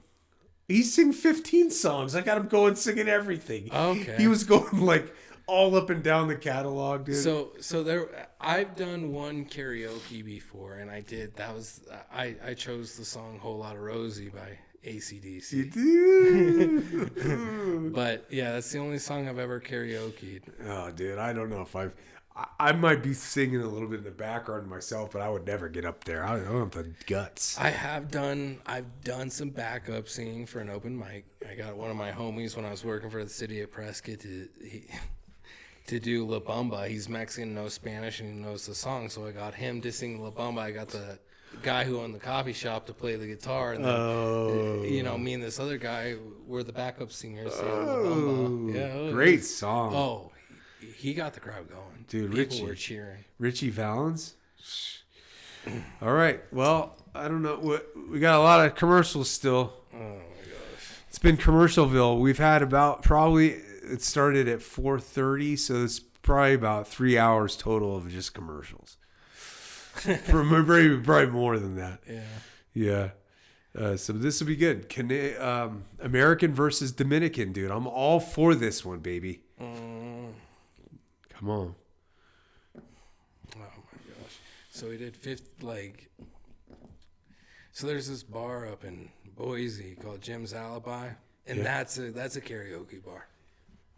This bar does karaoke 4 nights a week, maybe 5, I think 5. Wednesday, Thursday, Friday, Saturday, and Sunday. So 5 nights a week they do karaoke. Oh my! And it's at the edge. It's like at the edge of town where the 80, I think it's the 80 or the 88 that drives, east to west. So you get riffraff coming in from Micron. You'll get ranchers coming in there. You'll get bikers. You'll get wedding parties. And do you get people that are there every karaoke night? Oh yeah. Yeah. Oh my gosh, it's amazing too. You know that Mark Wahlberg movie called Rockstar. Yeah.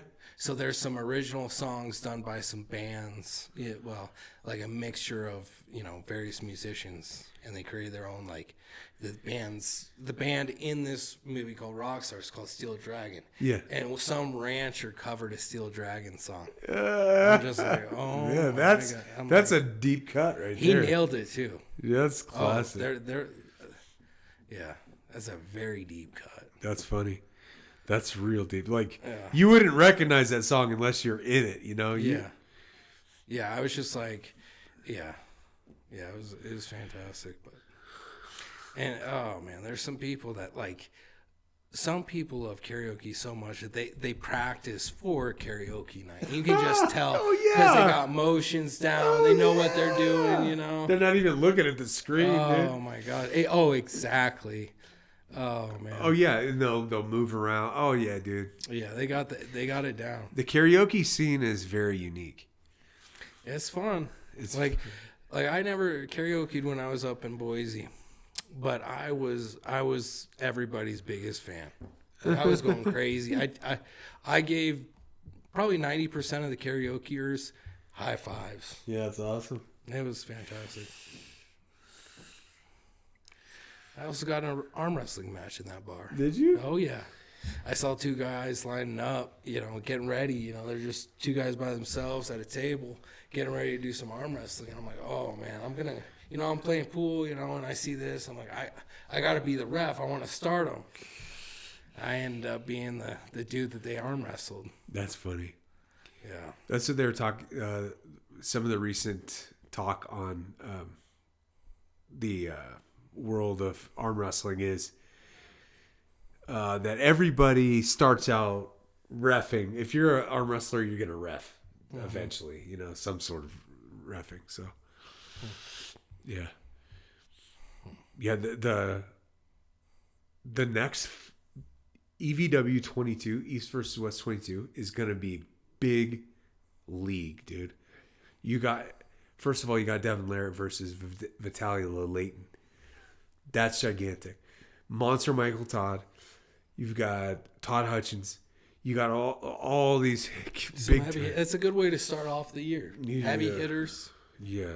Big names in the sport. Heavy hitters, dude. Just about as, and they got Brzezinski in the announcing booth, so should be a good one. I think we might have Bajent there too. That ought to be good. Yeah, I want to put you on the announcing so you can listen to it when we do this. I don't know how exactly it, but it'd be cool to have. Maybe I do, like you have these, and then I have another pod that will go in there. Okay. You could throw another one in there and see if you can multitask it. Okay. We'll figure it out. I don't know how exactly it goes. All right, that's like in a month from now. Yeah, the 28th of February.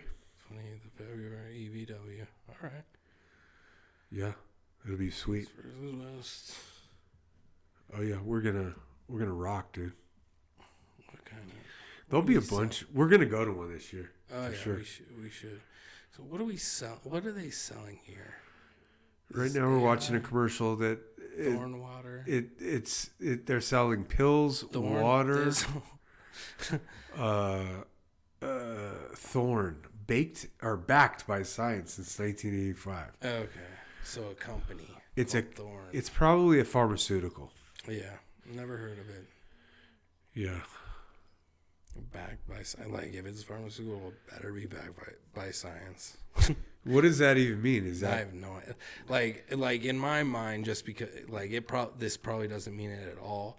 But if I were to say it's backed by science, that means I can pull research, peer-reviewed research, to show you what I'm basing my pill, my powder, whatever it is, off of. Yeah. So it's probably it's probably suable. Let me just put it that way. Just because, Doctors carry gigantic insurance for that one reason. MDs, yeah. They all get sued. And they won't even go to the courts. I mean, they don't even show up for that stuff. Yeah. Because not all surgery works. I mean, that's just how it is. And after you get cut open, what the funniest thing is, we would see these dudes with these major surgeries, and they would be a day after walking, after major back surgery, walking to the smoke pit so they can get a cigarette. You know, with their bag, with their gown. It's just like, that's the worst thing you can do a day after surgery. It's like, it just doesn't work. Surgeries don't always work for a litany of reasons. Yeah, that's the last thing you want to do. And, you know, I consider hospitals cesspools of death just due to the amount of bacteria that are, you know, resistant to antibiotics, viruses that are mutated to the point that there is no, you know, if you get cut on in a hospital, there's a good chance that you'll get infected by something while you're there. It's just your hospital stay. Like, they'll be like, well, if we knew how to clean everything, then it would be exactly what they would say. You know, like a couple days, you know. But when you get sick and then you have a life-threatening meningitis infection, then you're there for like months. You lose your brain functionality. You know, Yeah. You have to. You know, it's crazy. Oh, I know what you're saying. I know doctors that, you know, paralyzed patients before, and you know,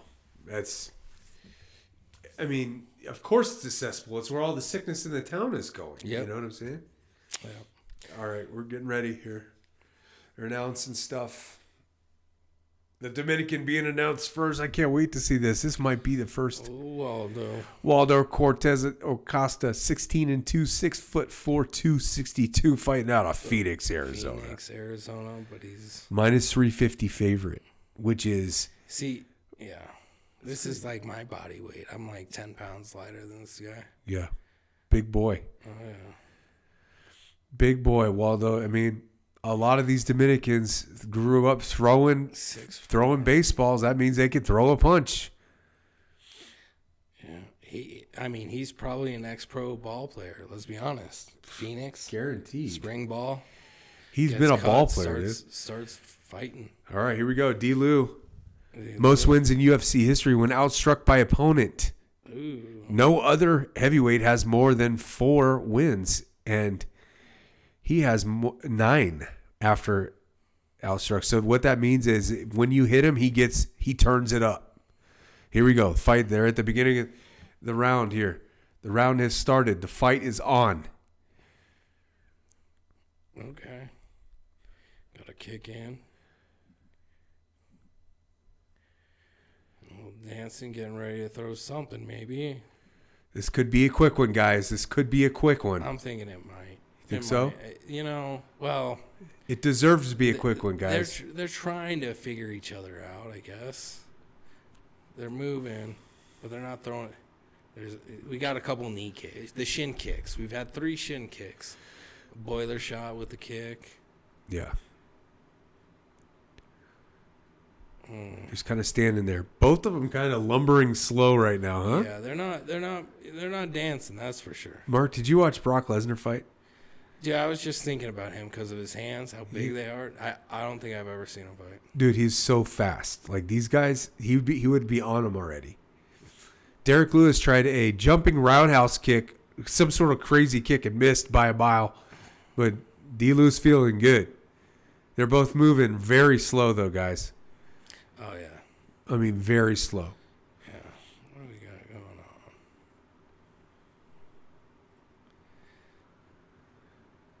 on? There's D-Lew's just biding his time. D-Lew trying to find the end. You want to talk about hands? Look at Derek Lewis's hands. He's got some beast hands, some too. meat hooks. He's got them meat hooks. Yeah. So nothing. Cortez Acosta ranked 5. Go ahead, Mark. There hasn't been a punch thrown yet. No punches. Just a bunch of. They're playing hands right now. Okay, there's a kick. D-Lew That's threw such a a kick. slow kick too. Yep. Like, I don't know. Very readable. Yeah. Yeah. These boys are both looking for the big one.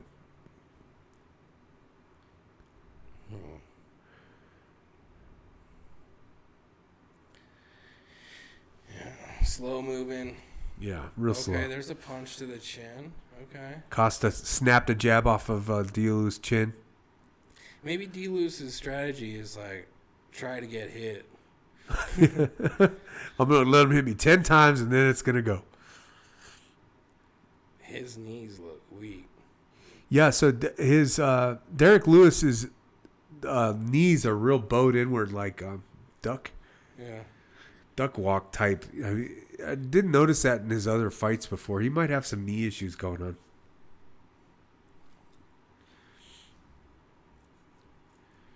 Not much, huh, Mark? No. There's no blood. There's no bruising. It's just really just a timing. Big swing, big left hook. Big slow swing. Like, Yeah. Yeah, big slow punches. yeah.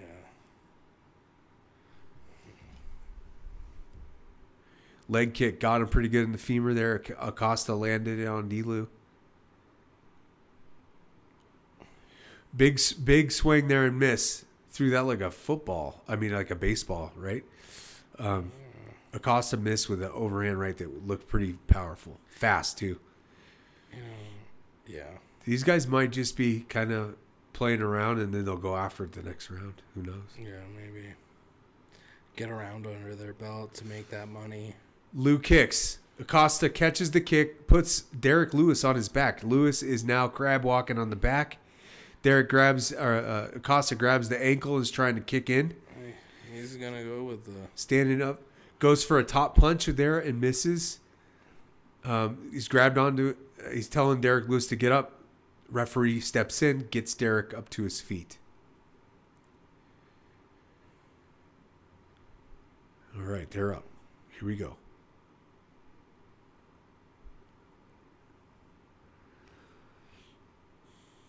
Here we go. Come on.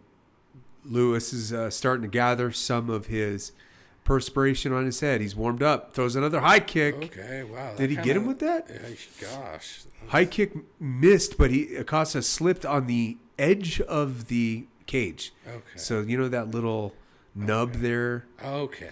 I see. Yeah, so the little edge of the cage. So I think he got his ankle caught into that a little bit, but I don't think it landed too good. But anyway, that's about as exciting as this round has been. Pretty lackluster. Yeah. The missed kick with the stutter on the fence. That's been the highlight of round one so far. No, not much, Mark. Not much. Boring. Oh, yeah. I don't want to seem too negative about it, but it is kind of boring, dude. These fights have been relatively boring. An arm wrestling match is more exciting than this, for sure. Yeah. I agree with you. Yeah. Arm wrestling has got I think he's got a huge upside to it, man. Yeah.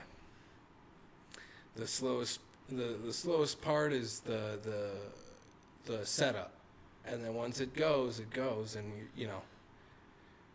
you get to find out who the winner is within seconds. Seconds. Yeah. Boom.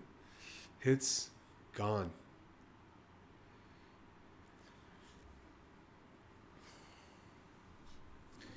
Where's this fight at? Is it in Vegas? Vegas. Okay. Oh yeah. Didn't you say all the fights are gonna be in Vegas? No. Is this like Allegiance Allegiance? or Allegiant? Oh, I'm not sure. Stadium. Um, Football stadium. I don't know if they're all going to be all over the place, just like Okay. it's always been. Okay. But they do half of them in Vegas. Yeah. Sure. And then they have fight nights, which are smaller fights, and they do it at the UFC Apex, which is, it's this building they've built, and it's pretty cool.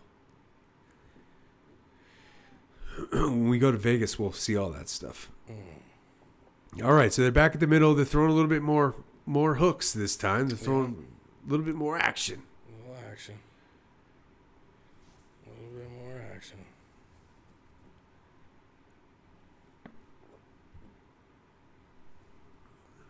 D-Lou, big swing. Is he hurt? They're so slow. You don't know if they've been hit or connected.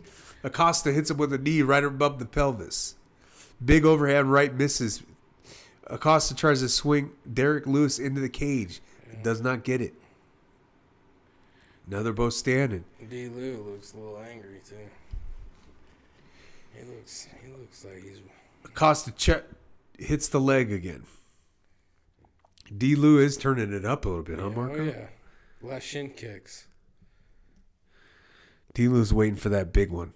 Overhand right. Good night. Yeah.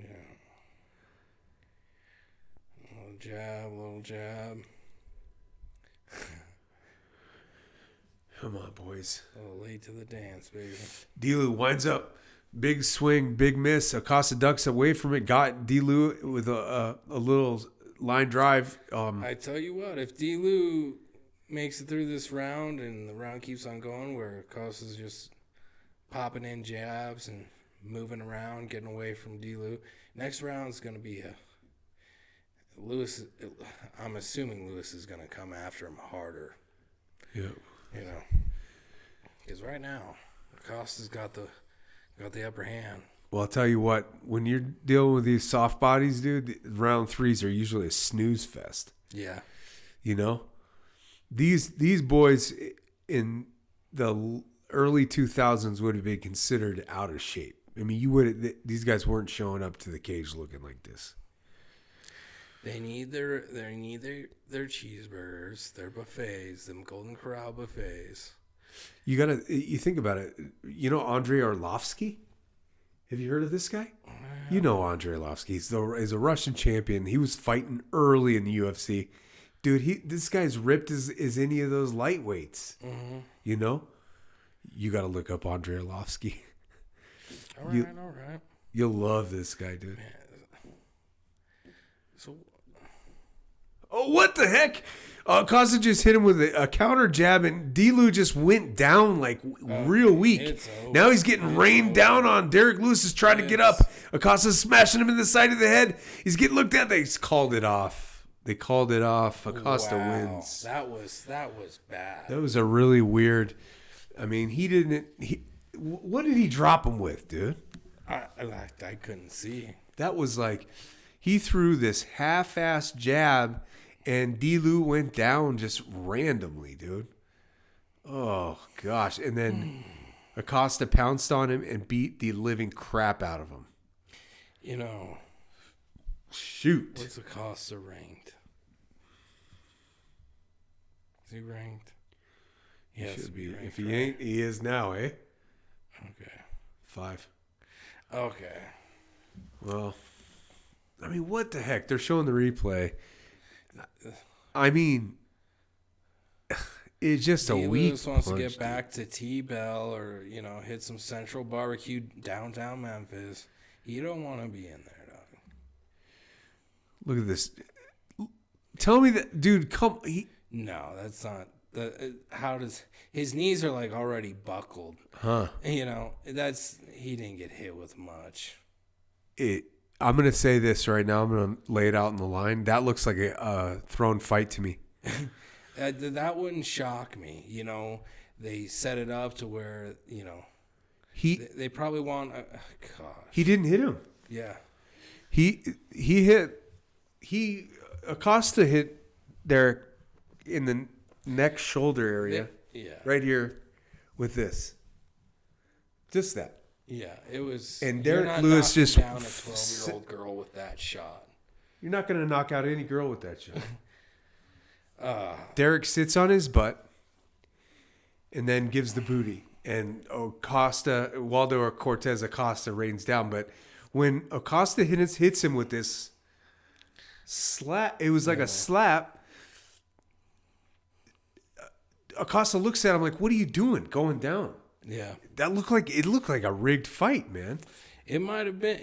They got the hype with. They knew Derek Lewis didn't have a shot possibly, but with his stats, like most person, the person that's won fights the most with, from behind. So they want the audience to anticipate him being behind and the chance that he has at coming back. I've just never seen a punch in the UFC that knocked a guy over that didn't hit him in the face, but the shoulder, sorta. I mean, how is he not? How'd he go down there, dude? Yeah. Okay. See. All right. The eye patch. Waldo Ortiz Casa is another guy. What's his name? He was on.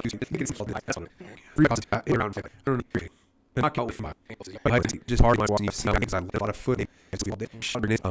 Oh, yeah. Oh, more.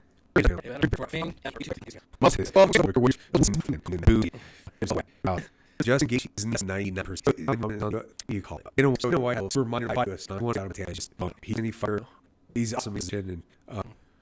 And China was an India. That's Chinese, but every year they think red. I don't news.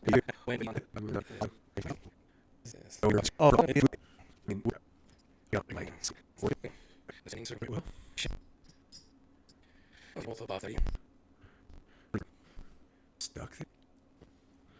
That's been Yeah.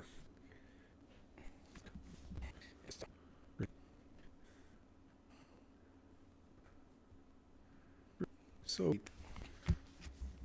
oh, dude. Two people. Yeah. What's up? Baby. Oh, it's here? Like I got you, Joe.